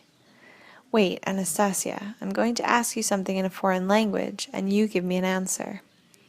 I said "hello" to her in English and then in French. She answered me right off. Unfortunately, I myself have not mastered any foreign language. In school, I studied German, but with rather poor marks. I did remember one whole sentence in German, which my schoolmates and I learned by rote. I recited it to Anastasia. "Ich liebe dich und gib mir deine Hand." She extended her hand to me and answered in German, "I give you my hand." Amazed by what I had heard and still not believing my ears, I asked, "So then, any person can be taught any language?" I had an intuitive feeling that there must be some kind of simple explanation for this extraordinary phenomenon, and I had to know what it was so I could tell other people about it. Anastasia, perhaps you could explain this in my language and try to do it with examples so that I can understand, I asked somewhat excitedly. All right, only calm down and let go, or you will not understand. But let me first teach you to write in Russian. I know how to write. You tell me about teaching foreign languages. I do not mean just handwriting. I shall teach you to be a writer, a very talented writer. You shall write a book. That's impossible. It is possible. It is quite simple. Anastasia took a stick and outlined on the ground the whole Russian alphabet, along with the punctuation marks, and asked me how many letters there were. 33, I replied. You see, that is a very small number of letters. Can you call what I have outlined a book? No, I answered. It's just an ordinary alphabet, that's all, ordinary letters. Yet all the books in the Russian language are made up of these ordinary letters, Anastasia observed. Do you not agree? Do you not see how simple it all is? Yes, but in books they're arranged differently. Correct, all books consist of a multitude of combinations of these letters. People arrange them on pages automatically guided by their feelings. And from this it follows that books originate not from a combination of letters and sounds, but from feelings outlined by people's imagination. The result is that the readers are aroused by approximately the same feelings as the writer, and such feelings can be recalled for a long time. Can you recollect any images or situations from books you have read? Yes, I can, I replied after a moment's thought. For some reason I recalled Lermontov's Hero of Our Time, and began to tell the story to Anastasia. She interrupted me. You see, you can still depict the characters from the book and tell me what they felt, even though quite a bit of time has gone by since you read it. But if I were to ask you to tell me in what sequence the 33 letters of the Russian alphabet were set forth in that book, what combinations they were arranged in, could you do that? No, that would be impossible. Indeed, it would be very difficult. So, feelings have been conveyed from one man to another with the help of all sorts of combinations of these 33 letters. You looked at these combinations of letters and forgot them right off, but the feelings and images remained to be remembered for a long time.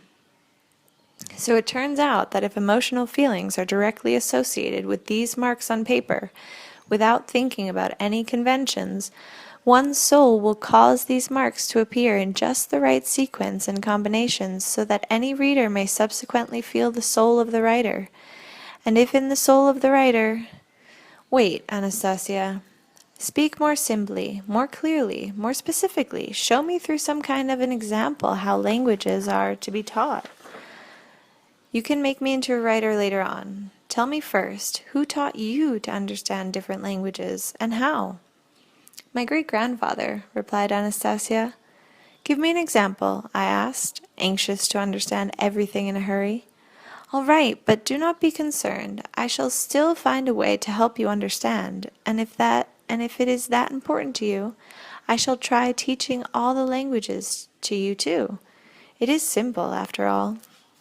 For us it is quite incredible, Anastasia. So do try to explain, and tell me, how much time will it take to teach me? She thought for a moment, looked at me, and then said, Your memory is not very good, and then there are your domestic problems. You will need a lot of time. How long? I was impatient for an answer. For everyday comprehension of phrases such as hello and goodbye, I would say it will take at least 4 months, possibly 6, she replied. Enough, Anastasia. Tell me how your great-grandfather did it. He played with me. How did he play? Tell me. Calm down. Let go. I cannot understand why you were so impatient. And then she quietly went on. Great-grandfather played with me, as though he were joking with me. Whenever he came to me all by himself, without grandfather, he would always approach me, bow at the waist, and hold out his hand to me, and I would hold out mine to him. He would first shake my hand, and then get down on one knee, kiss my hand, and say, Hello, Anastasia. One time he He did everything as usual. His eyes looked at me tenderly as usual, but his lips were saying some kind of abracadabra. I looked at him in surprise, and he said something else, equally unintelligible. I could not take it any longer, and asked, "Grandpakins, have you forgotten what to say?" "Yes, I have," great-grandfather answered. Then he stepped away from me a few paces, stopped to think about something, and came over to me again, extended his hand to me, and held out mine to him. He dropped on one knee and kissed my hand. His look was gentle. His lips were moving, but no sound was coming out. I was even a bit afraid. Then I decided a reminder might help. "Hello, Anastasia," I hinted. "Correct," great-grandfather confirmed with a smile. At that point I realized it was a game. He and I would often play games together after that. At first it was quite simple, but then the game became more complicated and more fascinating. It is a game that begins when one is 3 years old and goes on until the age of 11, when one undergoes a kind of test. This involves looking attentively at the person you are talking with and being able to understand what they are saying, no matter what language they are expressing it in. This kind of dialogue is far superior to speech. It is more rapid and conveys far more information. You would call it thought transfer. You think it is abnormal, something out of fantasy, but it is simply an attentive attitude toward man, drawing upon a developed imagination and a good memory. It involves not just a more efficient method of information exchange, but getting to know a person's soul, along with the animal and plant world, and what constitutes creation as a whole. "Anastasia," I said, "what do plants growing in the garden plot have to do with this? What is their role in all this?" "What do you mean, what have they to do with it?" At the same time as the child is getting to know the world of plants as a part of the functioning of the universe, he is also entering into contact with his planets. With their help and the help of his parents, he quickly, very quickly, gets to know the truth and develops intensively in the fields of psychology, philosophy, and the natural sciences, your disciplines. But if the game goes on and some kind of man-made object from the artificial world is used as an example, the child will become lost. He will not receive any assistance from the powers of nature or the universe. I have already noted, Anastasia, that in the final analysis such a child could become an agronomist. Now, where would his knowledge come from in other areas? But Anastasia maintained that a man raised in such a manner would show an aptitude for quick learning in any of our scholarly disciplines.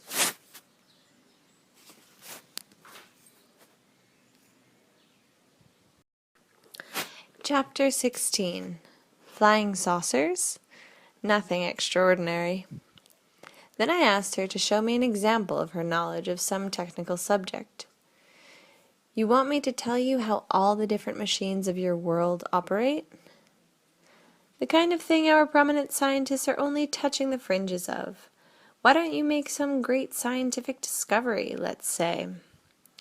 "That is what I have been doing for you this whole time you have been here."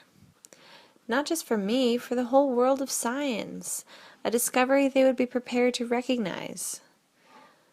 "Go ahead. Make a verifiable discovery in some technical field, like spaceships, the atom, automobile fuel, since you say it's all so simple." "In comparison to what I have just shown you, those fields you mention are something like, to use a term from your language, the Stone Age." "That's perfect. Something you consider primitive. But at least I'll be able to understand it.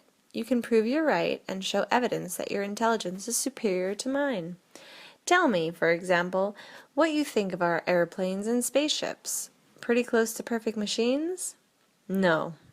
They are altogether primitive. They only serve to show how primitive the technocratic path of development is." That remark put me on my guard, since I realized that either her conclusions were those of a madwoman, or she really knew far more than someone with an ordinary consciousness could ever imagine. I continued my questioning. What do you mean when you say our rockets and planes are primitive? Anastasia responded after a brief pause, as though allowing time for her words to sink in. The functioning of all your machines, every single one of them, is based on the energy of explosion. Not knowing any more efficient natural sources of energy, you resort to such primitive, awkward substitutes with incredible stubbornness, and even the destructive consequences of their use do not stop you. The range of your airplanes and rockets is simply laughable. According to the scale of the universe, they rise a wee tiny bit above the earth, and now this method has practically reached its ceiling. Do you not agree? But that is ridiculous. An exploding or burning substance propels some monstrous structure you call a spaceship, and the greater part of the ship is designed precisely to solve this problem of propulsion. And what might be an alternative principle of movement through the atmosphere? A flying saucer might be a good example, Anastasia responded. What? You know about flying saucers and their propulsion systems? Of course I know. It's very simple and rational. I felt my throat go dry and tried to hurry her up. Tell me, Anastasia, quickly, and in a way I can understand. All right, only do not get excited. It will be harder to understand when you are excited. The propulsion principle of a flying saucer is based on the energy of generating a vacuum. How so? Be more precise. You have a limited vocabulary, yet I am compelled to restrict myself to it so that you can understand me. Well, I'll add to it, I blurted out in agitation.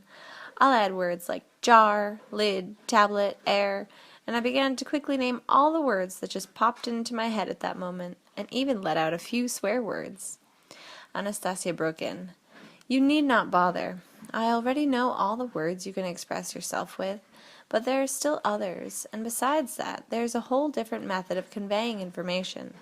If I used that, I could explain everything to you in a minute. As things stand now, it may take an hour or two. That is a lot, and I really wanted to tell you about something else, something much more meaningful. No, Anastasia, tell me about flying saucers and their propulsion methods. Tell me about energy carriers. Until I understand that, I shan't listen to anything else. All right, she acquiesced, and then went on. An explosion occurs when a solid substance quickly changes under a definable influence into gaseous form, or when in the course of a reaction two gaseous substances evolve into something even lighter. Everyone, of course, understands this part. Yes, I replied. If powder is ignited, it becomes smoke, and liquid fuel becomes gas. Yes, more or less. But if you or your people had purer thoughts and consequently a knowledge of the functionings of nature, you would have long ago become aware that if there is a substance capable of instant expansion and, through explosion, transformation into another state, the opposite process must also hold true. In nature, there are living microorganisms that transform gaseous substances into solids. All plants do this, in fact, only at varying speeds and with varying degrees of firmness and solidity of the resulting substance. Take a look around you, and you will see that plants take in liquid from the earth and breathe in air, and then process these into a hard and solid body. Let us say wood, or something even harder and more solid, like a nutshell or a plum stone. A microorganism smaller than the eye can see does this with fantastic speed, feeding, it would seem, on air alone. It is these same kinds of microorganisms that power flying saucers. They are like the microcells of the brain, only their operation has a very narrow focus. Their sole function is propulsion, but they carry out this function to perfection, and they can accelerate a flying saucer to 1/19th the speed of the average modern earth-dweller's thought. These microorganisms are located on the inner surface of the upper part of the flying saucer and positioned between its double walls, which are set approximately 3 centimeters apart. The upper and lower surfaces of the outer walls are porous, with micro-sized pinholes. The microorganism draws in the air through these pinholes, thereby creating a vacuum ahead of the saucer. The streams of air begin to congeal even before contact with the saucer, and as they pass through the microorganisms, they are transformed into tiny spheres. Then these spheres are enlarged even more, to approximately half a centimeter in diameter. They lose their firmness and slide down between the walls into the lower part of the saucer, where they again decompose into a gaseous substance. You can even eat them, if you can do this before they decompose. What about the walls of the flying saucer? What are they made of? They are cultivated, grown. How so? Why the surprise? Just give it a little thought, you will figure it out. Many people cultivate a fungus in various kinds of containers. The fungus imbues the water in which it is placed with a pleasant, slightly acidic flavor and takes the shape of the container. This fungus is very similar to a flying saucer. It creates a double wall around itself. If another microorganism is added to its water, it produces a congealment. But this so-called microorganism can be produced, or rather generated, by the power of will or the brain, much like a vivid concept or imagery. Can you do this? I asked. Yes, but I don't have sufficient brain power of my own. The action of several dozen people having the same ability is required, and it takes about a year all told. And can one find on our earth everything necessary to make, or grow, as you say, such a flying saucer and the microorganisms? Of course one can. The earth has everything that the universe has. But how do you get the microorganisms inside the walls of the saucer if they are so small you can't even see them? Once the upper wall is cultivated, it will attract and collect them in huge numbers, just as bees are attracted to cells. But this process also requires the collective will of several dozen people. In any case, what is the use of elaborating further if you cannot cultivate it for lack of people with the right kind of will, intelligence, and knowledge? Isn't there some way you could help? I could! So do it! I have already. What have you done? I was still perplexed. I told you how children should be raised, and I can tell you more. You must tell this to others. Many will understand, and their children raised in this manner will have the intelligence, knowledge, and will permit them to make not only a primitive flying saucer, but significantly more. Anastasia, how do you know so much about flying saucers? Does that too come through your communication with plants? They have landed here, and I helped the occupants repair their ship. Are they much smarter than us? Not at all. They have a long way to go to attain the level of man. They are afraid of us, afraid to approach people, even though they are very curious. At first they were afraid of me. They trained their mental paralyzers on me, put on quite a show. They tried to frighten me, shock me. It was quite a challenge to calm them down and convince them I would only treat them with affection. Well, how could they be less smart than us if they can do things man can't do yet? What is so surprising about that?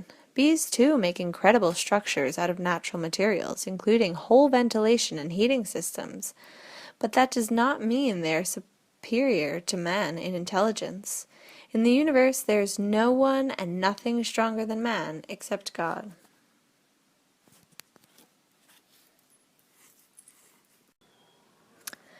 Chapter 17. The Brain, a Supercomputer. The possibility of building a flying saucer greatly interested me. If one examines the principle of propulsion just as a hypothesis, it is still a new one. A flying saucer, however, is a complex machine and is not a high-priority item for us earthlings. For that reason, I wanted to hear something that would be understandable right away. I wanted a something that did not require any investigation of scholarly minds, but could be immediately put into practice in our daily lives and benefit everyone. I began asking Anastasia to come up with a solution to a question that our society was being confronted with today. She agreed, but asked, "Could you at least put in some more specific terms, this question? How can I solve something when I do not know what you have in mind?" I began thinking. What was the number one problem we face today? And the following terms came to mind. You know, Anastasia, our major cities right now are confronted with the most acute problem. Environmental pollution. The air in these cities is so bad it's hard to breathe. But you yourselves are the ones polluting it. We realize that. Please, hear me out. Only don't go philosophizing about how we must be purer ourselves, have more trees around, and so forth. Just take things as they are today and think up something. For example, how to reduce the pollution in our major cities by 50% without costing the Treasury, the government, that is, any money. And make it so that your plan will be the most logical of all possible alternatives, and that it will be capable of instant implementation so that I and everyone else cannot fail to understand it. I shall try at once, Anastasia replied. Have you specified all the terms? I thought I should try and make it even more complex, just in case her mind and abilities really turned out to be truly superior to what our own powers of reasoning allowed. So I added, and make whatever you think up to be profit-generating. For whom? For me, and for the country too. You live within the borders of Russia, so make it the whole of Russia. Are we talking about money? Yes. An enormous amount of money? Profit, Anastasia. Well, money is never an enormous amount. But I need enough money to be able to pay for this expedition and have enough left over for a new one. And as for Russia? I thought for a moment. I thought, what if Anastasia were even a little interested in the material benefit of our civilization? And then asked, You wouldn't want anything for yourself? I have everything, she replied. But all at once an idea came to me, something that might possibly interest her. How about this, Anastasia? Let's have your plan make enough money to provide free seeds, or at least seeds at a discount, to all your beloved Dutchniks or gardeners throughout Russia. Terrific, Anastasia exclaimed. What a wonderful idea! If you have finished, I shall now get to work. How delightful that sounds! Seeds! Or, is there anything else you wish to add? No, Anastasia, that's enough for now. I felt her inspiration and excitement not only over the task itself, but especially over the free seeds for her Dachniks. Yet I still felt convinced that even with her special abilities, a solution to the problem of air pollution was simply out of the question, else our many scientific institutions would have come up with one long ago. With a bustle of energy this time, not her usual calm and quiet self, Anastasia lay down on the grass, her arms wide spread, her curled fingers reached their cushioned tips upward, alternating between motion and stillness, while her eyelids trembled on her closed eyes. She lay there for about 20 minutes, then opened her eyes, sat up, and said, I have determined the nature of the problem, but what a nightmare it is! What have you determined, and what's this about a nightmare? The greatest harm is coming from your so-called automobiles. There's so many of them in large cities, and every one of them is emitting both an unpleasant odor and substances harmful to human bodies. The most frightening thing is that these substances are mixing with earth, or dust particles, and impregnating the dust. The movement of automobiles picks up the impregnated dust, and people are breathing in this horrible mess. It gets swept into the air and then settles on the grass and the trees, covering everything around. This is very bad. It is very harmful to the health of both people and plants. Of course it's bad. Everybody knows it's bad. Only nobody can do anything about it. We have street cleaning machines, but they can't keep up. You, Anastasia, have discovered absolutely nothing new. You haven't thought up any original solution to purify our air. All I did just now was to determine the basic source of the danger. Now I shall think about it further and analyze it. I need to concentrate for a long time, perhaps as long as an hour, since I have never dealt with a problem like this before. So that you will not be bored, do go for a walk in the forest, or... You get on with your thinking. I'll find something to do. And Anastasia withdrew into herself, coming back an hour later. After a walk in the forest, I found her, as it appeared to me, in a state of some discontent, and I said, You see, Anastasia, you and that brain of yours aren't capable of doing anything either. You don't worry about it. We've got a lot of scientific institutions working on this question, but they, just like you, can only describe the fact that pollution is going on. They haven't been able to do anything about it yet. She answered in a somewhat apologetic tone. I have gone over in my mind, I believe, all the possible variants, but I do not see any way of quickly reducing the pollution by 50%. My mind was all at once set on alert. She had found some sort of solution after all. So what kind of reduction did you come up with? I asked. She sighed. Not that much. I managed to achieve 35 to 40%. What? I couldn't help exclaim. Pretty poor result, eh? Asked Anastasia. A lump formed in my throat. I realized she was incapable of lying, exaggerating, or downplaying anything she said. Trying to restrain my excitement, I said, "Let's change the terms of the project. Let's say 38%. Quick, tell me what you've come up with." "Your automobiles must be equipped to not only scatter this foul dust, but to collect it as well." "How can we do that? Talk faster." "Those things sticking out in front of the automobiles, what are they called?"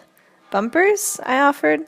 "All right, bumpers. Inside them or below them should be attached a little box with small holes facing frontwards.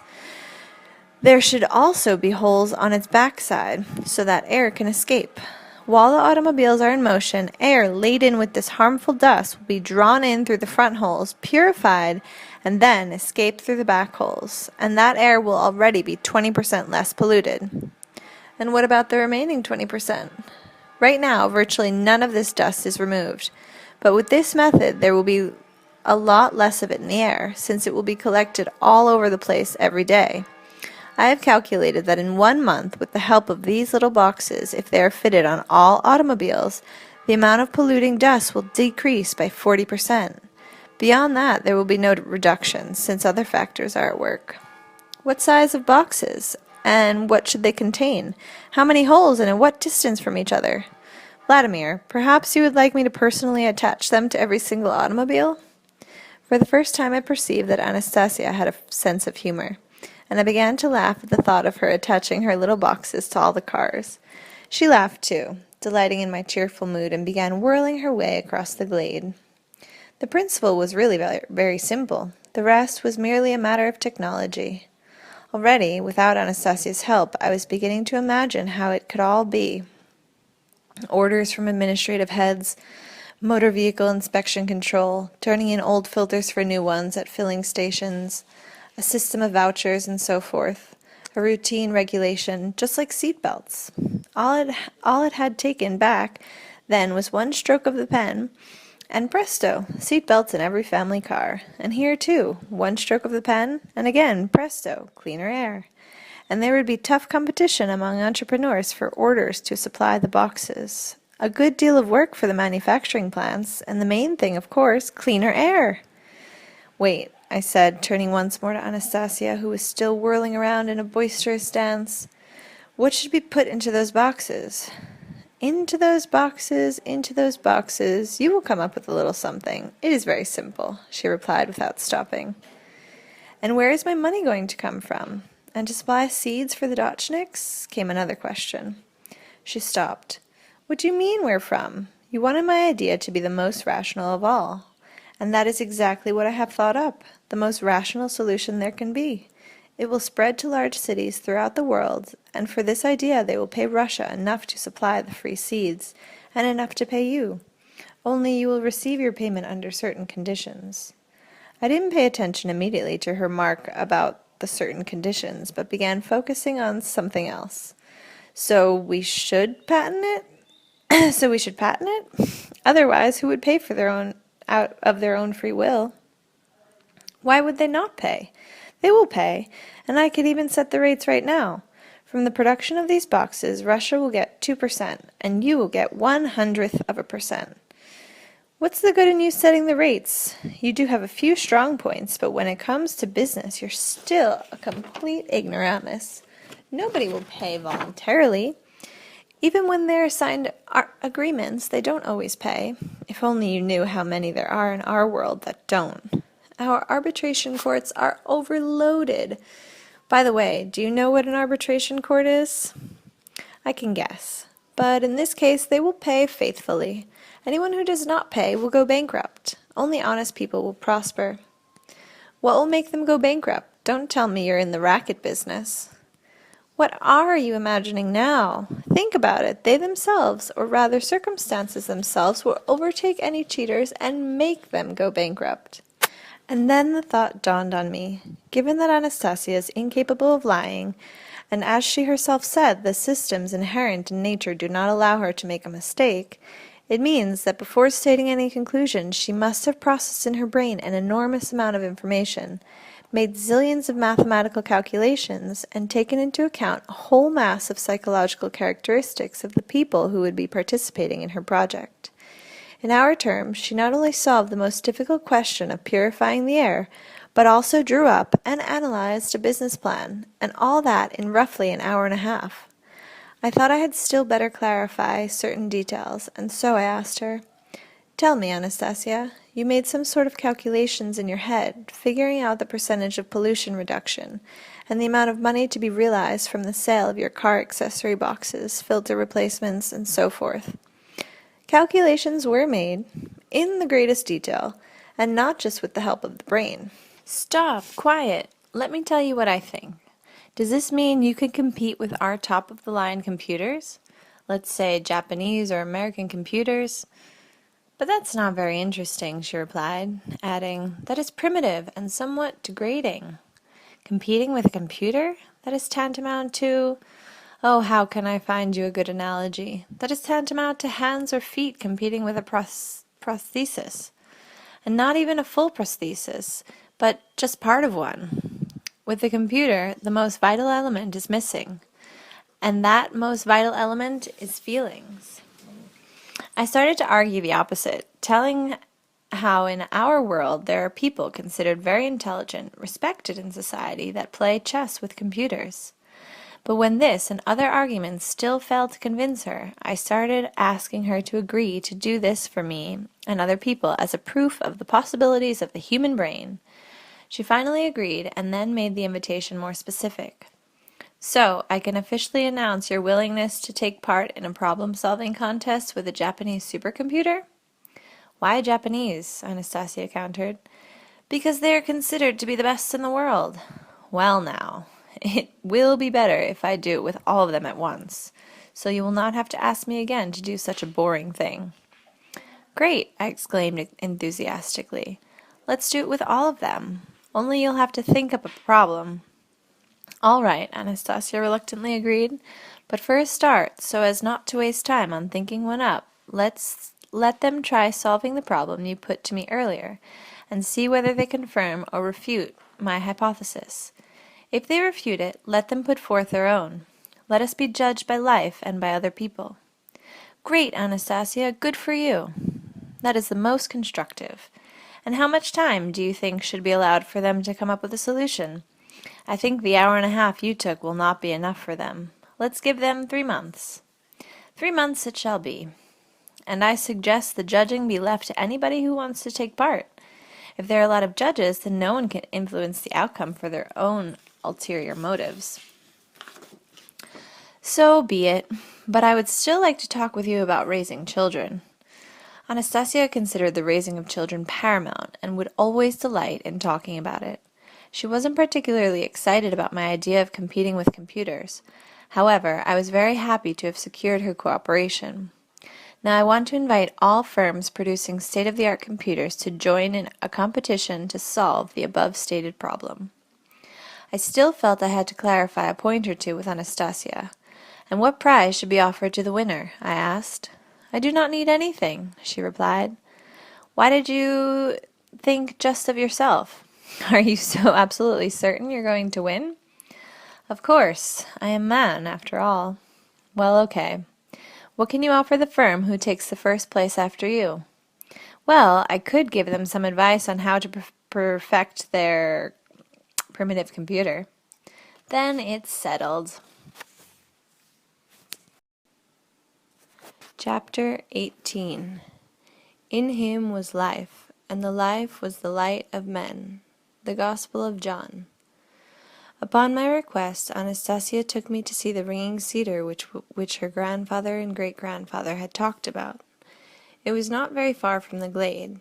The tree, approximately 40 meters tall, rose slightly higher than its neighbors, but its principal distinguishing feature was the aureole radiating from its glistening crown, similar to the halos around the faces of saints depicted on icons. The aureole was not even, it pulsated, and at its upper tip one could see a thin ray of light beaming into the infinity of the heavens. The spectacle was dazzling and absolutely charming. At Anastasia's suggestion, I pressed the palms of my hands to its trunk. I could hear a ringing or crackling noise, comparable to what one might hear standing under a high-voltage transmission line, only more resonant. It was I who happened to discover a way to send its energy back into space, and then have it distributed here on Earth, Anastasia told me. You see how its bark has been torn off in various places? That is where the bear was climbing it. It was quite a challenge to get her to carry me up to the first branches. I clung on to the fur on her neck.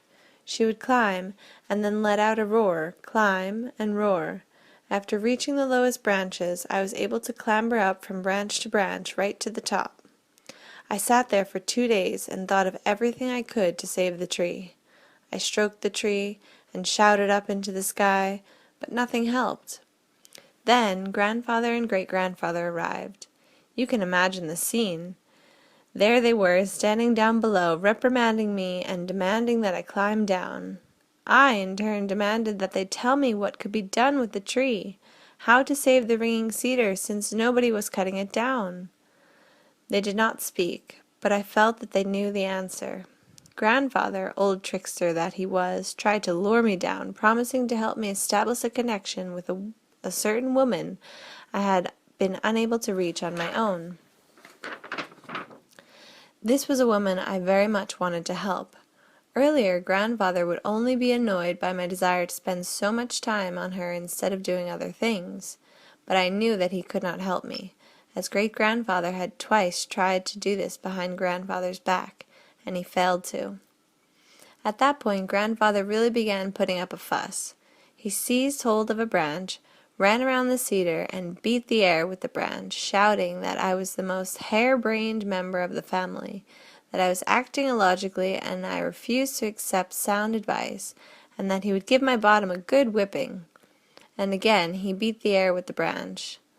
Now that was a real humdinger of a threat, and even great-grandfather burst out laughing. I, too, gave up a hearty laugh. In doing so, I inadvertently broke a branch at the top, and a glow began emanating from it, and I heard great-grandfather's voice, serious, commanding, and entreating all at the same time. "Don't touch anything more, little one. Come down very carefully. You've already done enough." I obeyed and climbed down. Great-grandfather silently embraced me. Trembling all over, he pointed at the tree, on which more and more branches were beginning to glow. Then a ray formed, pointing upward. Now the ringing cedar would not burn up. Through its little ray, it would give everything it had saved up for the past 500 years to people and to the earth. Great-grandfather explained that the ray had formed in the exact spot where I had shouted upward and had inadvertently broken a branch while I was laughing. Great-grandfather said that if I had touched the ray emanating from the broken branch, my brain would have exploded, as there was too much energy and information in this little ray. That was exactly how my papa and mama had perished. Anastasia put her hands on the mighty trunk of the ringing cedar she had saved, and pressed her cheek against it. After pausing for a while, she continued her story. They, my papa and mama, once came upon a ringing cedar just like this one. Only mama had been doing everything a little differently, since she did not know. She had climbed up to the neighboring tree, from which she reached out and touched one of the lower branches of the ringing cedar and broke it off, inadvertently exposing herself to the ray which flamed up out of the broken branch. The branch had been pointing downward, and the ray went down to the earth. It is very bad, very harmful when such energy falls into the earth. When Papa came, he saw this ray and saw Mama, who had been left hanging, one hand still firmly grasping the ordinary cedar branch. In the other hand she held the broken branch of the ringing cedar. Papa, no doubt, had an immediate grasp of everything that had happened. He climbed up the ringing cedar right to the top. Grandfather and great-grandfather saw him break off the upper branches, but they did not glow. While more and more of the lower ones began glowing, great-grandfather said that Papa realized that it would not be long before he would never be able to climb down. The upward beaming rays with its pulsating glow failed to appear. All that was going on was more and more thin rays shining downward. An upward ray did appear when Papa broke off a large branch pointing up, and even though it was not glowing, he bent it and pointed it at himself. When it did flame up, Papa still managed to unclasp his hands. The branch straightened, and the ray from the branch directed itself toward the sky, and then pulsating aureole formed. Great-grandfather said that at the last moment of his life, Papa's brain was able to take in an enormous flood of energy and information, and that he was able, in some incredible way, to clear his mind of all previously accumulated information, and so was able to gain the time required to unclasp his hands and direct the branch upward just before his brain exploded. Anastasia once more stroked the cedar trunk with her hands, once more pressed her cheek against it, and stood stock still, smiling, listening to the ringing of the cedar.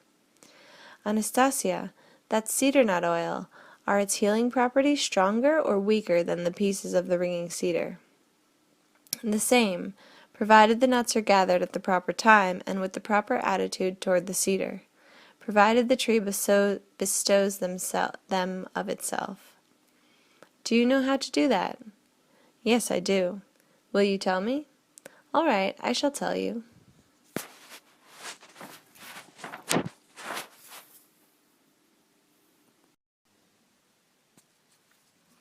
Chapter 19. The Need to Change One's Outlook on the World.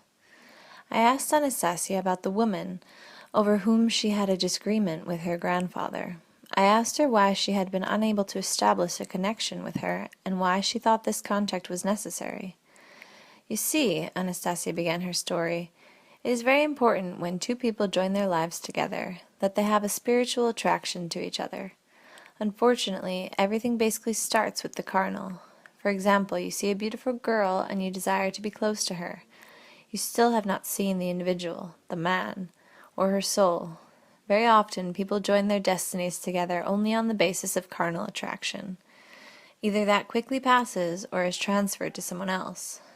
What then keeps people together?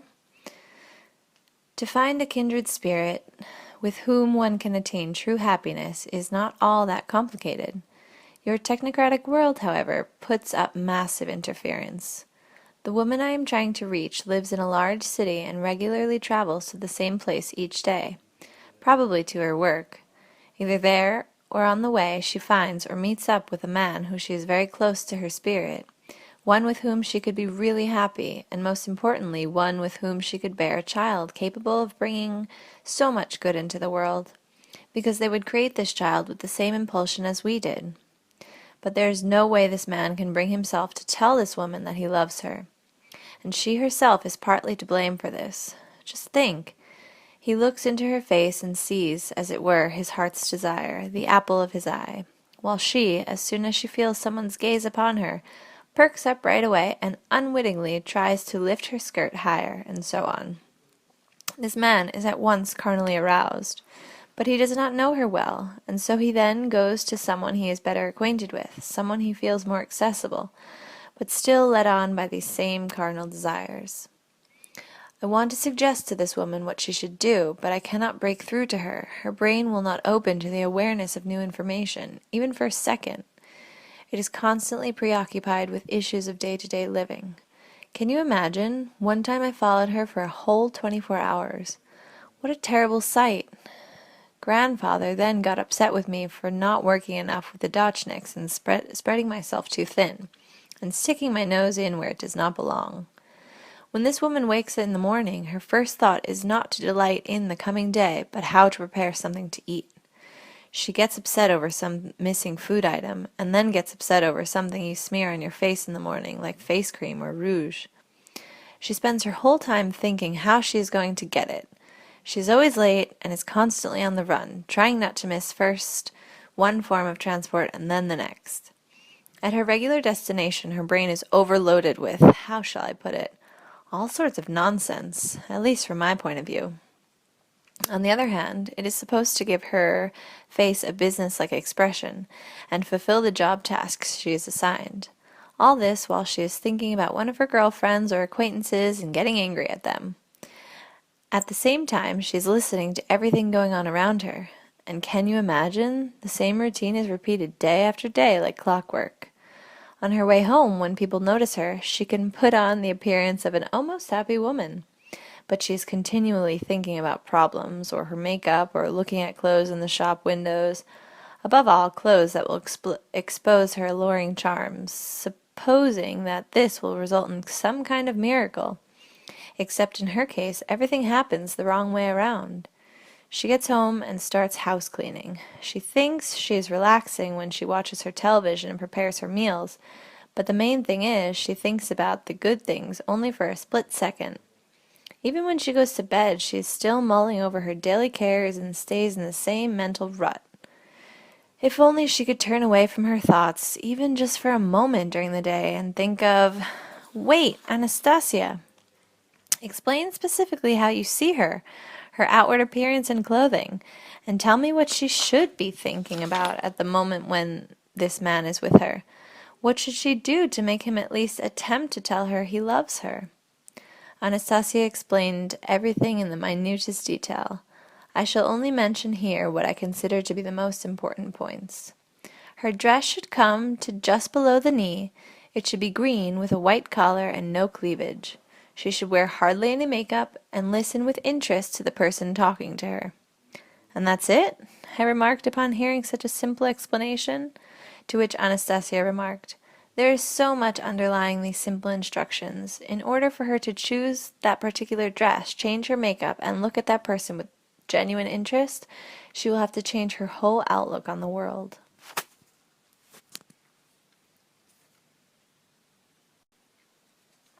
Chapter 20. A Mortal Sin. I still need to tell you, Vladimir, about the terms under which you will receive money in the bank, when there will be a great deal of money in your accounts. "Go ahead, Anastasia, it will be a pleasant experience," I replied. However, I was devastated by what I heard. Judge for yourselves. Here is what she set forth. In order to withdraw the money from your bank account, you must meet the following conditions.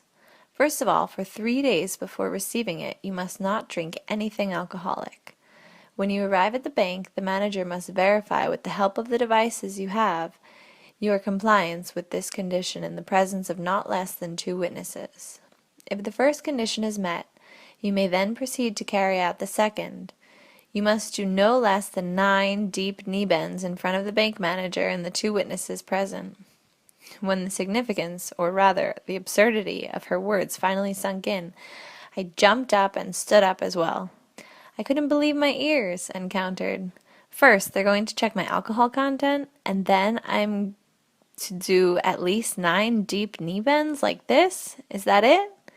"Yes," responded Anastasia, "and for each knee bend they will be able to release from your account no more than 1,000,000 of your rubles at their present worth." I was overwhelmed by a sense of rage, anger, and annoyance. "What did you say that for?" "Well, what for? I was feeling so good. I believed you. I was starting to think that you were right about a lot of things, that there was logic in your arguments. But now I am absolutely convinced that you're a schizophrenic, a stupid hick, a mad woman. This latest thing you said has wiped out everything else. It's completely devoid of any sense or logic. That's just not my opinion. Any sane person would agree with me. Ha! Don't tell me you still want me to write out these conditions in your book." "Yes." "Now you've really gone mad. Do you mean to tell me that you were planning to write out instructions to the banks or publish this order?" "No, they will read it in the book, and they will act accordingly with you. Otherwise they can expect to go bankrupt." "Oh my God! And I've been listening to this creature 3 days already? Don't tell me you would like the bank manager to do knee bends with me too in the presence of witnesses." "It would be good for him, as it will be for you. But for them I have not set such strict conditions as I have for you." "So you're only doing this for my benefit? Do you have the slightest idea what a mockery you've made of me? See what the love of a crazy recluse can spill over into? Only it won't work. Not one single bank will ever agree to serve me under those conditions, no matter how much you have visualized such a situation. In your dreams, eh? Well, you can stand here and do the deep knee bends you want, you nincompoop." The banks will agree, and whether you know it or not, will open accounts for you. Granted, only those banks which are willing to operate ethically, and people will trust them and come to them. Anastasia went on, not budging an inch from her position. I found myself becoming increasingly irritated and angry. Angry with myself, or angry at Anastasia. Come on now, think how long I've listened to her, trying to understand what she was saying, and here she's turned out to be simply half crazy. I started laying into her, using, to put it mildly, some pretty coarse language. She stood there, leaning with her back to a tree, her head just slightly bowed. One hand was clasped to her chest, and the other was raised upward, lightly waving. I recognized that gesture. She used it every time she needed to bring calm to the surrounding natural environment, so I wouldn't get fearful of it. And I realized why she needed to calm them down on this occasion. Every insulting or coarse word directed at Anastasia felt like a whip cracking against her flesh, making her whole body tremble. I fell silent. I sat down on the grass, turned away from Anastasia, deciding I'd better calm down myself and head back to the river bank, and not talk with her any more at all. But when I heard her voice call out behind me, I was amazed that it didn't have the slightest hint of resentment or rebuke. You know, Vladimir, everything bad that happens to man is brought on by man himself, whenever he disobeys the laws of the spiritual beings and breaks his connection with nature. The forces of darkness try to distract their attention with the instant attraction of your technocratic way of life, to make them forget the simple truths and commandments set forth way back in the Bible. And they all too often succeed. One of the mortal sins of man is pride.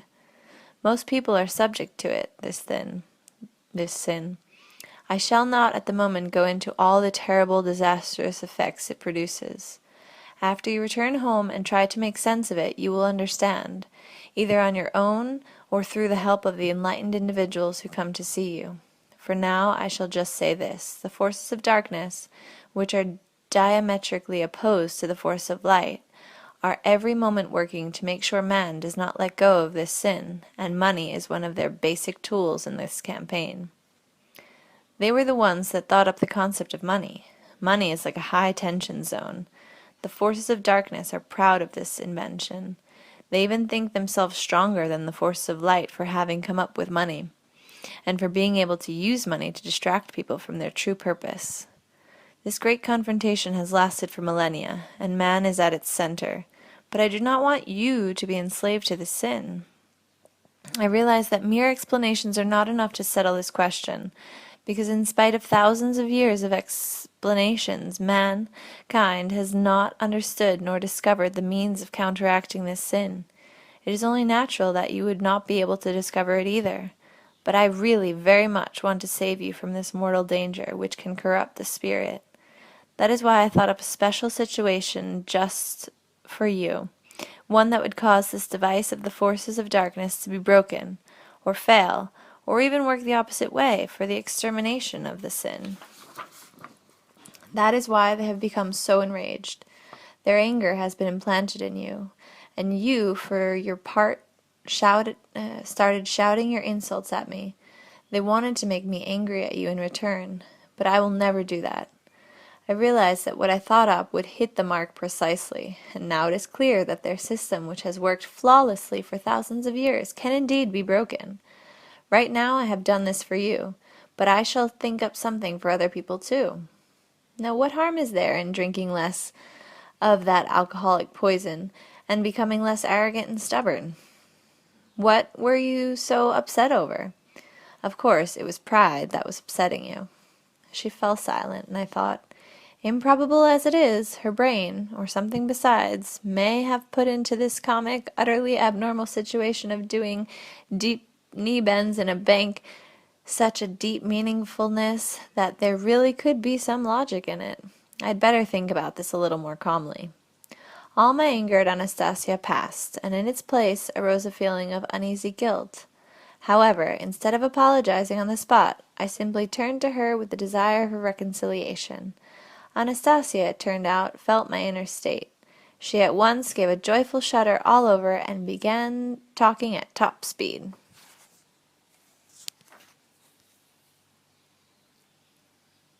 Chapter 21. Touching Paradise. Your brain is tired of listening to me, and yet I still have so much I want to tell you. I do so want to, but you need to rest. Let us sit again for a little while." We sat down on the grass. Anastasia took me by the shoulders and drew me close to her. The back of my head touched her breast, which gave me a pleasant, warm feeling. "Do not be afraid of me. Let yourself go," she quietly said, and lay down on the grass so that I would be more comfortable for me to rest. She ran the fingers of one of her hands through my hair, as if combing them, while the fingertips of her other hand quickly touched my forehead and temples. Occasionally she would lightly press down with her fingernails at various points on the top of my head. All this gave me a feeling of tranquility and enlightenment. Then, putting her hands on my shoulders, Anastasia said, "Listen now, and please tell me what sounds you hear around you."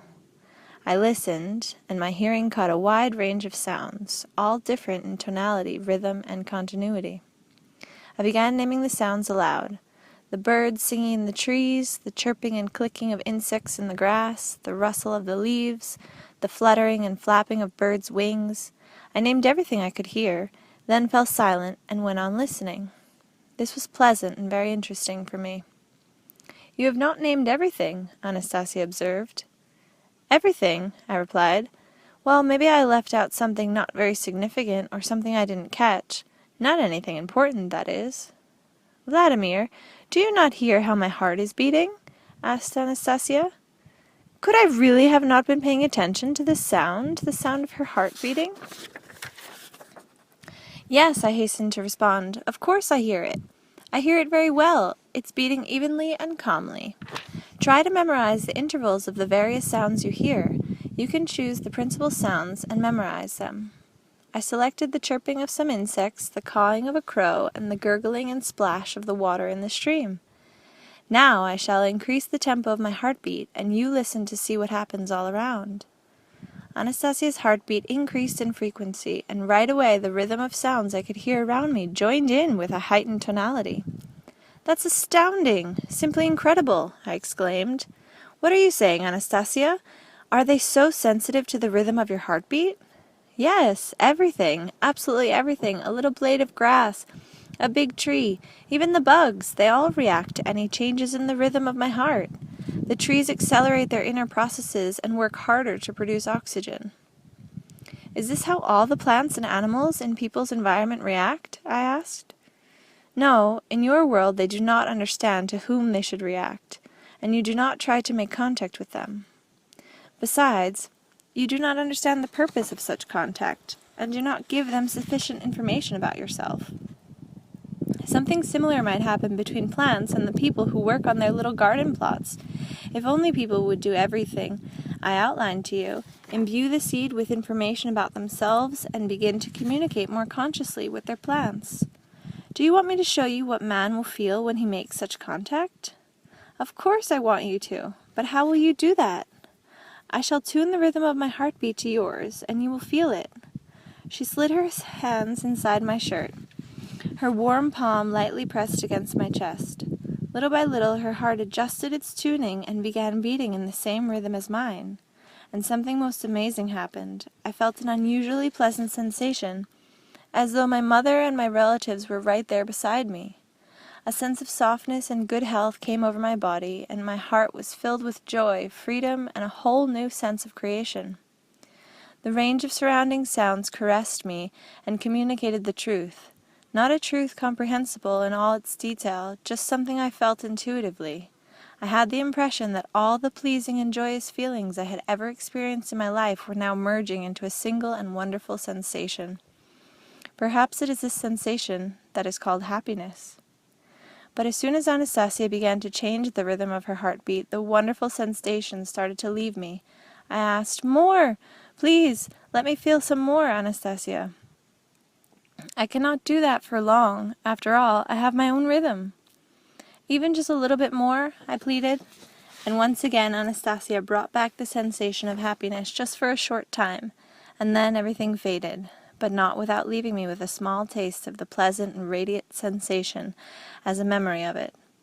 We remained silent for a while, and then I felt like hearing Anastasia's voice again, and I asked, "Was it this good for the first people, Adam and Eve?" You just lie around, enjoy life and prosper, everything at hand. Only it can become boring if there's nothing to do. Instead of answering my question, Anastasia asked one of her own. Tell me, Vladimir, do many people think of Adam, the first man, as you thought just now? Probably the majority. But what was there for them to do in paradise? It was only later that man started to develop and thought up everything. Man developed through labor. He became smarter thanks to labor.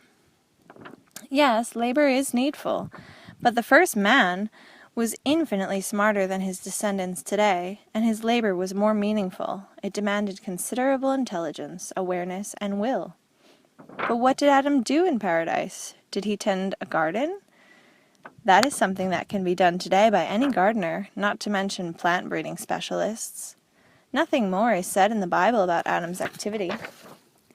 If the Bible told everything in detail, it would be impossible to read through it in a single human lifetime. One must understand the Bible. There is so much information behind each verse. Do you want to know what Adam did? I shall tell you, but first remember that it is the Bible that tells us that God assigned Adam to give names and specify the purpose of every creature living on the earth. And he, Adam, did this. He did what all the scientific institutions in the world taken together have not yet been able to do. Anastasia, do you turn to God yourself? Do you ask him for anything for yourself? What more can I ask, when so much has already been given me? It is my task to thank him and to help him.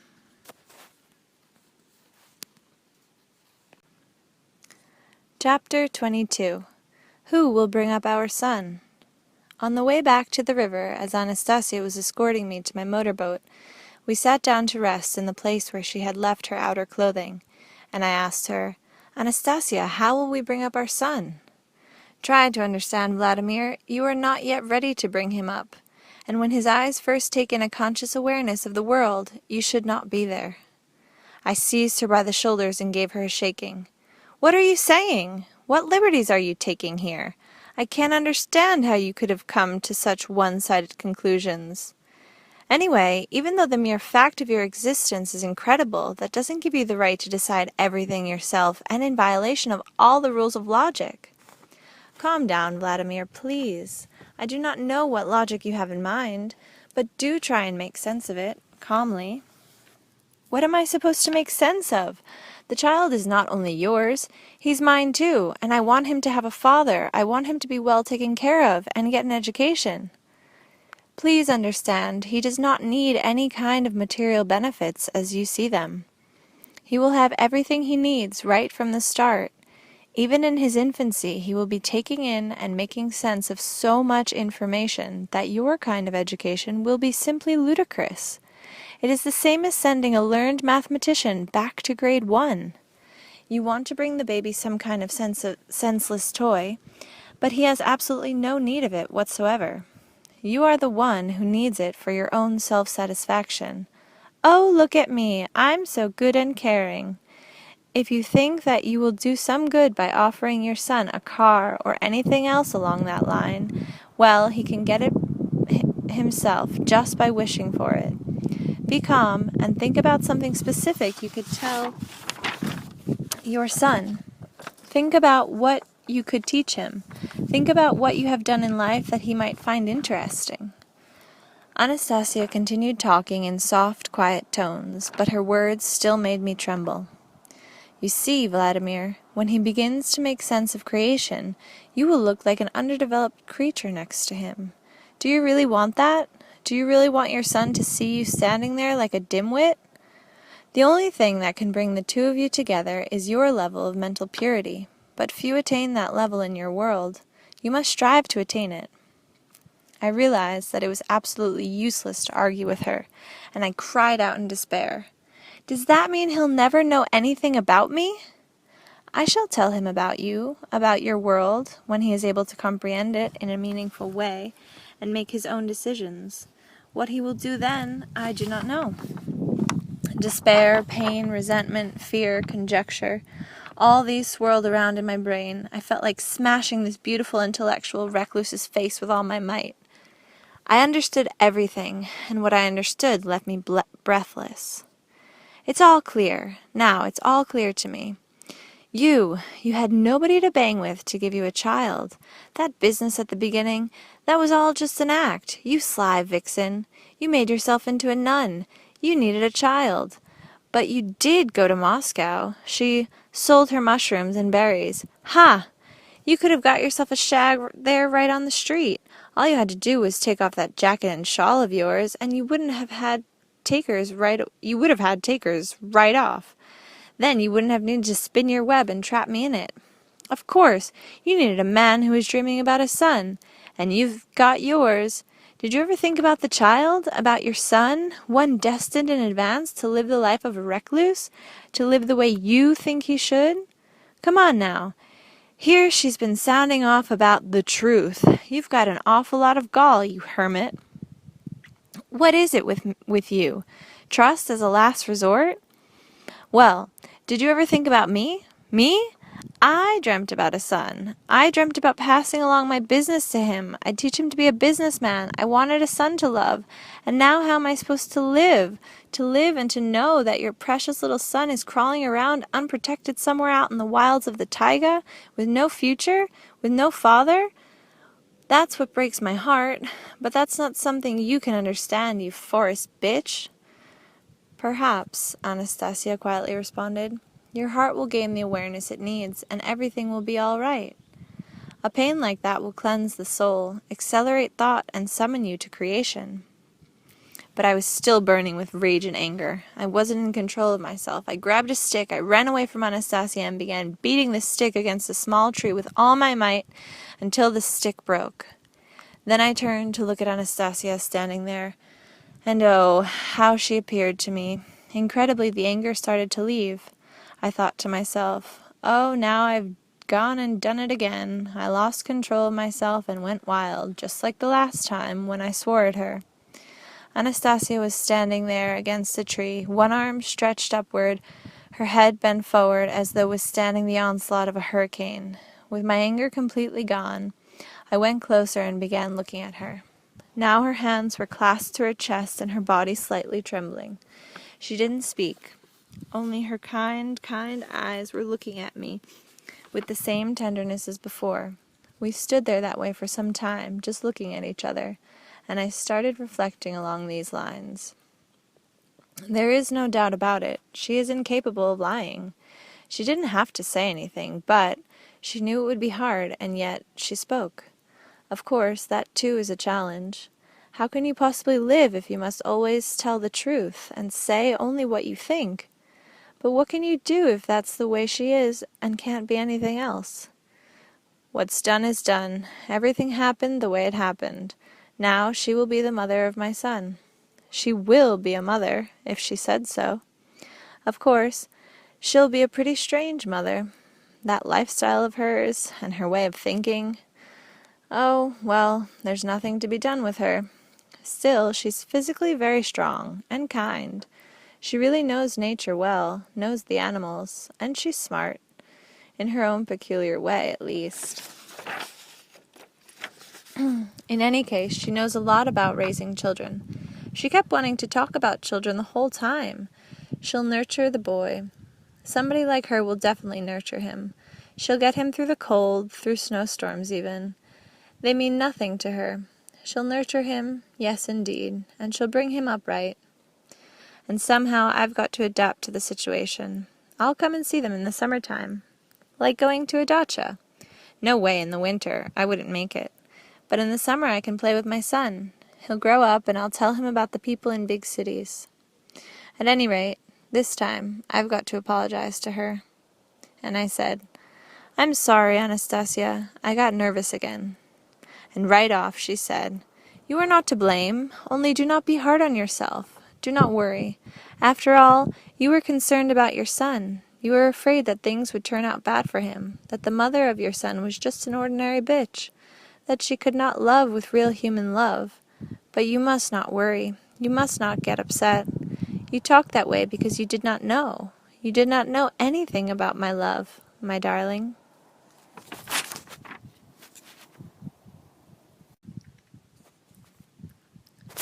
Chapter 23.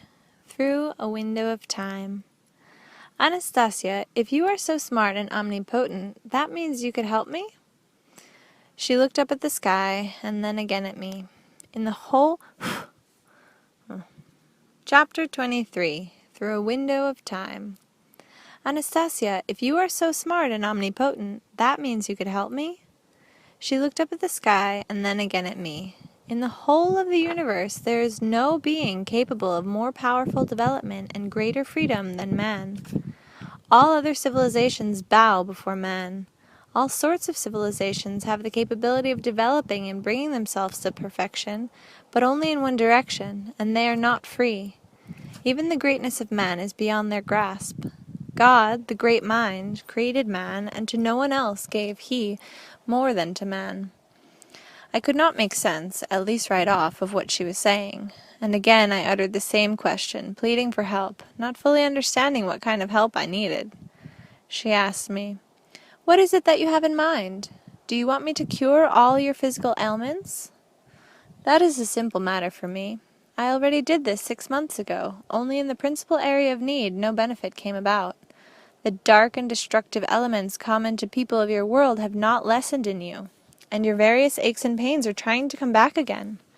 "You witch, mad woman hermit, get out of here this instant," you're probably thinking, right? "Yes," I answered in amazement. "That is exactly what I was thinking. You read my mind?" "I surmise that is what you might be thinking. Indeed, it is written all over your face. Tell me, Vladimir, do you not, remember me at least a little?" The question dumbfounded me, and I began carefully examining her facial features, especially her eyes. I really began to think that I might have seen them somewhere before, but where? "Anastasia, you said yourself that you spend all your time in the forest.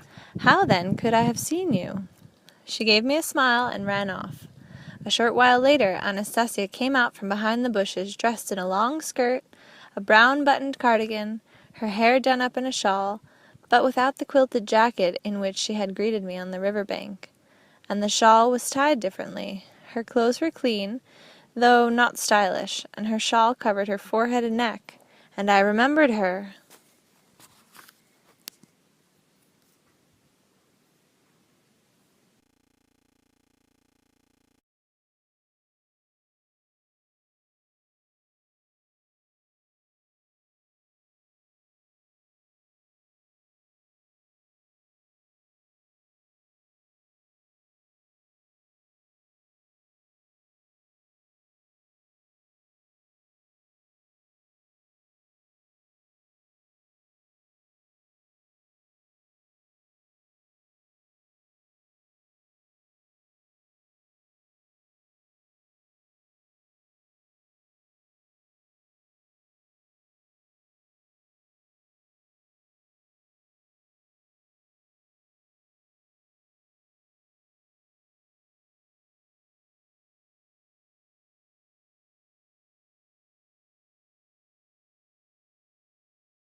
Chapter 25. Bugs.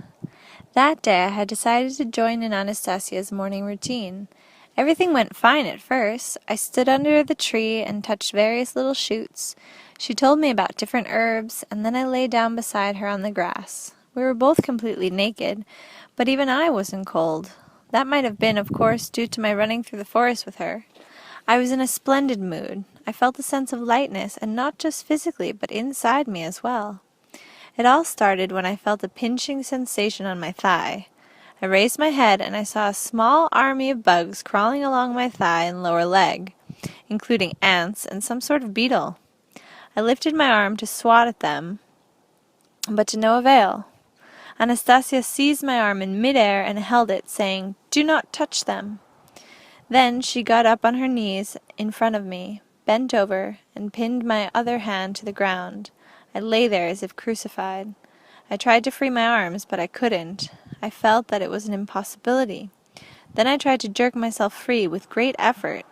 She kept restraining me with very little effort, her smile never fading from her face, and still my body felt more and more crawling things, all tickling, biting, and pinching, and I came to the conclusion that they were starting to eat me alive. I was in her hands, both literally and figuratively. Taking stock of the situation, I realized that nobody knew where I was. Nobody would come here looking for me, and if they should happen to wander by, they would see my picked-over bones. Indeed, if they saw any bones at all. And all sorts of things flashed through my head at that moment. And this was no doubt the reason my instinct for self-preservation kicked in, dictating the only feasible course of action in the situation. In desperation, I sunk my teeth with all my might into Anastasia's bare breast, at the same time jerking my head from side to side. Upon hearing her scream, I immediately loosened my grip on her breast. Anastasia loosened her hold, jumped up, one hand holding her breast, the other stretched upward, waving. She tried to smile. I, too, jumped up and shouted at her, feverishly brushing the crawling things off my leg. "You wanted to feed me to those vermin, you forest witch? Well, I don't give in that easily." She continued waving and responding with a forced smile to the elements of nature around her, which had begun reacting warily to her situation. Anastasia looked at me and slowly, not with her usual sprightly gait, walked toward the lake, her head bowed. I kept standing in the same spot for some time, thinking what I should do next. Return to the river bank, but how would I find the way? Follow Anastasia, but what would be the point? Nevertheless, I headed for the lake shore. Anastasia was sitting on the shore, rubbing tufts of grass between the palms of her hands and dabbing its juice on the part of her breast where the huge bruise left by my bite was clearly visible. It was probably very painful for her, but what had been her thought in attempting to restrain me? I hovered around her for a little while before asking, "Does it hurt?" Without turning her head, she replied, "It hurts more inside," and she silently continued rubbing in the juice from the tufts of grass. "Why were you thinking to play tricks on me?" "I was trying to be helpful. The pores of your skin are all plugged up. They cannot breathe. The little bugs would have cleaned them out. It is not that painful. In fact, it's rather pleasant." "And the snake I saw? Wouldn't it have stung me in the leg?" "It was not doing you any harm. Even if it had released its venom, it would have been only on the surface, and I would have rubbed it in at once. The skin and muscles on your heel are deteriorating." "That's on account of a car accident," I said. For a time, neither of us spoke. The whole situation felt rather silly. Not really knowing what to say, I asked her, "What happened? Why did not that invisible someone help you again as before when I lost consciousness?" "The reason he did not help was that I was smiling. And when you began biting me, I tried to smile." I began to feel uncomfortable in her presence. Picking up a tuft of grass, I rubbed it between my hands as hard as I could. Then I knelt down in front of her and began dabbing her bruise with my moistened palms.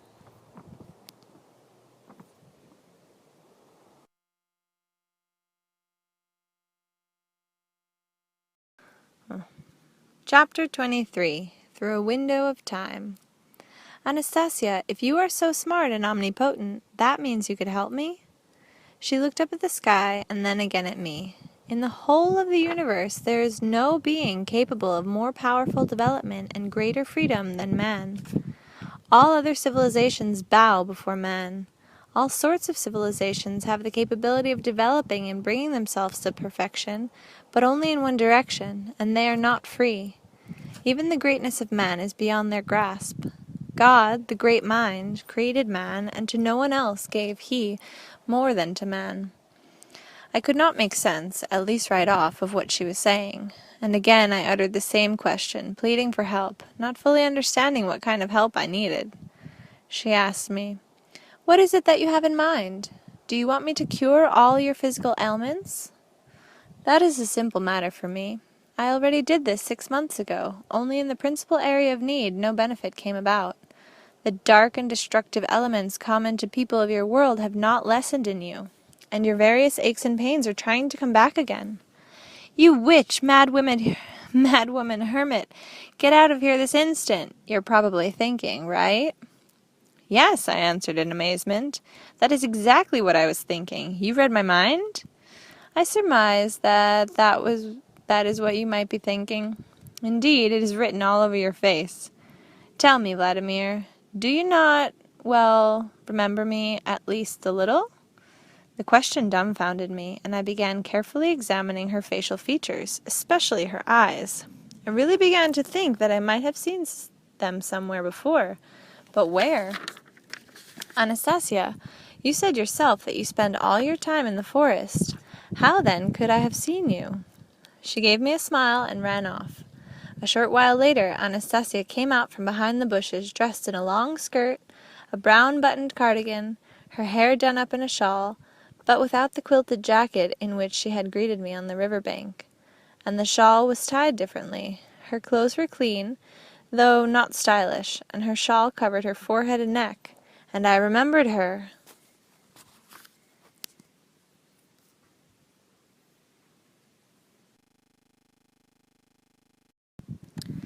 Chapter 24. A Strange Girl. The summer before, our convoy ship had docked at one of the villages not far from these parts. We needed to buy bulk meat for the restaurant and spend some time in port. 60 kilometers farther on, there would be a particularly dangerous section of the river, which meant our ship could not travel through there at night. Certain sections of the river were not equipped with navigation lights. So as not to waste time, we began announcing over our outdoor loudspeaker system, as well as the local radio, that we were throwing a party that evening aboard our vessel. The sleek white ship standing at the dock glistened with a huge array of lights, and alive with the music pouring forth from it inevitably attracted the young people of the village to such occasions. Indeed, on this particular evening, practically the entire local youth population could be seen making its way to the ship's gangplank. Upon coming aboard, like any first-time visitors, they immediately set about taking a look around the whole ship to see what they could see. After touring the main, middle, and upper decks, they ended up congregating in the restaurant and bar. The female contingent, as a rule, took to dancing, while the male half preferred drinking. The unusual circumstances of being on a ship, plus the music and alcohol, always engendered a state of excitement, occasionally making big trouble for the crew. Almost always there was not enough time, and the party-goers made a collective appeal to extend the festivities just a bit longer, say by half an hour, and then more and more into the night. On this particular occasion I was alone in my cabin, listening to the music wafting up from the restaurant, and attempting to make modifications to the convoy schedule for the remainder of the trip. All at once I felt myself being stared at. I turned around and glimpsed her eyes on the other side of the window glass. That was nothing unusual. Visitors often liked looking into the ship's cabins. I got up and opened the window. She didn't go away. She continued looking at me with some embarrassment. I felt I wanted to do something for this woman standing alone on the deck just outside my cabin. I wondered why she wasn't dancing like the others. Perhaps she was somehow unhappy. I offered to show her around the ship, and she silently nodded. I took her all over the ship, showed her the main office, which frequently impressed visitors with its elegant appointments, the rug covering the floor, the soft leather furniture, the computers. Then I invited her into my cabin, which consisted of a study-cum-sleeping quarters and a carpeted reception room equipped with fine furniture, TV, and VCR. I was probably most delighted at the time to impress a poor country girl with the achievements of our civilized world. I opened in front of her a box of candies, poured 2 glasses of champagne, and thinking to add the finishing touches to the impression, put on a videotape of Vika Tsaiskanova singing Love and Death. The videotape included a number of other songs performed by my favorite artists. She lightly touched the champagne glass to her lips, looked intently at me, and asked, "It's a challenge, eh?"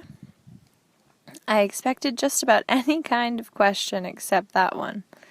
The expedition had indeed turned out to be quite a challenge.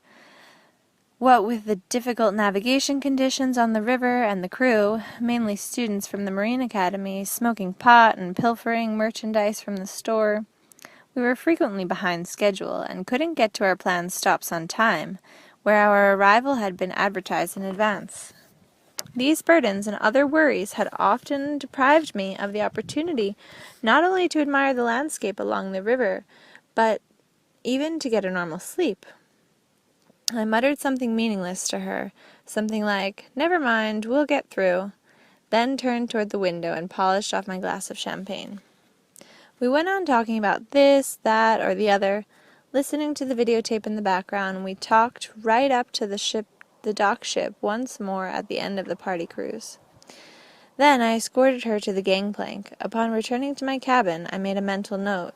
There was something very strange and unusual about this woman, and I was left with an unexpected feeling of lightness and brightness after talking with her. That night I had my first good sleep in many days. At long last I understood why. The woman on the ship had been Anastasia. "So that was you, Anastasia?" "Yes, there in your cabin. I memorized all the songs which I later sang to you in the forest. They were playing while we were talking. You see how simple it all is? How did you happen to come on board?" "I was interested in seeing what was going on, how you all lived. After all, Vladimir, I had been spending my whole time just taking care of Dachniks."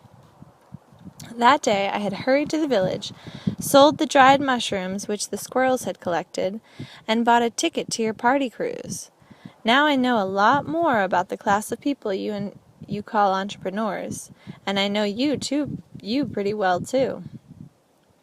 I feel I owe you a huge apology. I did not know how things would turn out, that I would be so drastically altering your future. Only I can no longer do anything about it, since they have seen to the fulfillment of this plan, and they are answerable only to God. For a time now, you and your family will have great difficulties and challenges to overcome, but then that will all pass.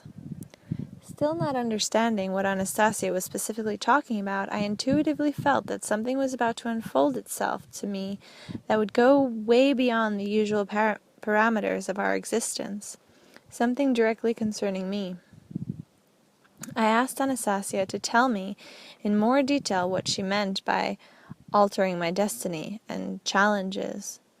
Listening to her at the time, I simply could not imagine how accurately her predictions would soon start being realized in real life. She continued her recounting once more, bringing me back to events of the past year. "Back then, on the ship," she said, "you showed me everything, even your cabin, treated me to candies, offered me champagne, and then escorted me to the gangplank. But I did not leave the riverbank right away. I stood on the shore near some bushes, and I could see through the lighted windows of the bar how the young people of the village were still dancing and having a good time. You showed me everything, but you did not take me to the bar. I guessed why. I was not appropriately dressed. My head was covered in a shawl, my cardigan was not stylish, my skirt was too long, but I could take off the shawl. My cardigan was neat and clean, and I had pressed my skirt carefully with my hands before I came to see you. I really hadn't taken Anastasia to the bar that evening on account of her rather strange clothes, beneath which it was now clear, this young girl had been hiding her remarkable beauty, something that immediately set her apart from everyone else. And I said to her, "Anastasia, why would you have wanted to go to the bar? Do you mean you would have gone dancing there in your galoshes? Anyway, How would you know what dances young people do today? I was not wearing galoshes at the time. When I exchanged my mushrooms for money to buy a ticket to your ship, I also bought a pair of shoes from the same woman. Granted, they were old shoes, and they were tight on me, but I cleaned them with grass. As for dancing, all I would need is a one-time look, and that would be it. And what a dancer I'd be. You were, I suppose, offended at me that night. I was not offended, but if you had taken me to the bar, I do not know whether that would have been a good or bad thing, but events might have turned out differently, and all this might not have happened. But I do not now regret that things happened the way they did. So, what happened? What happened that night that was so terrible? After you escorted me off the ship, you did not return right away to your cabin.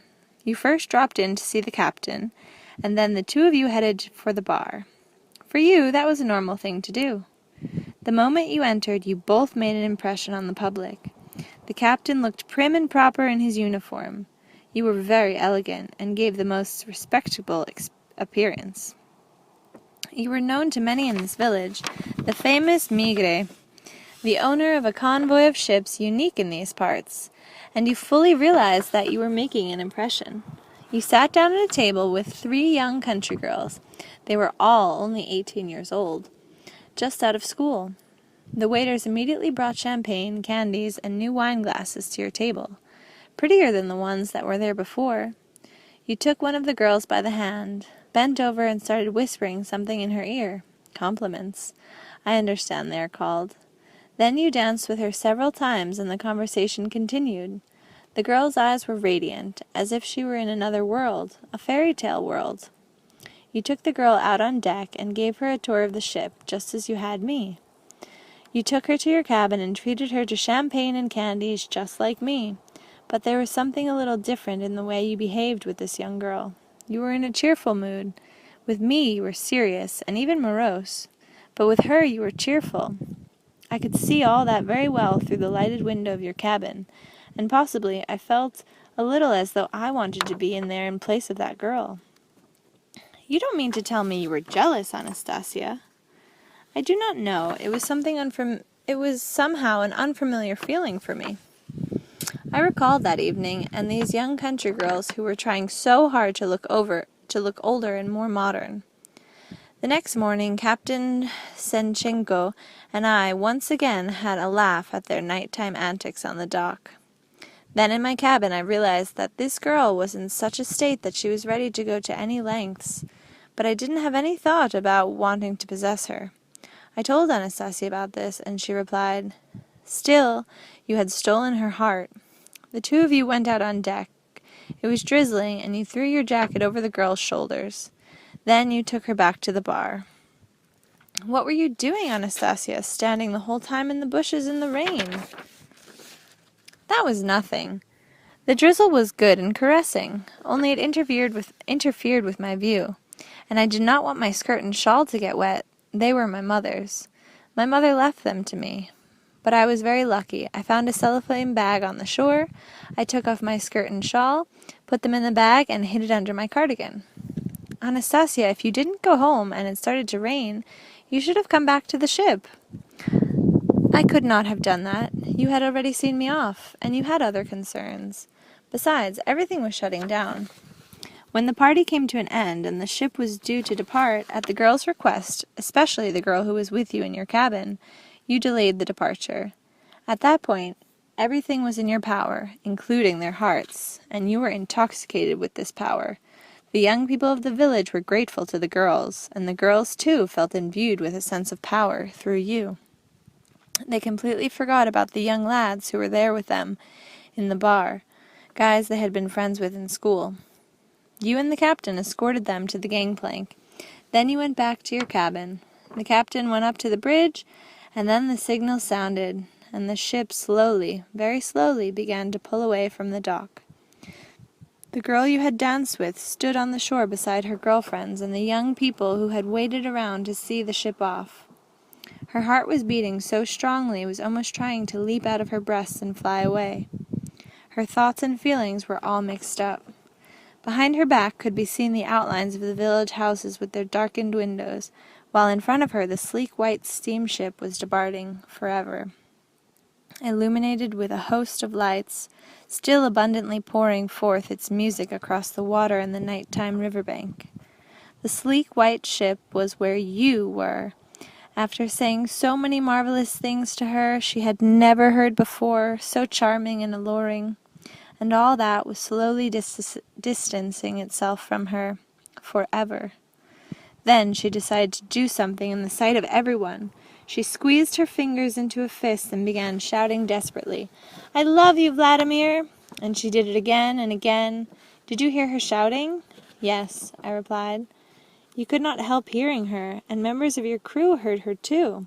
Some of them went out on deck and began laughing at the girl. I did not want them to laugh at the girl. Then they stopped laughing, as if they had suddenly come to their senses. But you did not come out on deck, and the ship continued slowly moving away. She thought you could not hear her, and she continued stubbornly crying out, "I love you, Vladimir!" And then some of her girlfriends joined in, and they all cried out together. I wondered what that feeling was like. Love, which makes people lose control of themselves, or perhaps I wanted to help that girl, and so I shouted with them, "I love you, Vladimir!" It seemed as though I had forgotten at that moment that it was not enough just to simply utter words. There definitely had to be behind them feelings, and awareness and trustworthiness of natural information. Now I know how strong that feeling is, and it is hardly subject to reason. The country girl later began to go into a slump and take to the bottle, and it was a challenge for me to help her. Now she is married and burdened down with everyday cares, and I have had to add her love to mine. The story of the girl threw me a little off balance. Anastasia's account managed to resurrect that evening in my memory in full detail, and everything had really happened just as she said. It was very real. Anastasia's unique declaration of love did not make any impression on me. After seeing her lifestyle and getting to know how she looked at the world, I saw her more and more as some unreal personage, even though she was sitting right beside me and I could simply reach out my hand and touch her. A consciousness accustomed to judge things by other criteria could not accept her as an existing reality. And while at the beginning of our encounter I had been attracted to her, she no longer aroused in me the emotions I once had. I asked,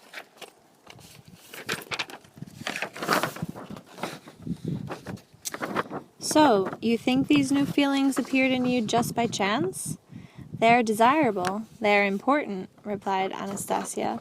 "They are pleasant even, and I wanted you to love me too. I realized that once you got to know me and my world a little more closely, you would not be able to accept me as a normal person, as simply man. Perhaps you would even be afraid of me occasionally. And that is exactly what happened. I myself am to blame. I have made many mistakes. I was anxious, for some reason, all the time. I was in a hurry, and I did not have the time to explain everything to you as I should. Perhaps it all just turned out silly, eh? Do I need to reform myself?" And with those words her lips hinted at a sad smile. She touched her breast with her hand, and I at once remembered what had happened that morning when I was in the glade with Anastasia.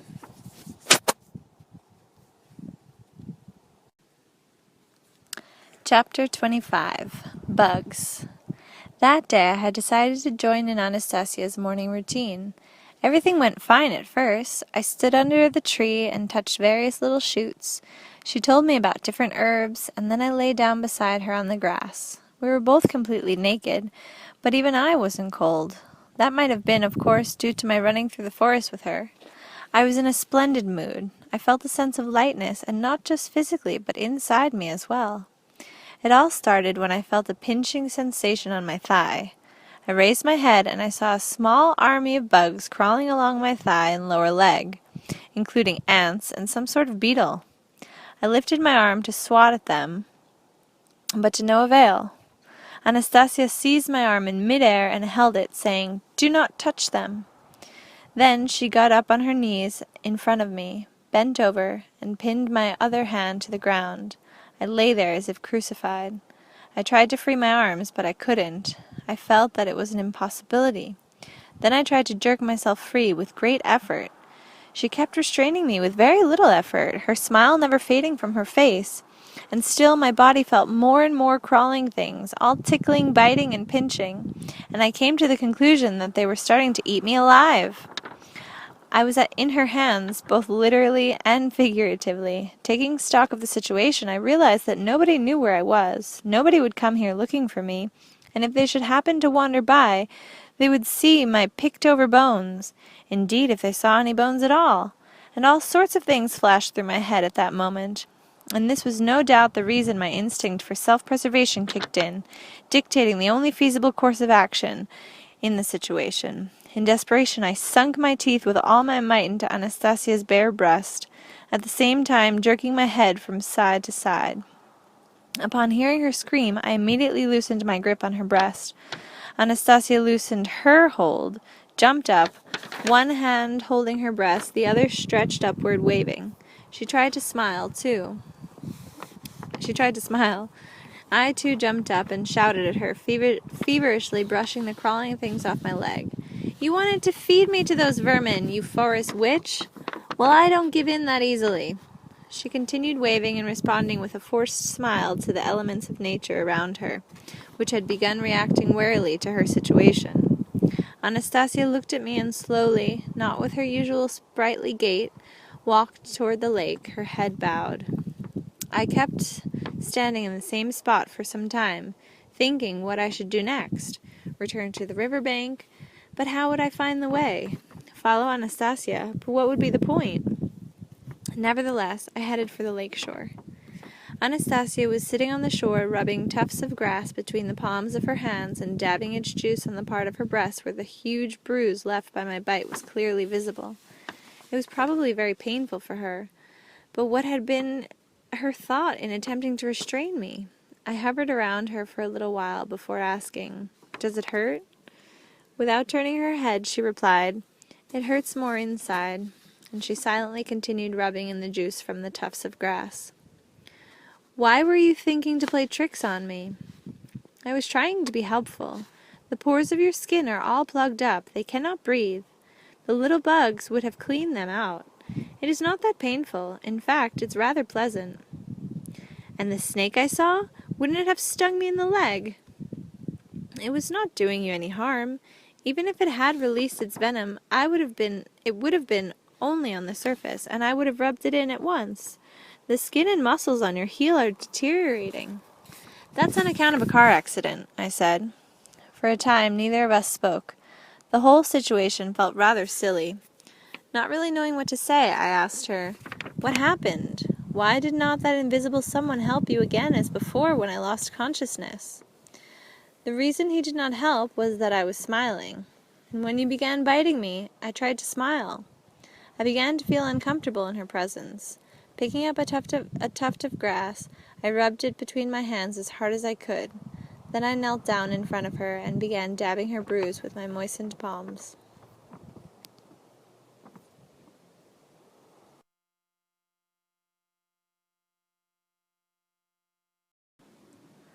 Chapter 26. Dreams, Creating the Future. Now that I have learnt more about Anastasia's feelings, about her desire to show, in spite of all her extraordinary traits, that she's still man, a normal, natural human being, I realized what mental anguish I had caused her that morning. Once again I apologized to her. Anastasia responded that she wasn't angry, but now, after what she had done, she was afraid for me. "What could you have possibly done that could be so frightful?" I asked, and once again I heard for the umpteenth time a story nobody should put forward seriously if they expect to be considered as normal as all the other people in our society. Nobody talks that way about themselves. "When the ship left," Anastasia went on, "and the young people headed back to the village, I stood for a while all by myself on the river bank, and I felt good. Then I ran off to my forest. The day passed as usual, but in the evening, when the stars had already come out, I lay down on the grass and began dreaming, and then worked out this plan." "What kind of plan?" "You see, the things that I know are partially known by various people in the world you live in. Collectively, they know practically everything, only they do not fully understand how it works. Then I went and fancied how you will go to a large city and tell many people about me and my explanations. You will do this using the same methods by which you usually spread any kind of information. You will write a book. A great many people will read it, and the truth will unfold to them. They will have fewer ailments. They will change their attitude toward children and work out a whole new way of educating them. People will become more loving, and the earth will begin to emit more radiant energy. Artists will paint my portrait, and each portrait will be their very best masterpiece.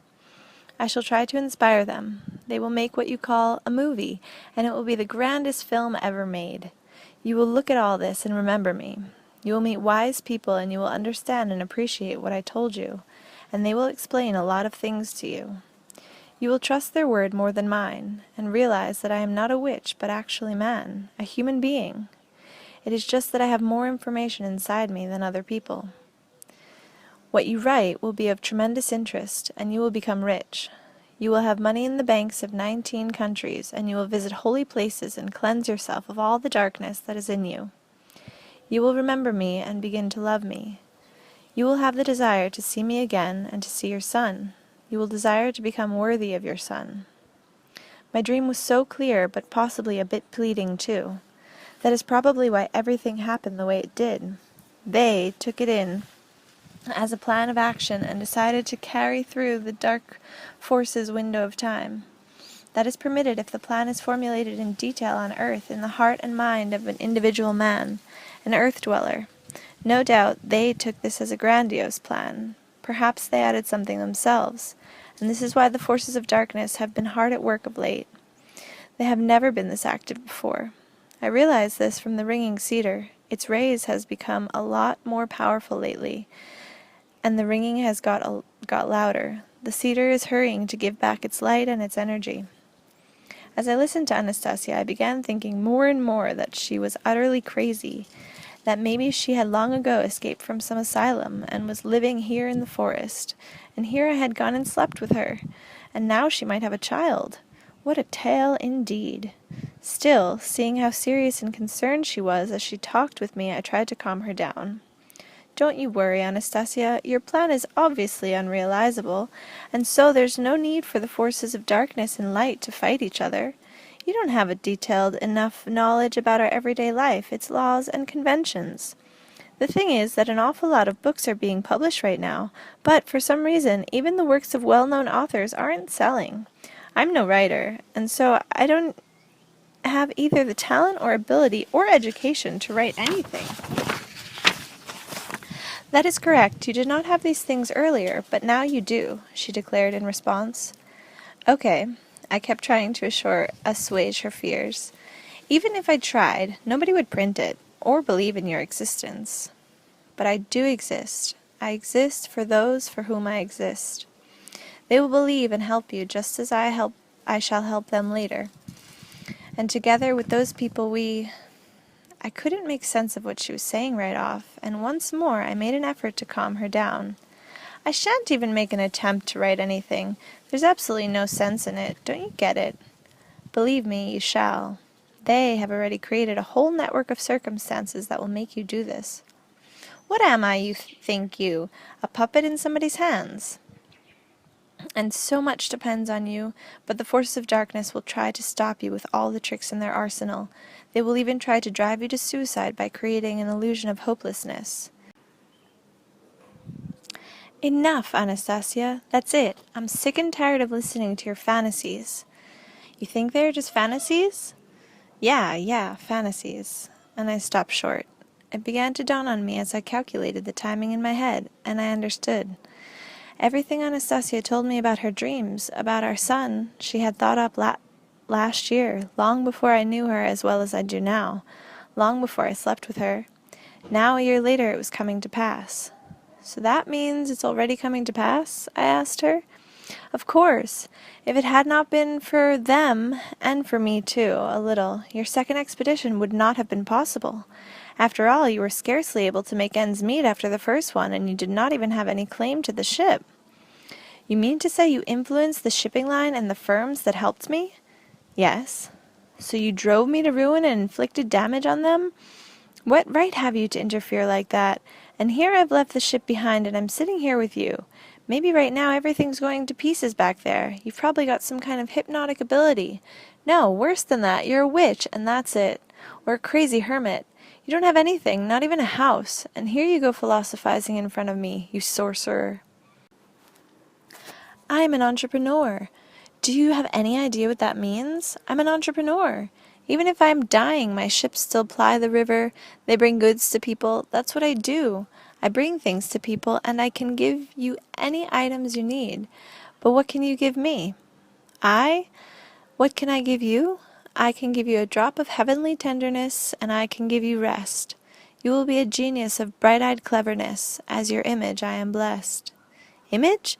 Who needs your image? What sense can that express?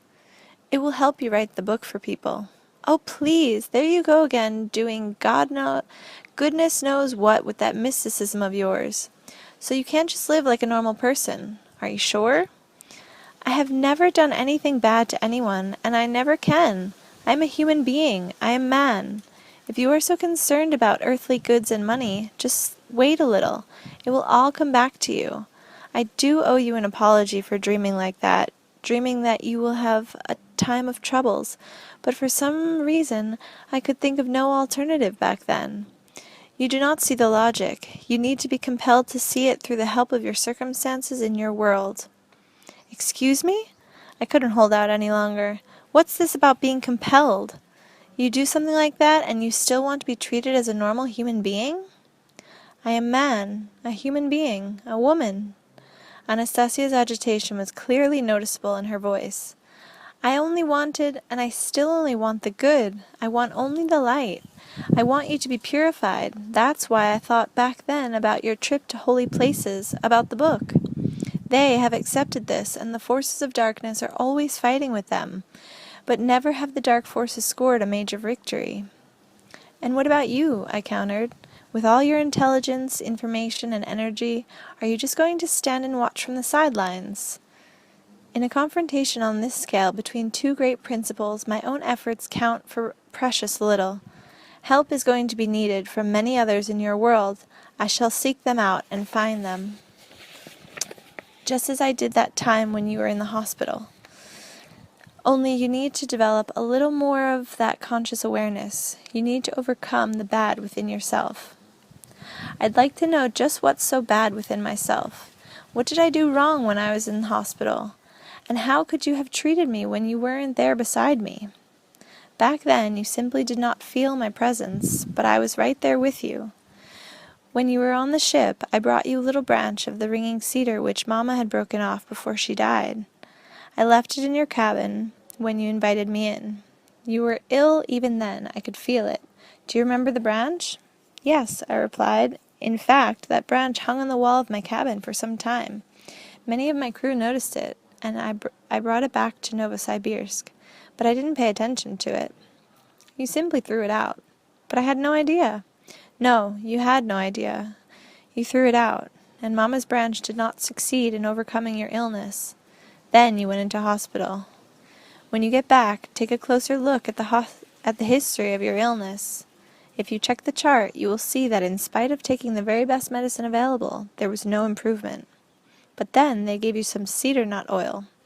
Now, according to strict prescription regulations, the doctor was not supposed to do that, but she did it in spite of the fact that there was not a single mention of it in your medical prescription guide, and nothing of the sort had ever been done before. Do you remember? Yes. You were being treated by a woman who is a sector head in one of the best clinics in your city, but this sector had nothing to do with your particular illness. She left you there, even though just one floor up there was another sector specifically corresponding to your illness, right? Yes. She would prick you with needles and turn on some music in the half-darkened room. Anastasia's account was in complete accord with what had actually happened to me. Do you remember this woman? Yes, she was in charge of a sector in the former district council hospital. And then all at once Anastasia, her eyes fixed intently on me, spoke several disconnected phrases which immediately shocked me and caused a shiver up and down my spine. What kind of music do you like? Fine. Like that? Not too loud? And she spoke these phrases in exactly the voice and with the intonation used by the sector head who treated me. "Anastasia!" I exclaimed. She didn't let me finish. "Keep listening. Do not be shocked, for God's sake. Do try to make sense of everything I am telling you. Get your mind forces working, at least a little. It is all very easy, you see, for man." And she went on. "This woman doctor, she is very good. She is a real doctor. I got along with her very well. She is kind and forthright. It was I who did not want you to be transferred to the other sector. That sector would have corresponded to your particular illness, but hers did not. She requested her supervisors to leave you with her, assuring them she would take care of you. She felt up to it. She knew your pains were simply the result of something else, and she tried to counteract that something else. She's a doctor." "And how did you behave? You kept on smoking and drinking to your heart's content, eating salty and spicy foods, that in spite of your serious ulcer, you did not deny yourself anything in the way of pleasure. Somehow your subconscious got the message, even though you were not aware of it, that there was nothing terribly wrong with you, that nothing would happen to you. I did not accomplish anything good, rather the opposite. The darkness in your consciousness did not lessen, nor did your will or sense of awareness improve. When you regained your health, you sent one of your employees to thank the woman who saved your life. You yourself did not call her, not even once. She was waiting for you to call. She had such a feeling of love for you." "She or you, Anastasia?" "We, if that is clearer to you." I got up and for some reason took a few steps away from Anastasia, who was sitting on a fallen tree. The mixed-up state of my feelings and thoughts caused even greater uncertainty as to how I should think about her. "Now look, once again you are not understanding how I do things. You are becoming confused, but it is a simple thing to grasp. I do things with the help of my imagination and my ability to analyze possible situations. And now you have started thinking ill of me again." She fell silent, her head resting on her knees, and I stood there too, without saying a word, thinking, "She keeps on talking and saying all sorts of incredible things. It's clear she has no idea that any normal person would not accept them, and so would not accept her as a normal person." Still, I went over to Anastasia and brushed her cascading braids of hair from her face. Tears were rolling down her cheeks from her large bluish-gray eyes. She smiled and said something quite uncharacteristic. "She's just another one of those soppy females, eh? Right now you are overwhelmed by the very fact of my existence, and do not believe your eyes. You do not fully believe, and you cannot make sense of my sitting here talking to you. You find both my existence and my abilities amazing. You have completely ceased accepting me as a normal human being, as man, but believe me, I am a human being and not a witch. You consider my way of life amazing. But why does not a certain something else seem just as amazing, even paradoxical to you? Why do people admit the earth to be a celestial body, the greatest creation of the Supreme Mind, with each system component of His greatest achievement, and then go tear the system apart and devote so much effort to its destruction? You see a manufactured spaceship or airplane as something natural, in spite of the fact that all its components are made of broken or remelted parts of the original supreme system. Imagine a being who breaks off a piece of an airplane in flight and uses its parts to make himself a hammer or a scraper, and then praises himself for having succeeded in making a primitive tool. He does not understand that one cannot keep breaking pieces off a flying airplane indefinitely. How can you not grasp that our earth must not be tortured like that? The computer is considered to be an achievement of the human mind, but few realize that the computer may simply be compared to a prosthesis of the brain. You can imagine what would happen to a person with normal, healthy legs if they walked on crutches all the time. Naturally, their leg muscles would atrophy. No machine will ever be superior to the human brain, provided the brain is kept in constant training. Anastasia wiped away a rolling tear down her cheek and stubbornly persisted in elucidating the incredible revelations stemming from her extraordinary logic. At the time, I had no idea how everything she said would arouse millions of people, set the minds of scholars astir, and even as mere hypotheses, prove to be without parallel anywhere in the world. According to Anastasia, the sun is something like a mirror. It reflects emanations from the earth which are invisible to the eye. These emanations come from people in a state of love, joy, or some other radiant feeling. Reflecting off the sun, they return to the earth in the form of sunlight and give life to everything on the planet. She brought up a whole array of supporting arguments which were not that simple to grasp. If the earth and other planets were simply consumers of the sun's grace of light, she said, it would be extinguished or burn unevenly, and its glow would be off kilter. In the universe there is and can be no lopsided process. Everything is interrelated. She cited, too, the words of the Bible, "And the life was the light of men." Anastasia also stated that one man's feelings can be transmitted to another by reflecting off the celestial bodies, and she demonstrated this by the following example.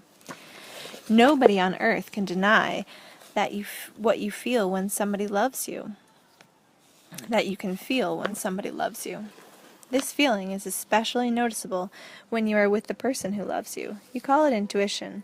In fact, invisible lightning waves emanate from the one who loves. But the love can be felt, if it is strong enough, even when the individual is absent. By drawing upon this feeling and understanding its nature, one can do wonders. This is what you call miracles, mysticism, or incredible abilities. Tell me, Vladimir, do you not feel a bit better with me now? Somehow lighter, warmer, more fulfilled? Yes, I replied. For some reason, I have started to feel warmer. Now watch what happens when I concentrate on you even more strongly. Anastasia lowered her eyelids ever so slightly, slowly stepped back a few paces and stopped. A pleasant feeling of warmth started running through my body. It gradually intensified, but didn't burst into flames and didn't make me hot. Anastasia turned and began to slowly walk away, hiding behind the thick trunk of a tall tree. The sensation of pleasant warmth did not lessen, and to it was added another, as though something were helping my heart pump blood through my veins, and with every heartbeat came the impression that blood streams were instantly reaching every little vein in my body. The soles of my feet broke out into a heavy sweat and became very moist. You see, now it is all clear to you, Anastasia said as she triumphantly reappeared from behind the tree, confident that she had proved something to me. You see, you felt all that when I was behind the tree trunk, and your sensations even increased when you could not see me. Tell me about them. I told her, and then asked her in turn, what does the tree trunk show? What do you think? The waves of information and light went directly from me to you. When I hid myself, the tree trunk was supposed to significantly distort them, since it has its own information and its own glow, but this did not happen. The waves of feelings began falling directly upon you, reflecting off the celestial bodies, and even intensified. Then I caused what you call a miracle. Your feet began to perspire. You failed to mention that fact. I didn't think it was important. How do my feet perspiring constitute a miracle? I chased all sorts of disease out of your body through your feet. You should feel a lot better now. It is even noticeable on the outside. You are not slouching as much. Indeed, I was feeling better physically. So, when you concentrate like that, you dream up something, and whatever you want comes to pass? That describes it, more or less. And does what you dream about always come to pass, even when you're asking for something besides bodily healing? Always, as long as it is not an abstract dream, as long as it is detailed down to the minutest aspects and does not contradict the laws of spiritual being. I do not always manage, however, to come up with a dream like that. Thought has to proceed extremely quickly, and there must be a corresponding vibration of feelings, and then it will definitely come true. It is a very natural process. It happens in the lives of many people. Ask around among your acquaintances. Perhaps you will find some among them who have dreamt this way, and their dream has come true, either fully or partially. Detailed thinking, proceeding extremely quickly. Tell me, when you were dreaming about the poets and artists and the book, was that all in detail too? Did your thought proceed quickly then? Extraordinarily quickly. And everything was so specific, down to the finest detail. So now, you think, it's going to come true? Yes, it will. There wasn't anything else you dreamt about at the time? You've told me everything about your dreams? Not everything. Then tell me everything. Do you? Do you really want to hear it, Vladimir? Really? Yes. Anastasia's face brightened, as though illuminated by a flash of light. It was with inspiration and excitement that she continued her incredible monologue.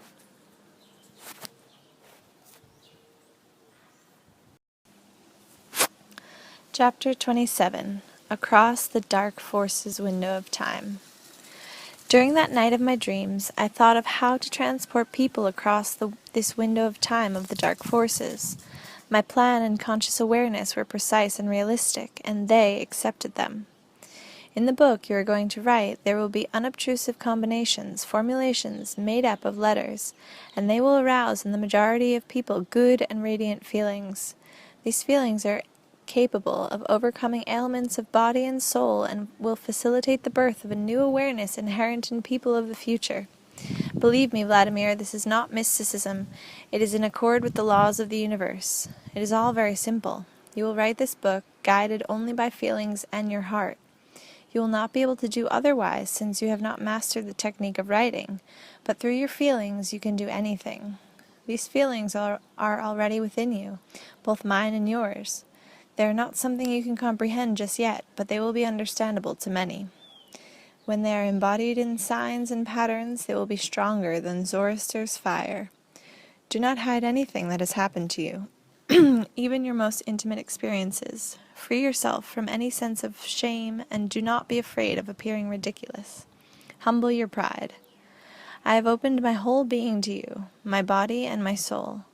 Through you I want to open myself to everyone. Now I am permitted to do this.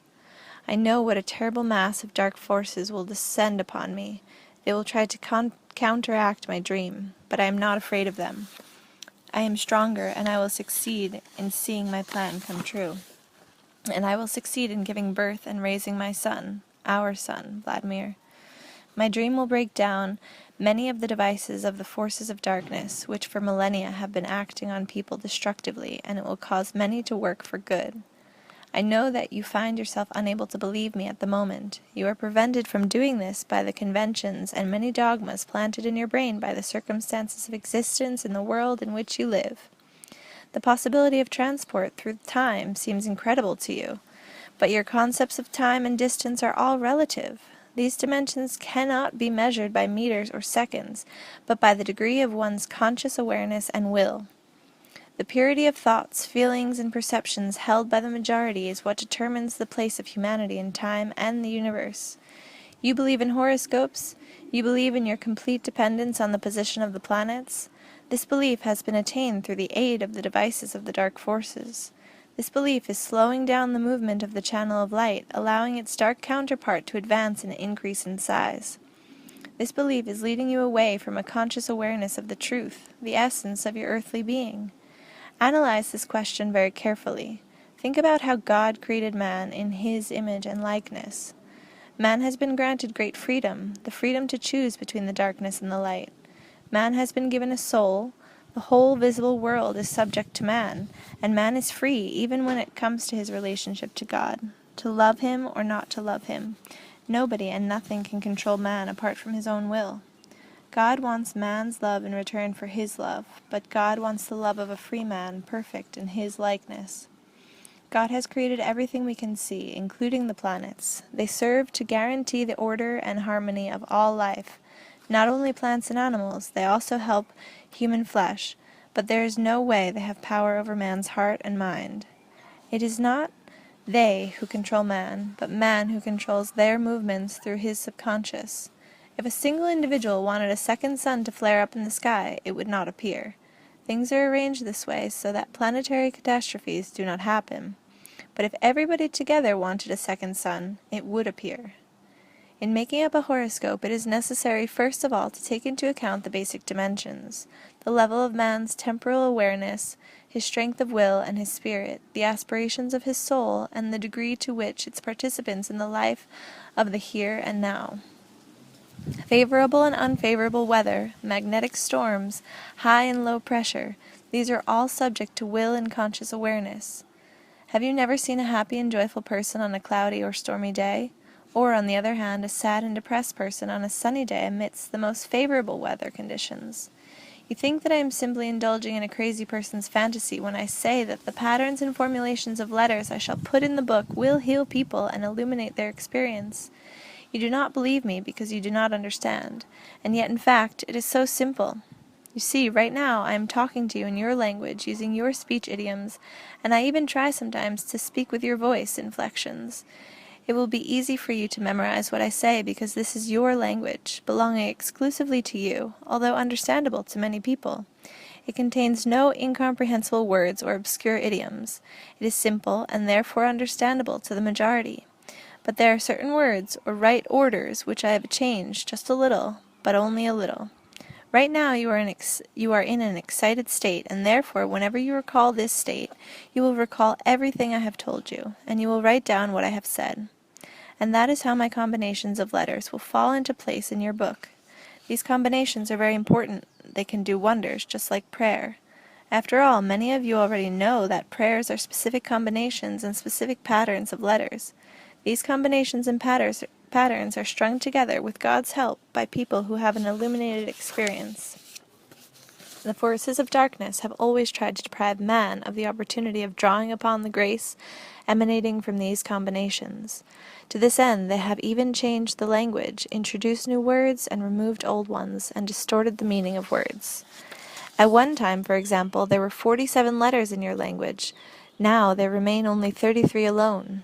The forces of darkness have imported their combinations and fashions of their own, stirring up base and dark elements, attempting to lead man astray by fleshy lusts and passions. But I have restored the original combinations, using only letters and symbols in use today, and they will now be effective. I tried so hard to find them, and I did. I have brought together all the best from different times. I collected a good many, and I have hidden them in the lines that you will write. As you can see, it is simply a matter of translating the combinations of signs from the depth of eternity and infinity of the universe, exact in sense, meaning, and purpose. Write about everything you have seen, hold back nothing, neither the bad nor the good, nor even the intimate or absurd, and then they will be preserved. You yourself will be convinced of this. Please believe me, Vladimir. You will become convinced once it is written down. In many who read what has been written, feelings and emotions will be found which they are not yet able to fully understand or make sense of. They will confirm this for you. You will see and hear it confirmed, and radiant feelings will appear in them, and then many will themselves understand, through the help of these feelings, a great deal more of what is written by your hand. Try writing at least a little. When you are convinced that people feel these combinations, when a dozen or 100 or 1,000 people confirm it for you, then you will believe and write down everything. Only believe. Believe in yourself, believe in me. Later I can tell you things even more significant, and people will understand and feel them too. I'm talking about the raising of children. You are interested to know about flying saucers and how they work, rockets and planets, but I so wanted to tell you more about the raising of children, and I shall do so. I shall explain it when I instill in you the greater sense of conscious awareness. However, all this needs to be read when there is no interference from sounds of manufactured artificial devices around. Such sounds are harmful and lead man away from the truth. Let only the sounds of the God-created natural world be heard. They carry within themselves truthful information and grace, and increase one's conscious awareness. Then the healing effect will be significantly more powerful. Once again, of course, you have your doubts when you think of me, and do not believe in the healing power of words, but there is no mysticism here, no mere fantasy or contradiction of the laws of spiritual being. When these radiant feelings appear in man, they cannot help but exert a beneficial influence on literally every organ of his body. It is these radiant feelings that are most powerful and effective remedy against any kind of bodily complaint. God has healed through the help of such feelings, as did the biblical prophets and saints. Read the Old Testament and see for yourself. Certain people in your world are healing through the help of these feelings. Many of your doctors know about this. Ask them if you do not believe me. After all, it is easier for you to believe them. The stronger and brighter the feeling, the greater effect it has on the person in need of healing. I have always been able to heal with my ray. great-grandfather taught me and explained everything when I was still a child. I have done this many times with my Dachniks. Now my ray is many times more powerful than grandfathers and great-grandfathers. That is because, they say, there has arisen in me another feeling, the one called love. This feeling is so great, so pleasant, and a little fiery too. I want to share it with everyone, and with you. As for me, I want things to be good for everyone and everything, just as God wanted them to be. Anastasia spoke her monologue with extraordinary inspiration and confidence, as though aiming it across space and time, and then she fell silent. I looked at Anastasia, amazed by her uncharacteristic fervor and confidence, and then asked, "Anastasia, is that it?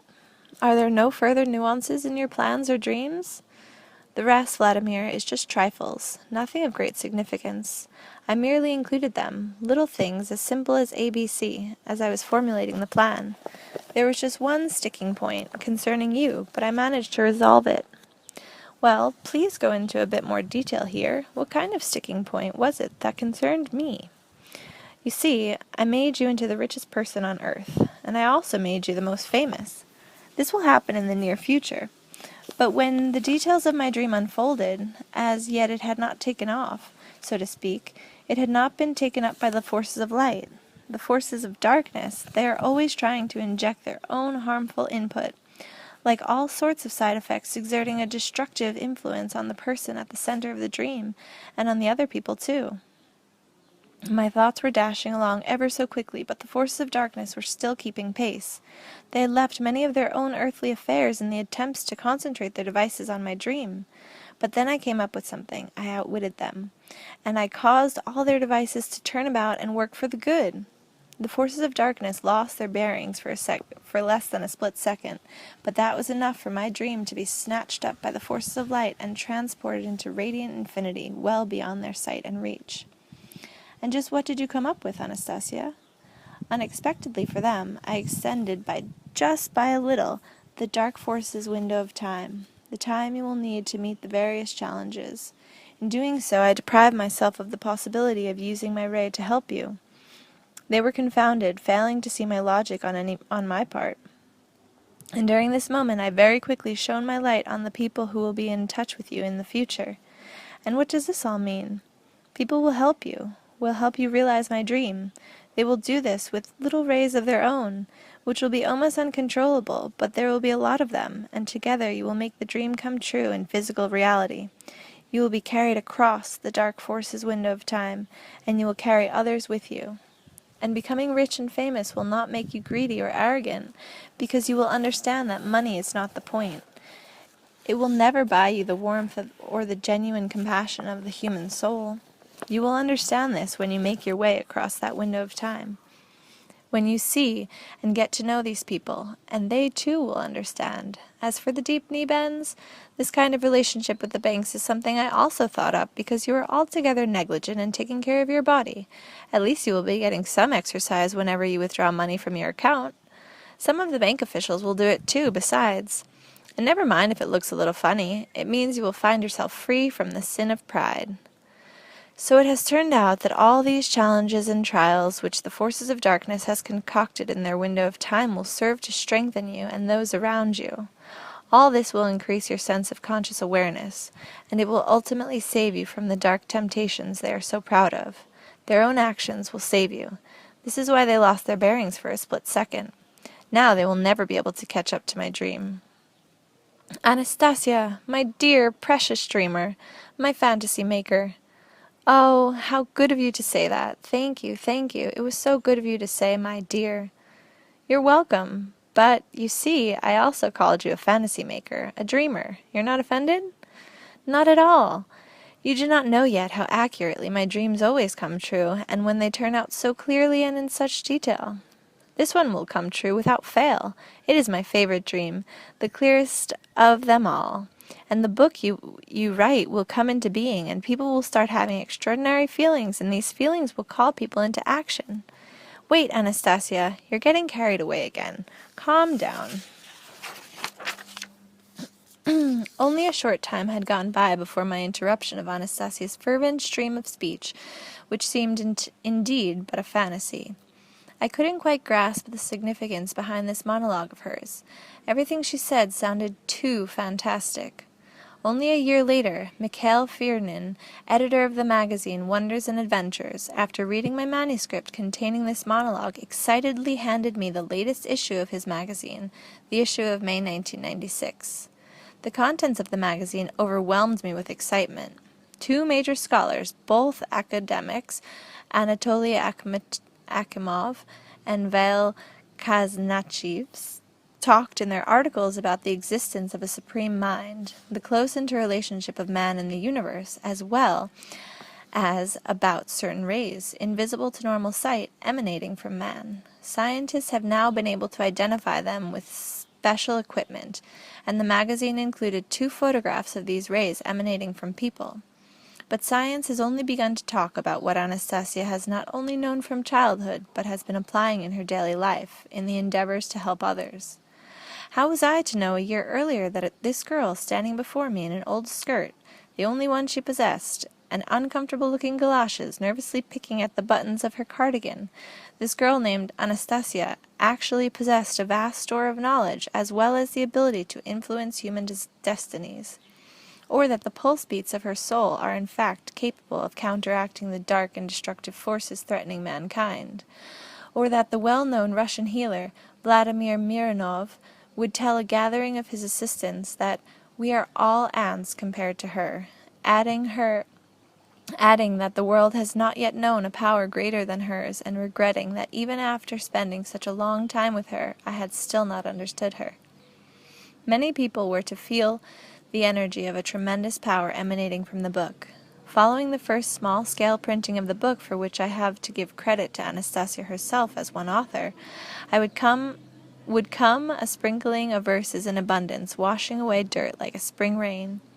Now, dear reader, this is the very book which you are holding in your hands, and which you are reading at this moment. Whatever feelings it is arousing in your heart is for you alone to judge. What do you feel? What is it calling upon you to do? Staying there alone in her glade in the taiga, Anastasia will use her ray of goodness to eliminate any barriers standing in the way of her dream, and she will gather and inspire more and more newcomers to make her dream come true. And so, at my challenging moments, 3 Moscow students will come to my side and stand by me. They will not receive any significant compensation for their efforts, and will even end up helping me financially, earning their living wherever they can. They, especially Lyshkova Novichkov, will spend nights keyboarding the Anastasia text into their computers. They will not cease their keyboarding work even after their difficult exam session begins, and Moscow Print Shop No. 11 will put out a 2,000-copy print run. They'll do this on their own, bypassing a publishing house. But even before this, the journalist Eugenia Kivitskov of the agricultural paper will be the first to tell about Anastasia in the press. Later, Katya Golovina from Moskovskaya Pravda, and then Lesnaya Gazeta and Radio Russia, the magazine, Wonders and Adventures, which publishes articles by the brightest lights of Russian academia, will throw tradition to the wind and devote several issues to Anastasia, explaining, in their boldest dreams, our academics come nowhere near the insights of Anastasia, the wise woman of Siberian taiga. Purity of thought makes man omnipotent and omniscient. Man is the apex of creation. Anastasia will be published only by the major press outlets in Moscow. Anastasia herself seems to have made that choice in preference to the tabloids, in a careful effort to preserve the purity of her dream. But all this did not become clear to me until a year after my visit with her. Not understanding her at the time, and not fully believing I had my own take on the experience, and tried to shift the conversation to a topic I was more familiar with, namely entrepreneurs. Chapter 28. Strong People. The highest evaluation of your personality comes from those around you. Anastasia talked a lot about the people we call entrepreneurs, about their influence on public spirituality, and then took a twig and drew a circle on the ground. Inside it she drew many little circles with a dot in the middle of each one. Off to the side there were more circles. It was like a map of the planets around the earth, and she kept adding still many more little circles inside, and said, "The large circles is the earth, a planet inhabited by people. The little circles are small groups of people linked together into collectives. The dots are the people in charge of these collectives. The way these heads relate to the people in their group, what they make them do, what kind of psychological climate they create, through their influence will determine whether the people around them fare well or poorly. If the majority fare well, a bright ray emanates from each of them, and from the group as a whole. If poorly, then the ray is dark." And Anastasia shaded in some of the circles, making them dark. Naturally, their inner state is influenced by many other factors as well, but in the space of time during which they are in this group, the principal thing is their interrelationship with the person in charge. For the universe, it is very important that a bright radiance should emanate from the earth, the radiance of the light of love and good. This is mentioned in the Bible as well. God is love. I feel sorry, very sorry for the people you call entrepreneurs. They are the most miserable of all. I would so much like to help them, but it is difficult for me to do that all by myself. You're mistaken, Anastasia. The most miserable people in our society are the pensioners, people who cannot find work, can't afford a roof over their heads, or even food or clothing. An entrepreneur is someone who has all of these things in greater abundance than other people. He has access to pleasures which others cannot even dream about. What specifically, for example? Well, even if you take the average entrepreneur, he will have a modern car and apartment. He will not have any problems with food and clothing. And what about joy? What does he find satisfaction in? Come and see for yourself. Once again, Anastasia led me to the grass, and, like the first time, when she showed me the woman-dachshund, she began to show me other scenes. You see, there he is, sitting right now in a car you would call pretty snazzy. You see, he's sitting alone in the back seat, and the car is air-conditioned. It has its own microclimate, so to speak. His chauffeur is driving it very smoothly, but look and see how worried and pensive the entrepreneur sitting in the back seat is. He is thinking, working out plans. He is afraid of something. See, he has picked up what you call a telephone. He is upset. Yes, he has just received some news. Now he must quickly evaluate the situation and make a decision. He's all tensed up, thinking. Now he is ready. The decision has been made. Now look, he appears to be sitting peacefully, but his face betrays doubt and concern. And there is no joy. That's work, Anastasia. That is a way of life, and there is no respite in it from the moment he wakes in the morning until the moment he goes to bed at night, or even in his sleep, and he sees neither the leaves unfolding on the trees nor the streams of spring. All around him are perennially envious onlookers desiring to have what he has. His attempts to fence himself off from these by what you call bodyguards, a house, more of a citadel actually, do not bring any complete sense of peace, since fear and worry have crept in and will forever remain with him. This goes on until his dying day, and just before the end of his life he feels a sense of regret that he is obliged to leave it all behind. An entrepreneur has his joys, I observed.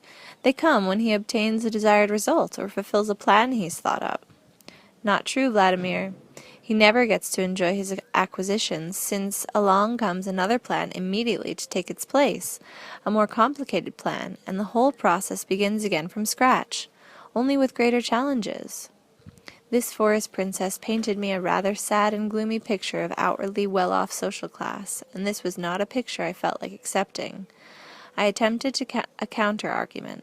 You forget, Anastasia, their ability to reach a set goal and obtain the good things in life. Excited glances from women, respect by people around them?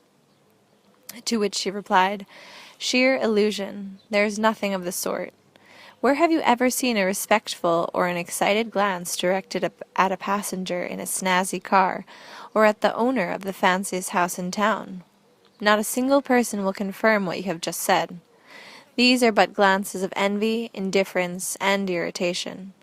And even women cannot love these people because their feeling is mixed in with their desire to possess not only the man but his property too. The men, in turn, cannot really love a woman, for there is no way they can free up enough room for such an important feeling.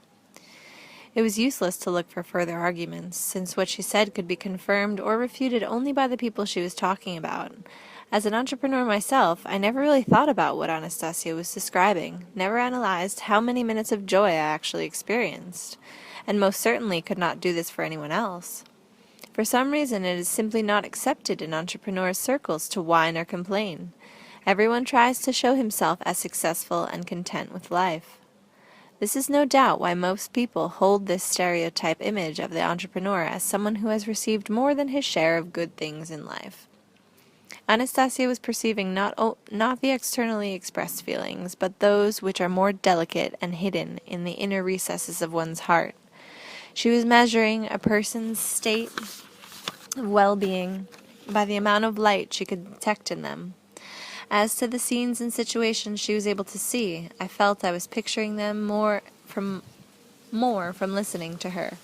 I mentioned this to Anastasia, and she responded, "I shall help you now. It is simple. Close your eyes, lie down on the grass, hands out to the sides, and relax. Picture in your mind the whole earth. Try to see its color and the pale bluish glow emanating from it. Then narrow the focus of your imagination's ray so that it does not take the whole earth. Rather, make it narrower and narrower until you see the concrete details. Look for people where the bluish light is stronger than in other places. Keep on narrowing your ray and you will eventually focus on one person or a small group. Now try again with my help." She took me by the hand, ran her fingers along mine, resting her fingertips on my palm. The fingers of her other hand, which was lying on the grass, were pointed upwards. I went through in my mind all the steps she outlined, and began to get a fuzzy image of 3 people sitting at a table engaged in a lively conversation. I couldn't understand what they were saying, as I wasn't picking up any voices at all. "No," said Anastasia, "those are not entrepreneurs. Wait a moment, we shall find some."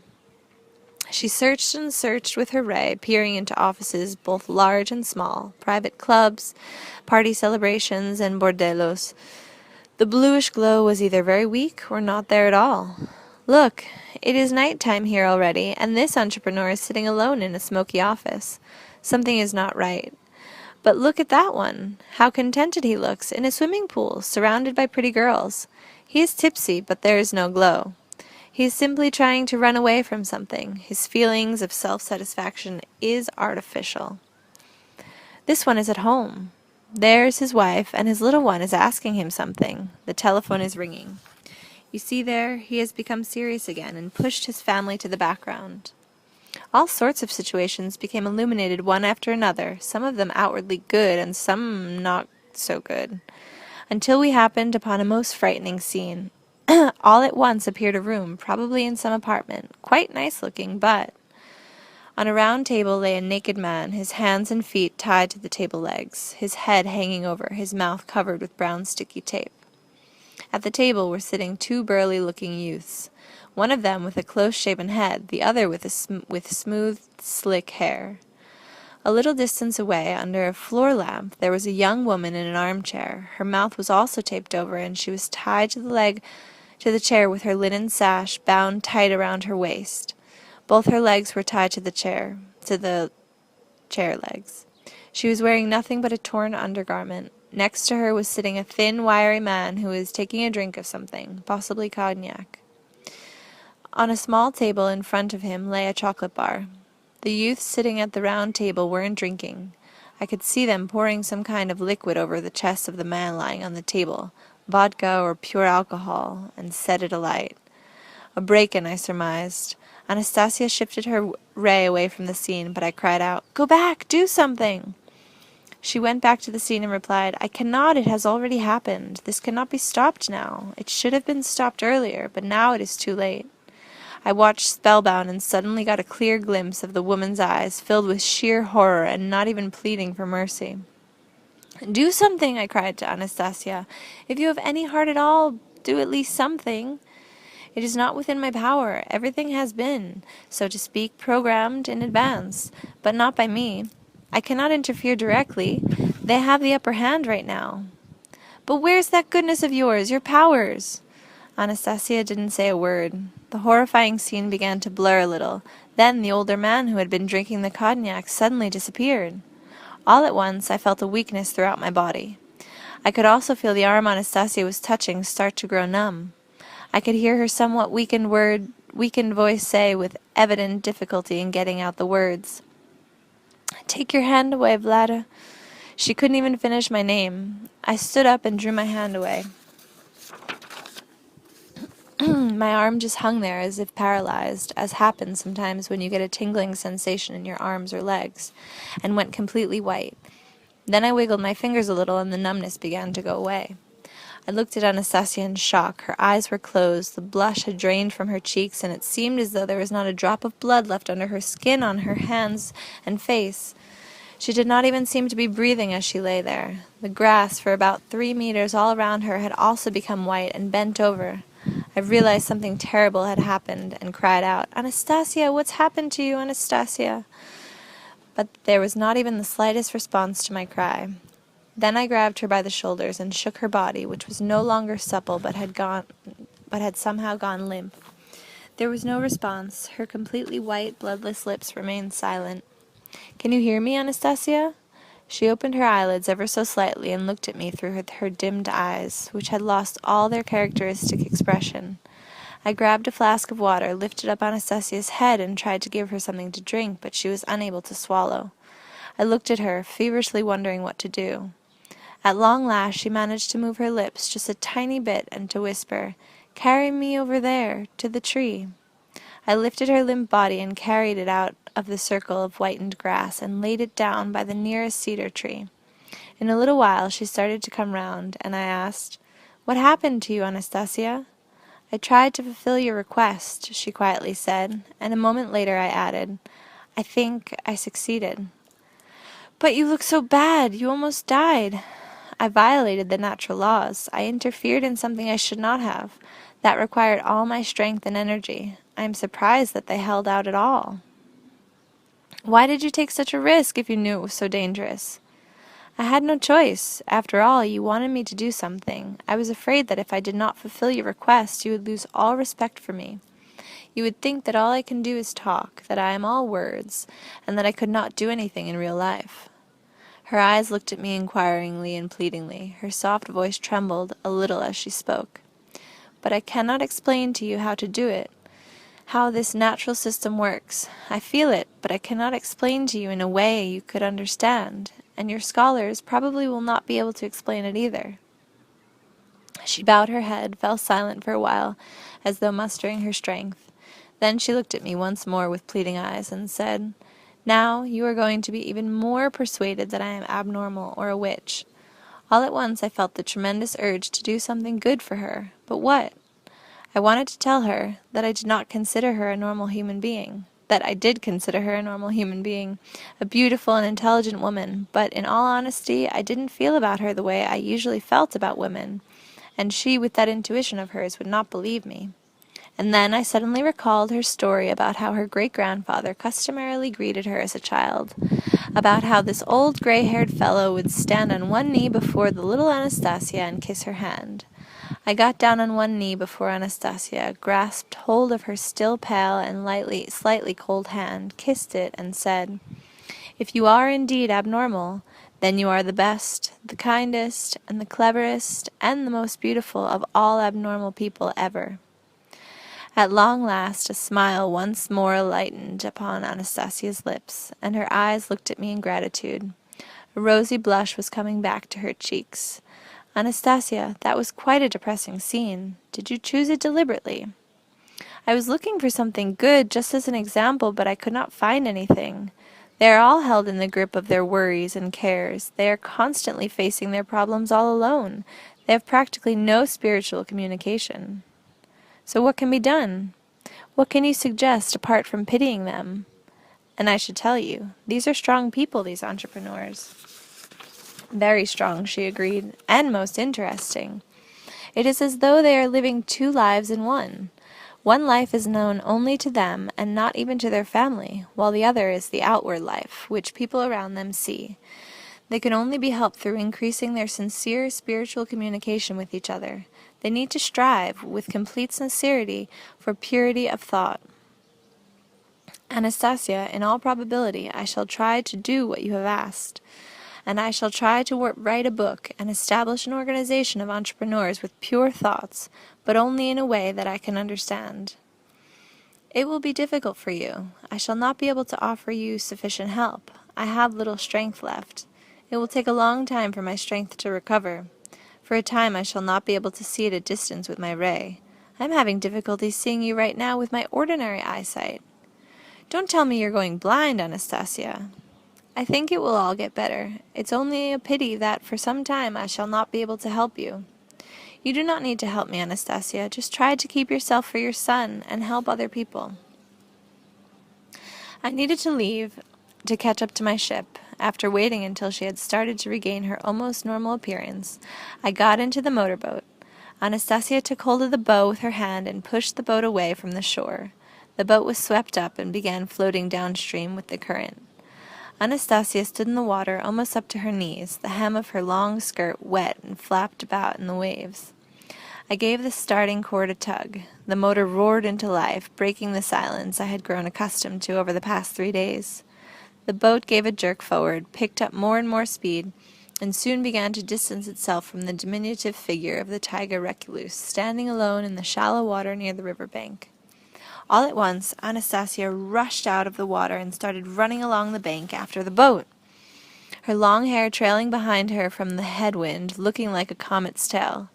She tried to run very fast, probably using up all her remaining strength in an effort to do the impossible, catch up to the speeding motorboat. But even she wasn't up to that.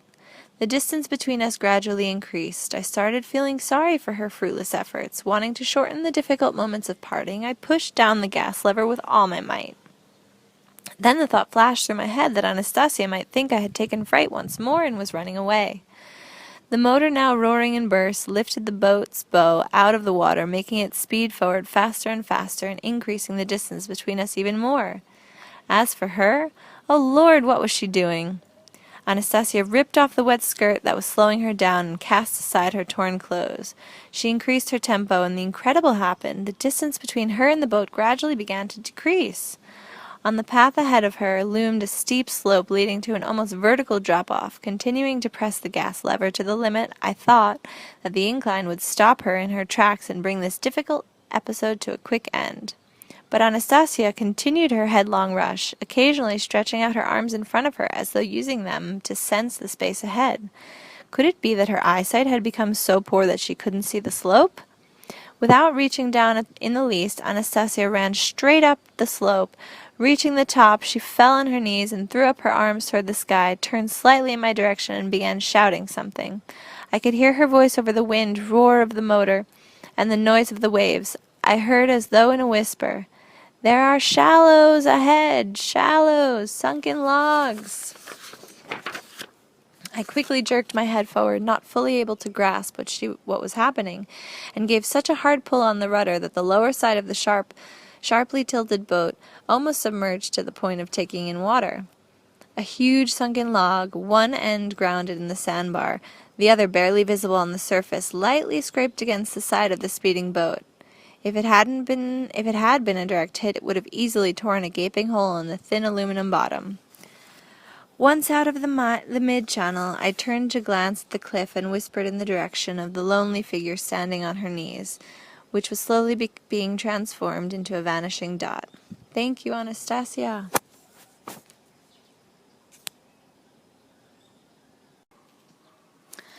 Chapter 29. Who are you, Anastasia? The ship was waiting for me at Surgut.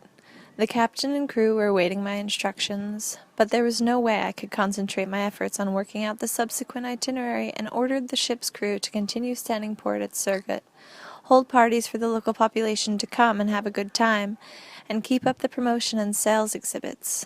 My thoughts were occupied with my experiences with Anastasia. At a local shop I purchased a great deal of popular science literature, books on extraordinary occurrences and people's unusual abilities, as well as the history of Siberia. I squirreled myself away in my cabin, trying to find in all these books some sort of plausible explanation. In addition, I wondered whether Anastasia's shouting of, "I love you, Vladimir," in her attempts to help the village girl could have really engendered in her a feeling of love for me. How is it that mere words, which we often utter without putting a sufficient amount of suitable feeling into them, could have affected Anastasia, in spite of the differences in our age and views on life and lifestyles? The popular science literature gave me no clues. Then I picked up the Bible, and there it was, my answer. At the very outset of the Gospel according to John 1, I read, "In the beginning was the Word, and the Word was with God, and the Word was God." For the umpteenth time it struck me how laconic and precise were the definitions of this amazing book. Immediately a lot of things became clearer in my mind. Anastasia, as incapable as she was of trickery or deceit, could not just simply utter meaningless words. I remember her saying, "It seemed as though I had forgotten at the moment that it was not enough to just simply utter those words. There definitely had to be behind them feelings, an awareness and trustworthiness of natural information." Oh God, how disappointingly her hopes had turned out! Why had she addressed these words to me? Here I was, no longer in my prime, someone with a family enslaved to a great many of this world's temptations, dark and destructive as she herself said. With her degree of inner purity she deserves someone else entirely. But who could fall in love with her, given such an extraordinary lifestyle, mentality, and intellect? At first glance she comes across as an ordinary girl, albeit extremely beautiful and attractive.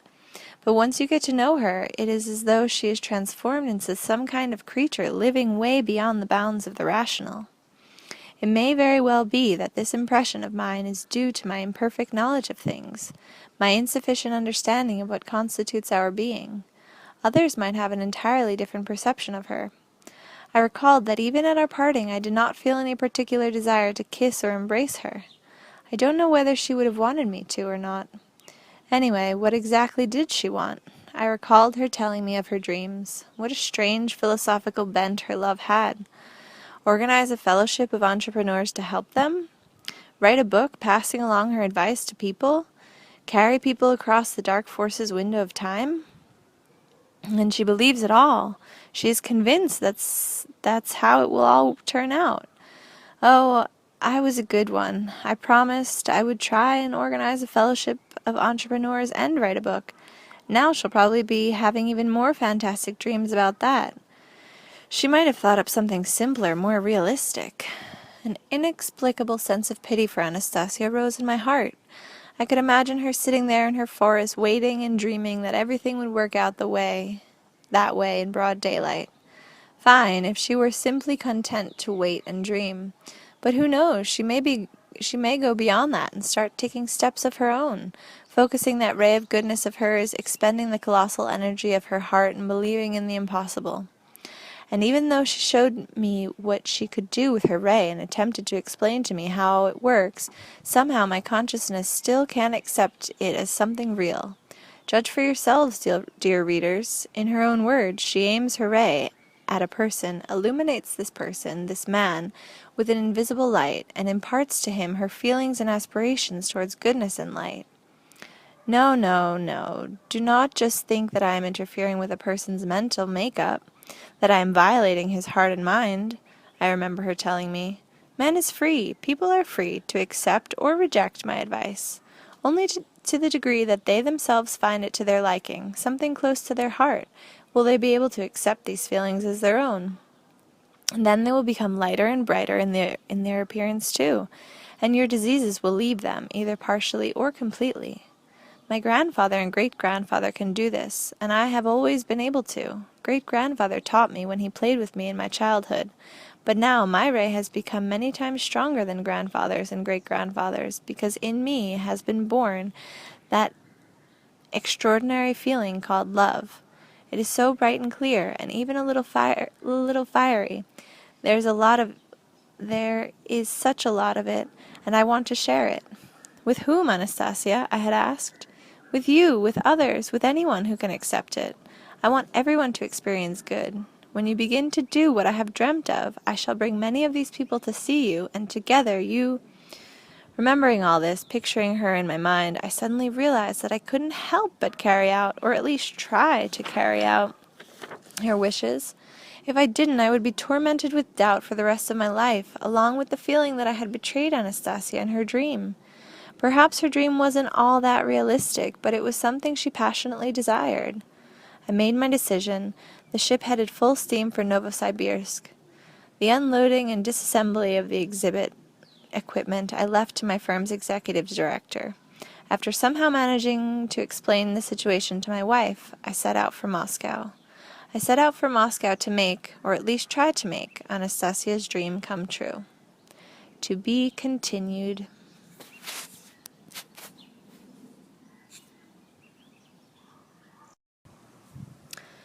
Chapter 30. Author's Message to Readers. Dear readers, thank you.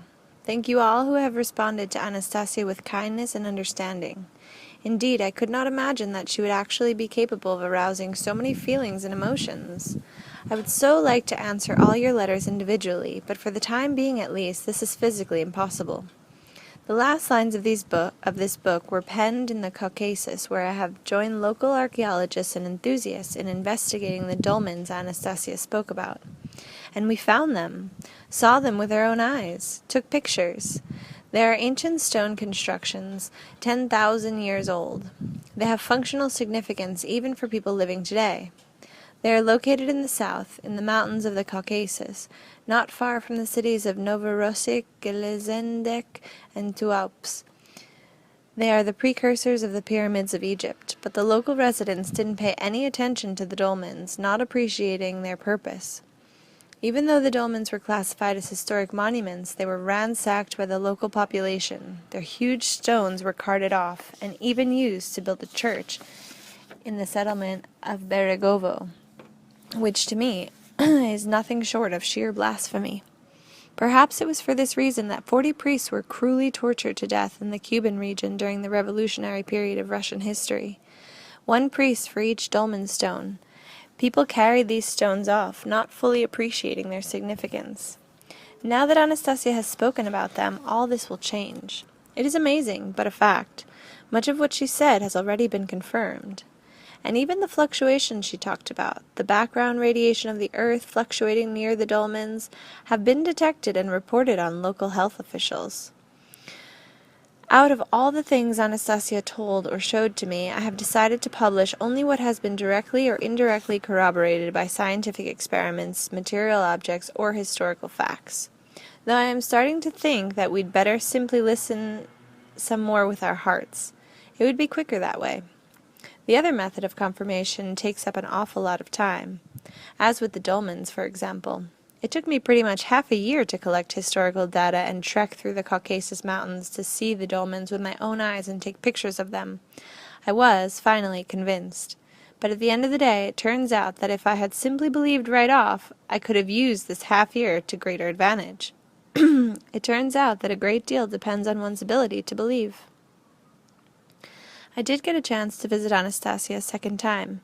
I got a chance to see the son she bore, and how she relates to him. A most unusual relationship. In addition, I had the opportunity of finding out from the people who ferried me to the spot on the riverbank about the various attempts on the part of both individuals and groups to penetrate Anastasia's domain and find her dwelling place for themselves. Many, no doubt, wished to see and talk with her out of well-meaning motives.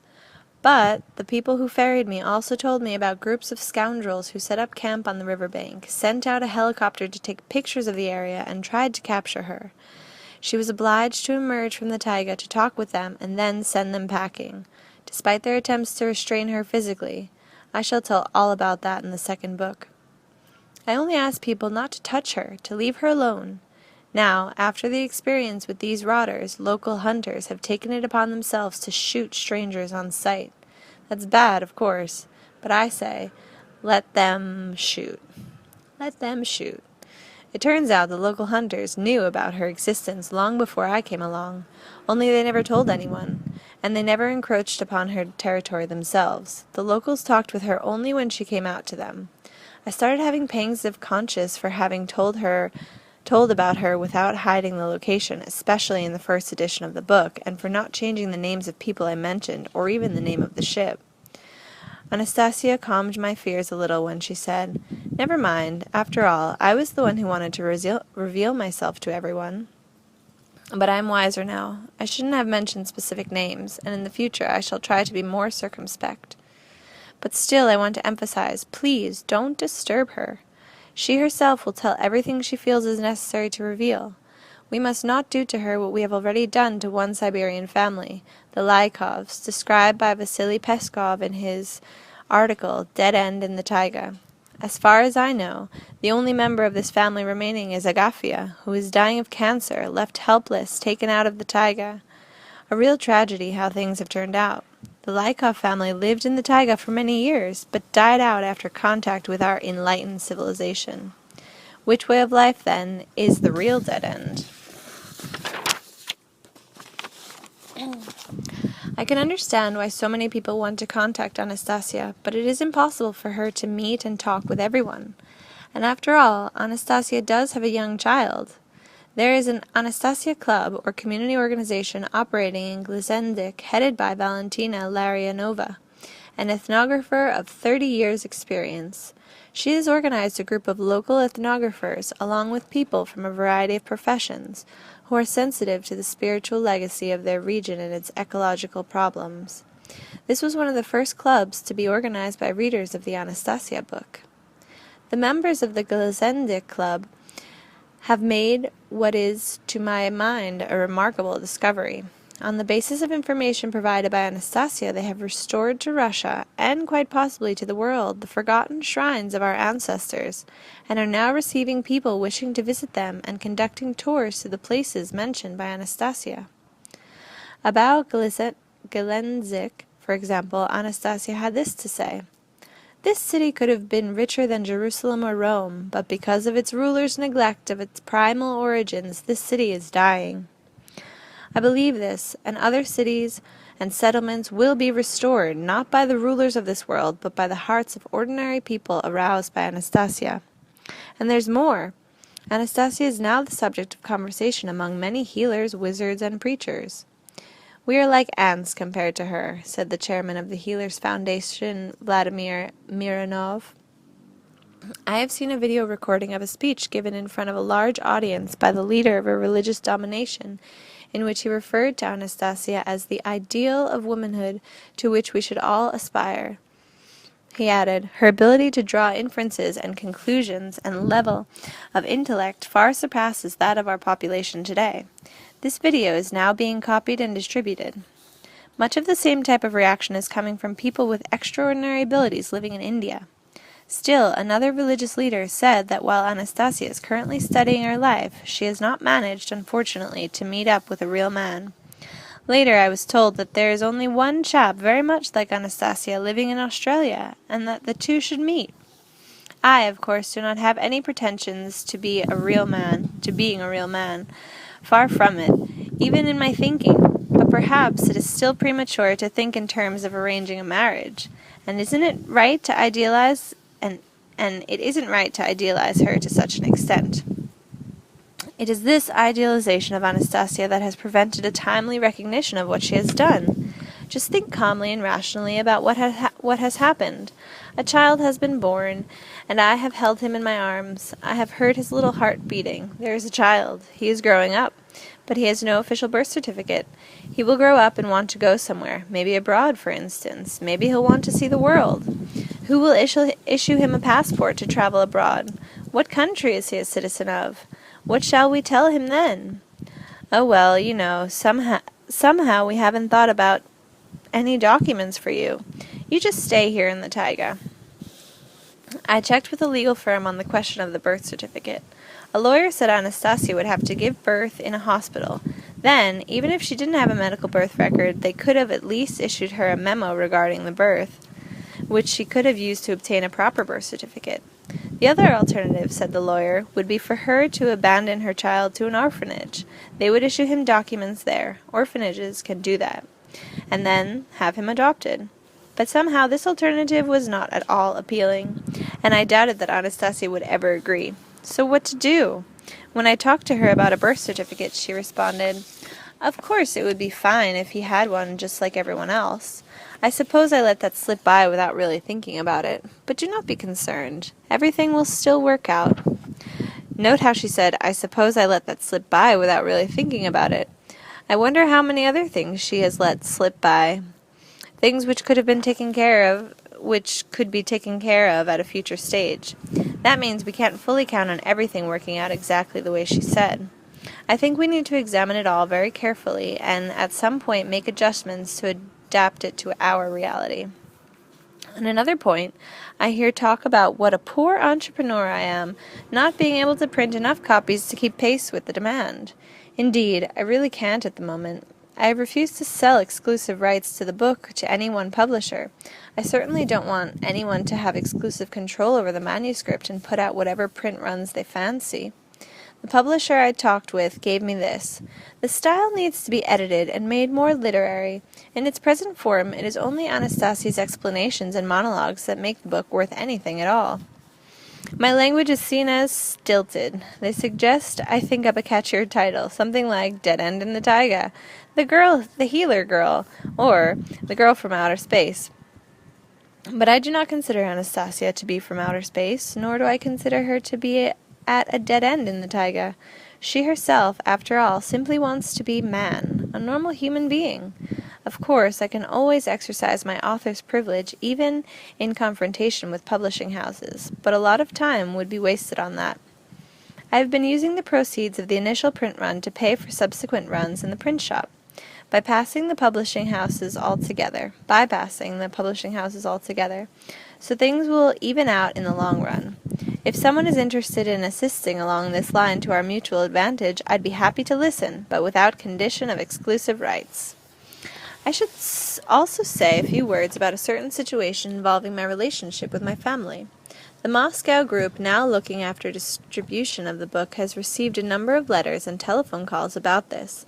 There have been complaints that calls and letters to my home address indicated in the book have not been met with any intelligible response. I left Novosibirsk, as I mentioned, directly upon my return from the expedition. Subsequent events will be described in my next book. Now I have learnt that my firm is falling apart, and there has been nobody there to reply to my inquiries. I'll see to it and bring it back to life once I finish my writing. As for my wife, I have only spoken to her on the telephone. It was a deeply personal conversation. However, I beg my correspondent's forgiveness for not responding right off, and for my delay in sending out copies of the books. At present, my daughter Polina is there. I have met with her. She will fix everything up, and in the future there should be no repetition of the trouble. I have had long talks with my daughter, and she understands everything. A little later I plan to get a mobile telephone, and I shall be able to chat more personally. I shall definitely respond to all the letters coming in, and maybe even publish some of them. They're worth publishing. They're letters about Russia, about love, about bright aspirations. They show the same energy Elena Ivanova-Roerich talks about in her book, Living Ethics. Thank you for these letters.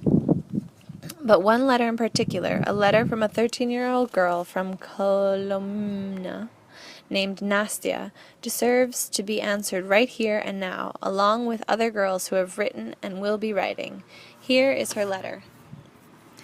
Dear Vladimir Migre, my name is Nastia Shapkina from the city of Kolomna. I am 13 years old and I am in grade 7 at school. I've read your book, The Ringing Cedar. Anastasia. I really, really liked it. Not just liked. That's not the best word here. It sounds too dry. After reading the book, I got a warm and happy feeling in my heart. They told me a lot about it in hospital. I've got a serious illness, and I have to go to hospital every 2 months, and I really want to get well. And your book was like a ray of light amidst all this darkness and vulgarity. I really want to meet with you, and especially with Anastasia. Could you help me? Right now you're probably thinking, how brash and impolite she is. But that's not true. You see, that's the way we all are. Until we see with our own eyes, we don't believe anyone. I don't even know whether to believe or not. Mama doesn't believe, and no one around here believes. It is so fantastic. And yet, why not? To be honest, I believed, I really did, but all my friends kept saying, fairy tale, fairy tale. I'm confused. Please help me. I think you are a very brave man. You have written the truth. Maybe you haven't told the whole story, but you've told a good part of it. That's for certain. What happened between you and Anastasia? The way you offended her, and then it turned out she wasn't to blame? All sorts of things. Yet still, I think you shouldn't offend a person that way, even if, let's say, she's abnormal or a fake. But that's strictly my personal opinion. You may not agree with it. Vladimir, sorry, I don't know your patronymic.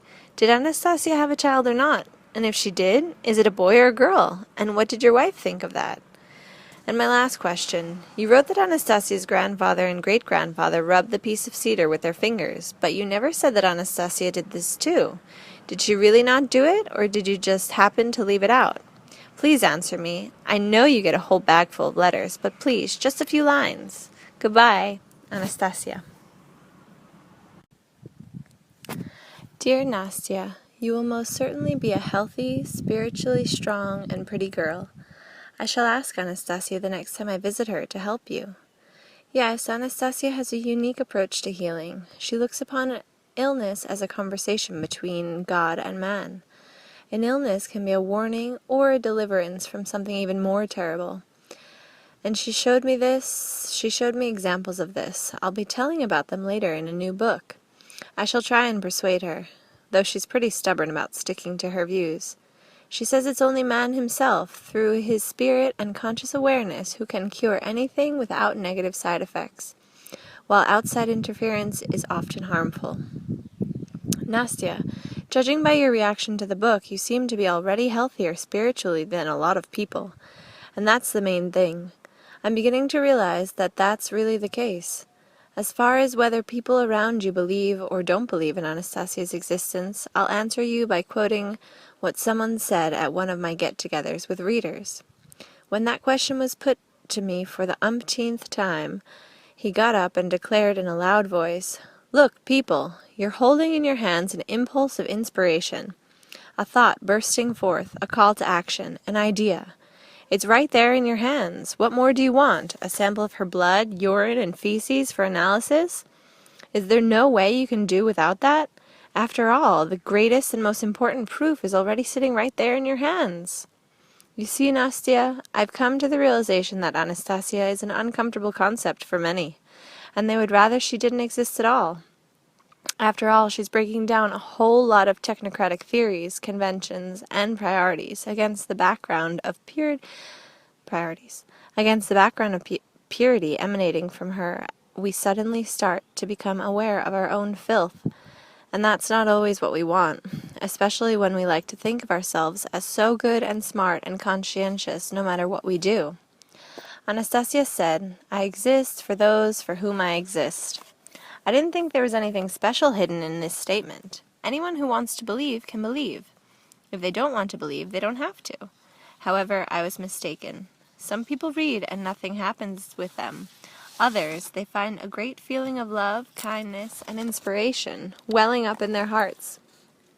And like a shower of spring rain, the world feels this grand poetry of love, a poetry with the heart which is capable of perceiving the light, magnifying it, and sharing it with others. These are the people who feel her and know that she does exist. As for my wife, Nastya, she reacted the way most women probably would. We've only spoken on the telephone, but my daughter, Polina, is ready to help me. She understands everything and brings me letters. She was the one who brought me yours. You say it was wrong on my part to offend Anastasia that way. Of course it's wrong. I would never do anything like that again. The same people can be different at different times. Our son was born. He is such a strong little lad, smiles all the time, and Anastasia is happy and enjoying her life. My best to you and to your mama. I wish you joy and happiness in your life. You deserve it. You are a strong girl, and you can make your friends happier too, more consciously aware of things. A word about religious believers, their inquiries and questions. I have spoken about Anastasia with members of the clergy from our Russian Orthodox Church, as well as with representatives of various denominations. Some of them are quite favorably disposed to her. Others say, with some apprehension, that she's most likely a heathen. She could break down people's faith in religious doctrine, or resurrect idolatry, or something nobody knows about yet, and it's wrong for her not to be baptized. Her attitude to religion will be discussed in greater detail in the second book, and it's really quite extraordinary. I'll just mention a few points here. You see, she told me, it is a good thing that they are already talking about the soul, about the good, the light. Who is the most worthy? I am unable to say. But what about the sects? I countered. The sects that have been banned. Now everyone says that they took the wrong path. Their actions were wrong. Do you think so? Then think of this. A group of soldiers is out on patrol. One of them in the lead has broken off or gone to one side and gets blown up by a mine. Yes, you can say he took the wrong path, his actions were wrong, but you can also say that these same actions saved other people's lives. In any case, Anastasia, which religion do you think is the closest to you, the one most comprehensible? Vladimir, let us say you had never seen your parents or talked with them. You would probably be happy to hear anyone talk about them, even if they each talked about them a little differently. Where the truth lies, you can judge for yourself after reflecting on everything inside you. After all, you are their offspring. You are your parents' child. As for me, though, I do not need any intermediaries. Well, okay. That's enough about doubts. There are some rather pleasant phenomena that Anastasia has somehow managed to bring about in our reality. I was especially skeptical that she would actually be able to infuse something into the text of the book. These are her own combinations and rhythms, as she said, coming from the depth of eternity. But after the first edition came out, in a run of only 4,000 copies, something incredible happened. Many people were so moved by feelings and emotions that poetic verses began flooding in all by themselves. There are a whole lot of them now. They're just ordinary people, not professional poets, who have been writing.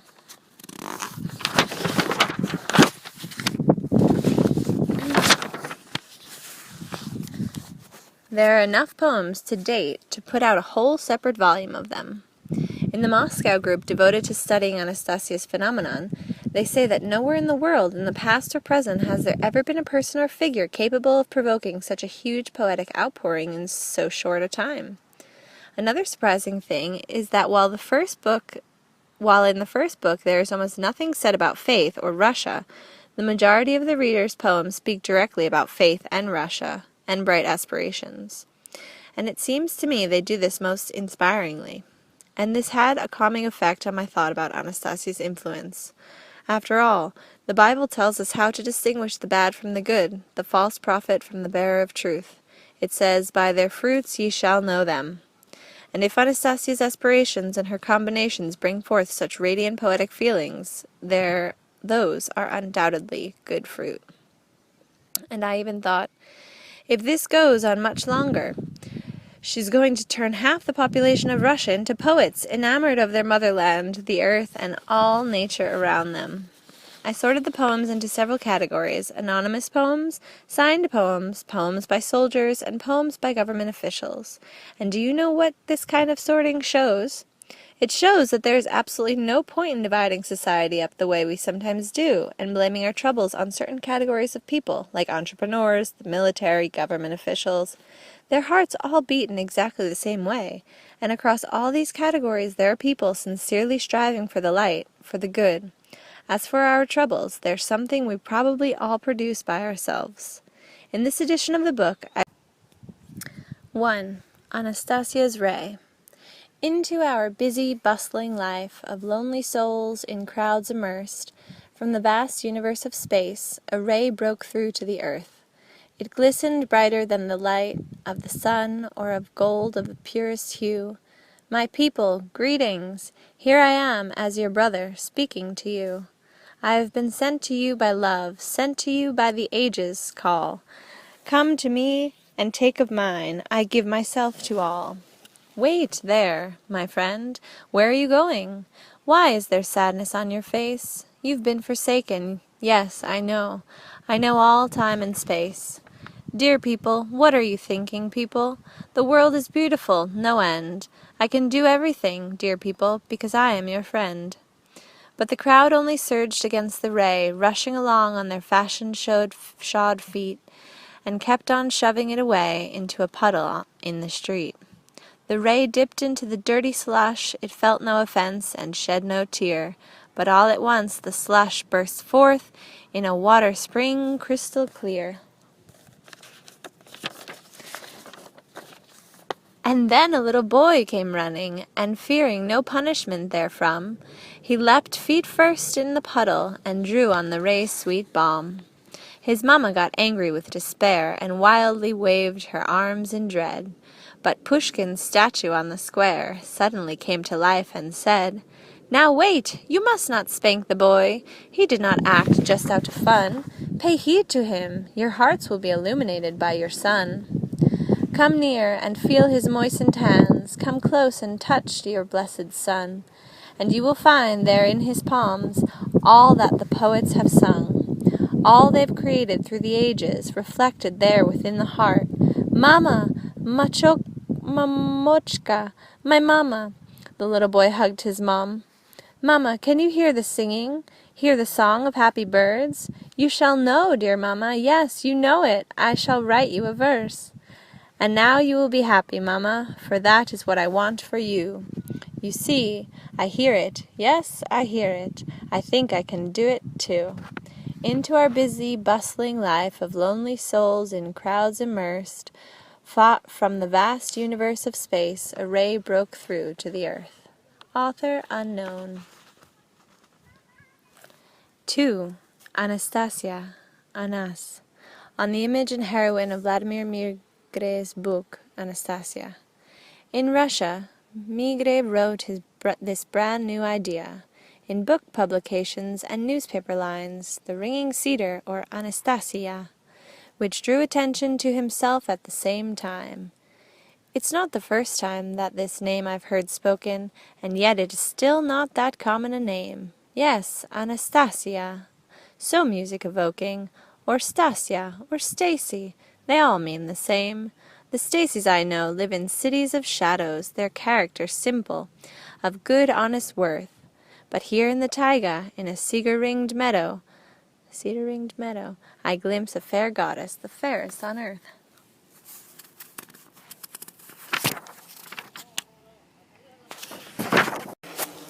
Anas, a Siberian of nature's creation, in harmony with her environment lives.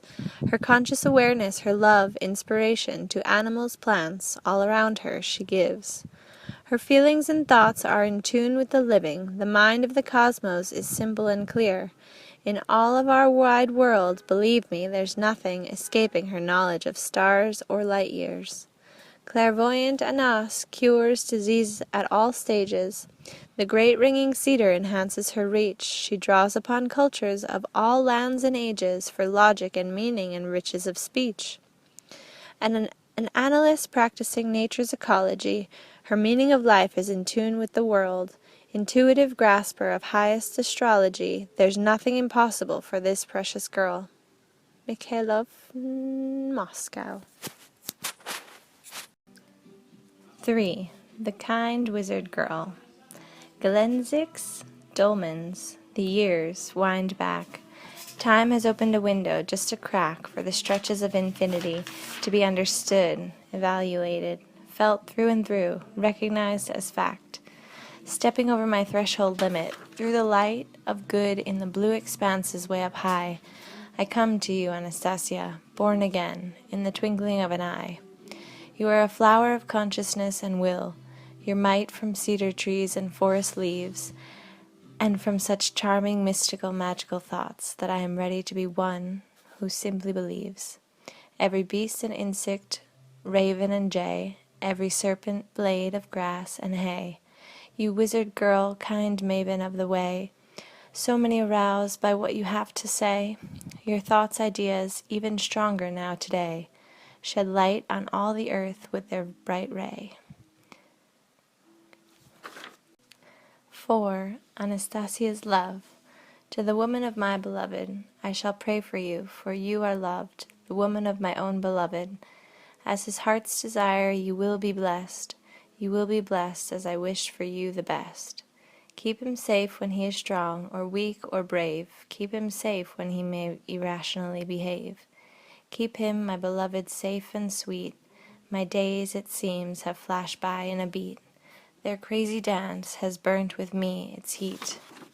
My years have started passing all too fleet. My son has started walking on his feet. Your papa is the very best, my son, the very best. It is I who did not manage to open up to him. In life, my son, that can happen on a whim. Another woman takes his fancy and steps in. You are both caressed by the gentle breeze of spring, which tells me in the whisper of the leaves how he feels the warmth, how he feels the joy. Both from your hands and from your lips, I shall not dare distract him from the warmth and tenderness of your eyes. But should that not be enough, I shall send you a ray of sunlight to relieve you of your grief. The years will fly past just like a stormy night. Life will seem to you like an empty room. I, as a fading star falling to earth from above, shall chase from your soul the nighttime gloom, and I shall be able to pray, please do believe, so that you, by the light ray illumed, need feel no withering love. I shall be able to pray, for you are loved, the woman of my own beloved. Author unknown. 5. To Anastasia. To a woman I dedicate this verse. I write as an Air Force flyer, a poet I could never be. But my heart flared true, my breast with fire did burst. Anastasia, do not think me brash. I can't stop loving you. Your image, a touching pulse for good, pulse louder than any engine ever could. My engine failed, visibility nil, an explosion in the twinkling of an eye. But then your ray of light, your image, flashed and blessed. On fragile wings it kept me in flight. A single moment it took, only one, I wished, as I looked until my landing gear touched safely down, that I were a blade of glass upon the grass, upon the ground, by your fingers tenderly caressed. Author unknown.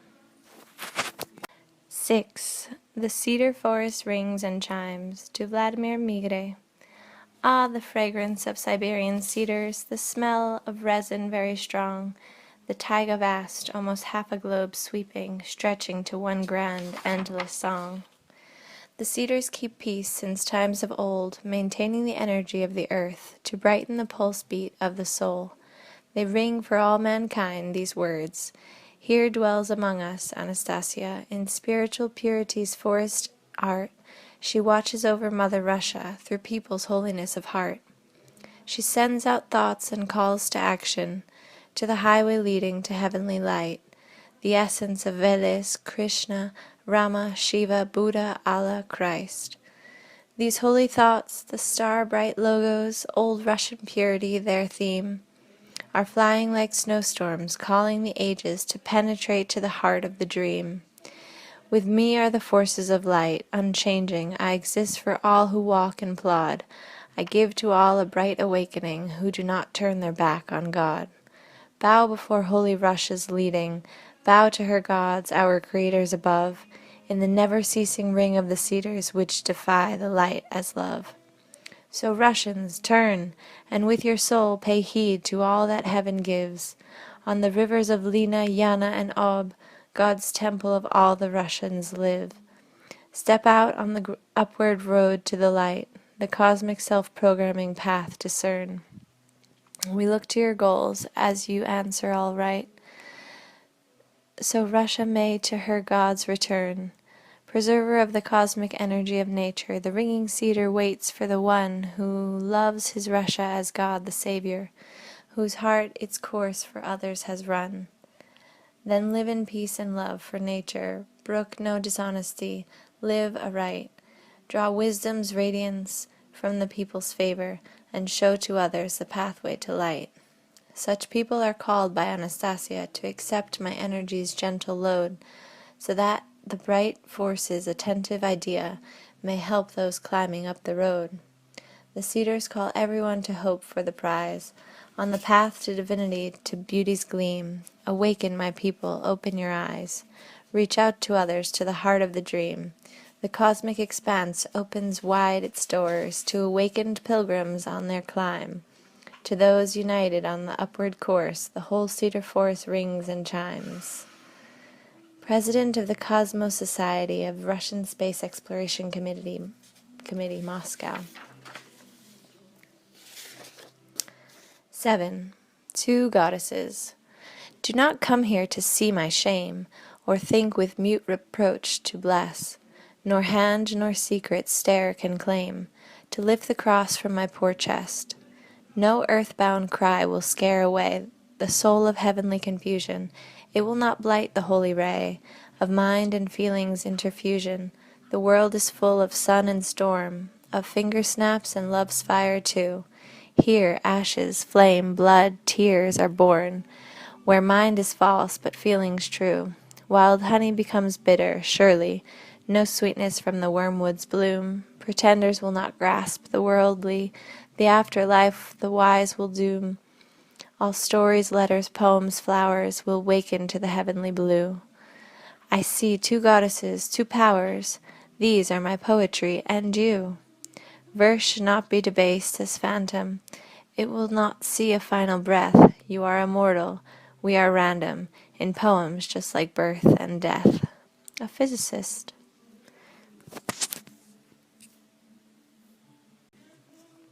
Chapter 31. Author's Message to Entrepreneurs. The author's attempt to organize a fellowship of Russian entrepreneurs in accord with certain spiritual principles has revealed an evident desire for such a coming together on the part of many entrepreneurs.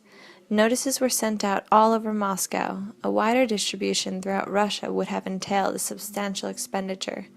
The lack of funding, and consequently the ultimate failure of the project, led to nowhere. Anastasia's plans began to seem unrealizable.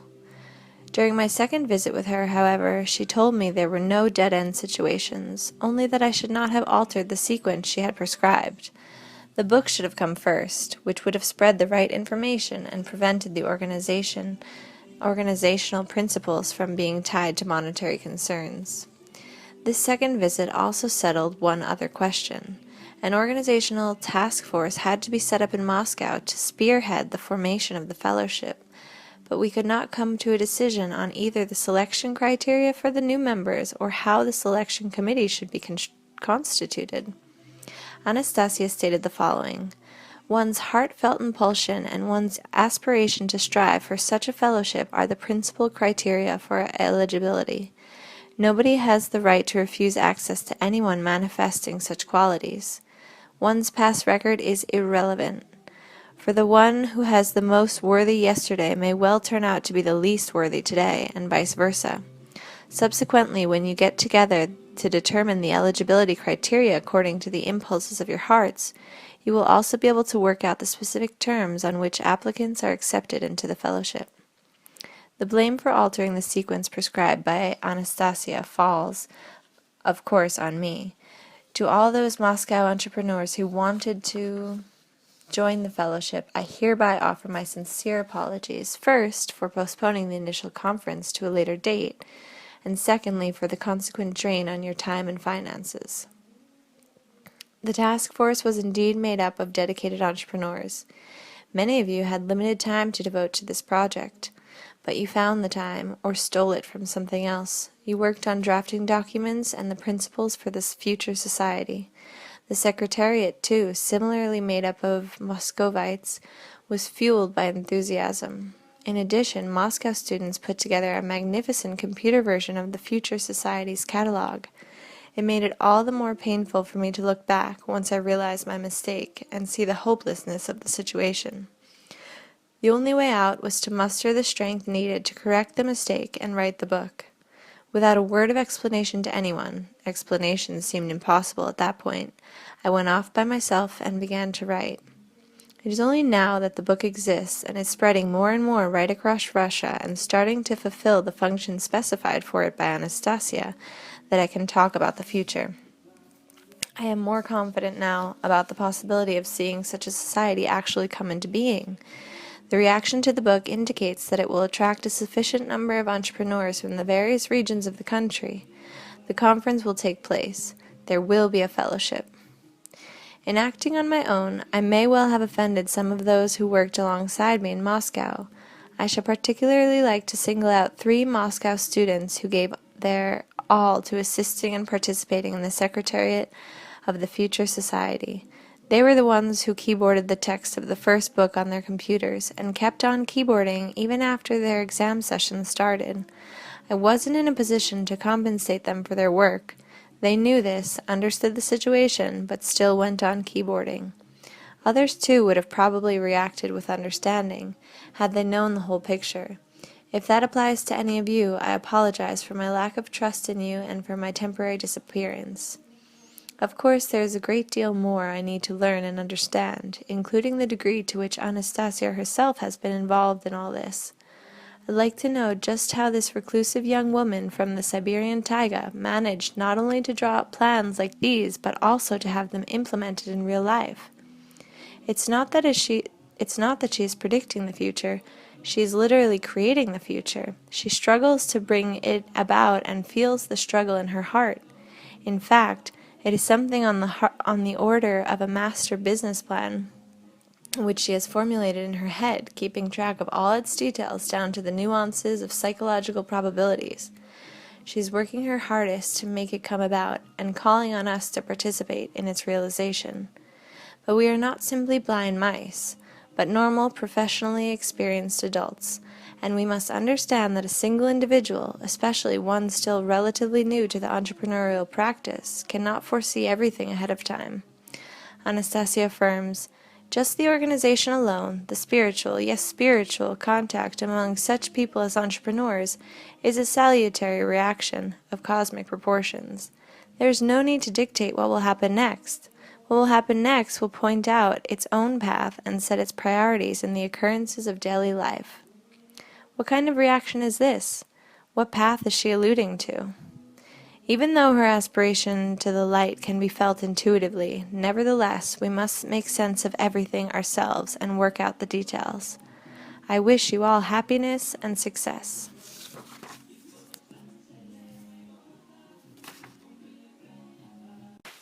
Dreams Coming True. Editors afterward. In the summer of 1996, a tired-looking man was standing on a street corner in downtown Moscow with a self-published 96-page volume in his hands, trying to sell it to passerbys. The book's title was The Ringing Cedar, Anastasia, and the man called himself Vladimir Migre. A woman stopped by, looked at the inconspicuous cover, talked to the author, and bought a copy. Next day she was back, smiling, her eyes shining, to pick up an entire pack to give to everybody she knew. As it was, the first print run of 2,000 copies of Anastasia sold out in a matter of weeks. What happened next was as miraculous as the story Vladimir Migre had written down. New print runs, first of 2,000, then 10,000, sold out within weeks. Not long afterward, millions more were printed and sold. By 1999, Vladimir Migre was one of Russia's most popular authors, and the 7 books published to date have sold over 10 million copies in their original Russian alone, not counting their translated editions in more than a dozen languages. The books in the Ringing Cedars series started producing incredible changes in people's hearts and minds, the effect of which is now being felt throughout Russia and beyond. What happened here? How can it be that with no advertisement other than word of mouth, this book by an unknown author became a national, then an international bestseller, distributed initially by readers alone before it was accepted by even a single bookstore? How can it be that one copy from this first 2,000 copy print run actually found its way to the stacks of the U.S. Library of Congress? Why have people of all ages, from school children to pensioners, and in all walks of life, from teachers to public officials and from scientists to clergymen, felt such inspiration from the book to the point of writing poetry and creating works of art? Why did a former member of the Russian Parliament, an economist by the name of Dr. Viktor Medikov, write an entire book, Putin, Migre, and Russia's Future, stating that the Ringing Cedars was becoming Russia's new national idea? Why did the Supreme Mufti of Russia, Talgat Tajudin, publicly declare in a televised interview, "I love these books. I've read them and got a lot out of them for myself"? Why have leaders of other confessions made equally laudatory remarks? Why did my mother once bring home a copy of Anastasia from her yoga class on the recommendation of her instructor and gingerly request that I read it? Why, when applying to enter the doctoral program in forestry at 6 top-rated American universities, I submitted a research proposal based on the ideas set forth by Anastasia, I was accepted by all of them. 4 of the schools, in fact, offered me full financial support with a scholarship, and here I am now at the University of Missouri at Columbia, writing my PhD dissertation on the significance of ideas from the Ringing Cedars for the future of forestry and agriculture in Russia and the world as a whole. But here comes the most striking part. How can it be that all these developments, from the wild popularity of the Ringing Cedars series to the outpouring of readers' poetry and art, had been described in the very first book before coming to pass? As it is, true to what Anastasia said in the very first volume, millions of people have been moved by her words. Many thousands have planted trees, written poetry and songs, or created works of art, all inspired by the book. Readers' clubs have proliferated throughout Russia and abroad. Numerous readers' conferences throughout Russia and Europe have brought together thousands of people asking questions they had never even thought of before. In just the scant few years since the book's initial publication, Russia has witnessed the birth of powerful eco-village movement, inspiring thousands of people to leave their jobs in large cities and, despite formidable obstacles, move to one of the many eco-settlements now sprouting all over the country. Russian immigrants to Germany, America, and Canada have been flocking back to their homeland to establish new self-sufficient homesteads on their ancestors' land. In the eco-village where my family now owns a plot of land, our neighbors include economists, singers, entrepreneurs, engineers, writers, mechanics, managers, and executives, artists, peasants, young families, single mothers, pensioners, and even school children, coming from all over Russia and other countries once part of the Soviet Union, from Moscow to Irkutsk, and from Ivanovo to Kazakhstan and Tajikistan. Whence comes all this inspiration? The answer is simple. Anastasia resonates so strongly in tune with people's hearts that one cannot fail to inwardly recognize the truth emanating from it. How many times have I heard personal examples of this instant recognition? People who have been searching for years or decades for meaningful answers to questions on the purpose of life, on man's place in nature, have finally found them in this book. But should it be surprising that the image of a way of life founded in the ideals of love, beauty, and nonviolence, as presented by Anastasia, would resonate so strongly with our inner self? After all, does not every one of us want to live in a free society of kind and happy people, in a world without wars, crime, or oppression, in a world where not a single tear need run down a child's cheek, and where families live in love and prosperity? Do we not want to live without monstrous industries destroying and polluting both nature and man? Do we not want to enjoy creative labor for the benefit of both our families and our communities, instead of suffering through boring jobs merely to enrich faceless corporations? Do we not want a society based on mutual help and cooperation rather than competition? But, you may say, this was just Anastasia's dream, or just Vladimir Migray's dream. And a dream is simply a dream. But cannot each of us dream of a desirable future and then act to bring this future about? Is it not what John Lennon was singing about in his Imagine? You may say I am a dreamer, but I'm not the only one. I hope someday you'll join us, and the world will live as one. Is it not what one of the greatest economists of the 20th century, E.F. Schumacher, was referring to in his seminal work, Small is Beautiful? Now, it might be said that this is romantic, a utopian vision. True enough. What we have today in modern industrial society is not romantic and certainly not utopian, as we have it right here. But it is not but it is in very deep trouble and holds no promise of survival. We jolly well have to have the courage to dream if we want to survive and give our children a chance of survival. The crises of the industrial society will become worse and end in disaster until or unless we develop a new lifestyle which is compatible with the real needs of human nature, with the health of living nature around us, and with the resource endowment of the world.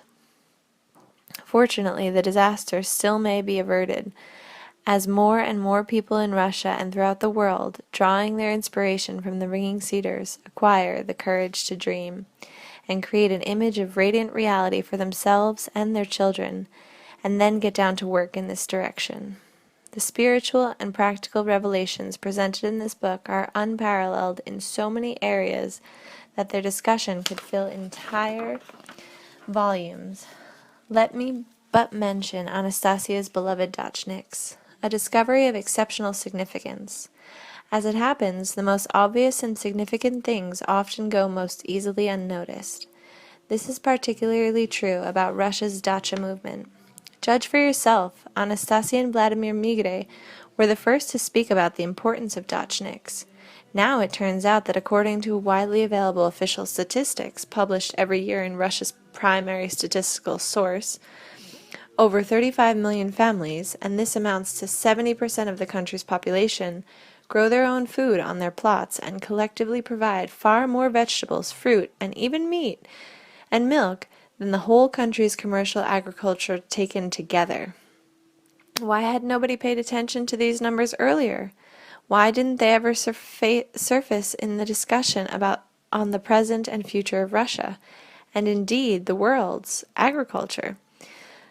Why did nobody take seriously President Boris Yeltsin's confession that he was spending his weekends tending a vegetable garden, growing potatoes and radishes? Should you choose to research for yourself the questions discussed by Anastasia, you will soon discover the truth of her assertion that her knowledge is already shared, at least partially, by a number of people in our world, and that collectively they know practically everything, only they do not fully understand how it works. Take communication with plants, for example. It sounds incredible at first, but it only requires the reading of Peter Tompkins and Christopher Bird's well-researched The Secret Life of Plants to gain an entirely new perspective and conclude, she must be right.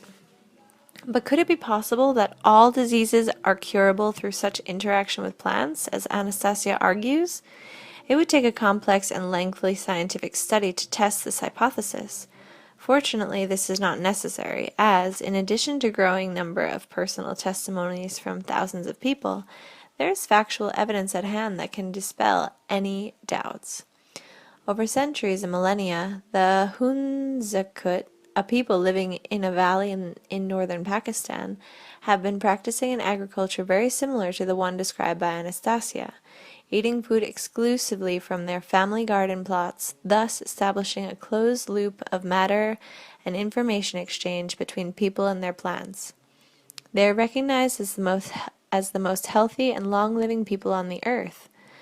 The Hunzakut commonly live to more than 100 years, and men becoming fathers at age 90 is not a rarity. Can it be that this information changes between an individual person and a plant Anastasia talks about is the missing link to understanding human nutrition? Even in the absence of scientific studies, why not try it? The science will catch up. Furthermore, why should we be skeptical about Anastasia's ability to live without concern for acquiring food or clothing, effortlessly relying on nature for a complete life support system? Is not the exact same ideal of life taught to humanity in the Bible? He who watches the wind will not sow, and he who looks at the clouds will not reap.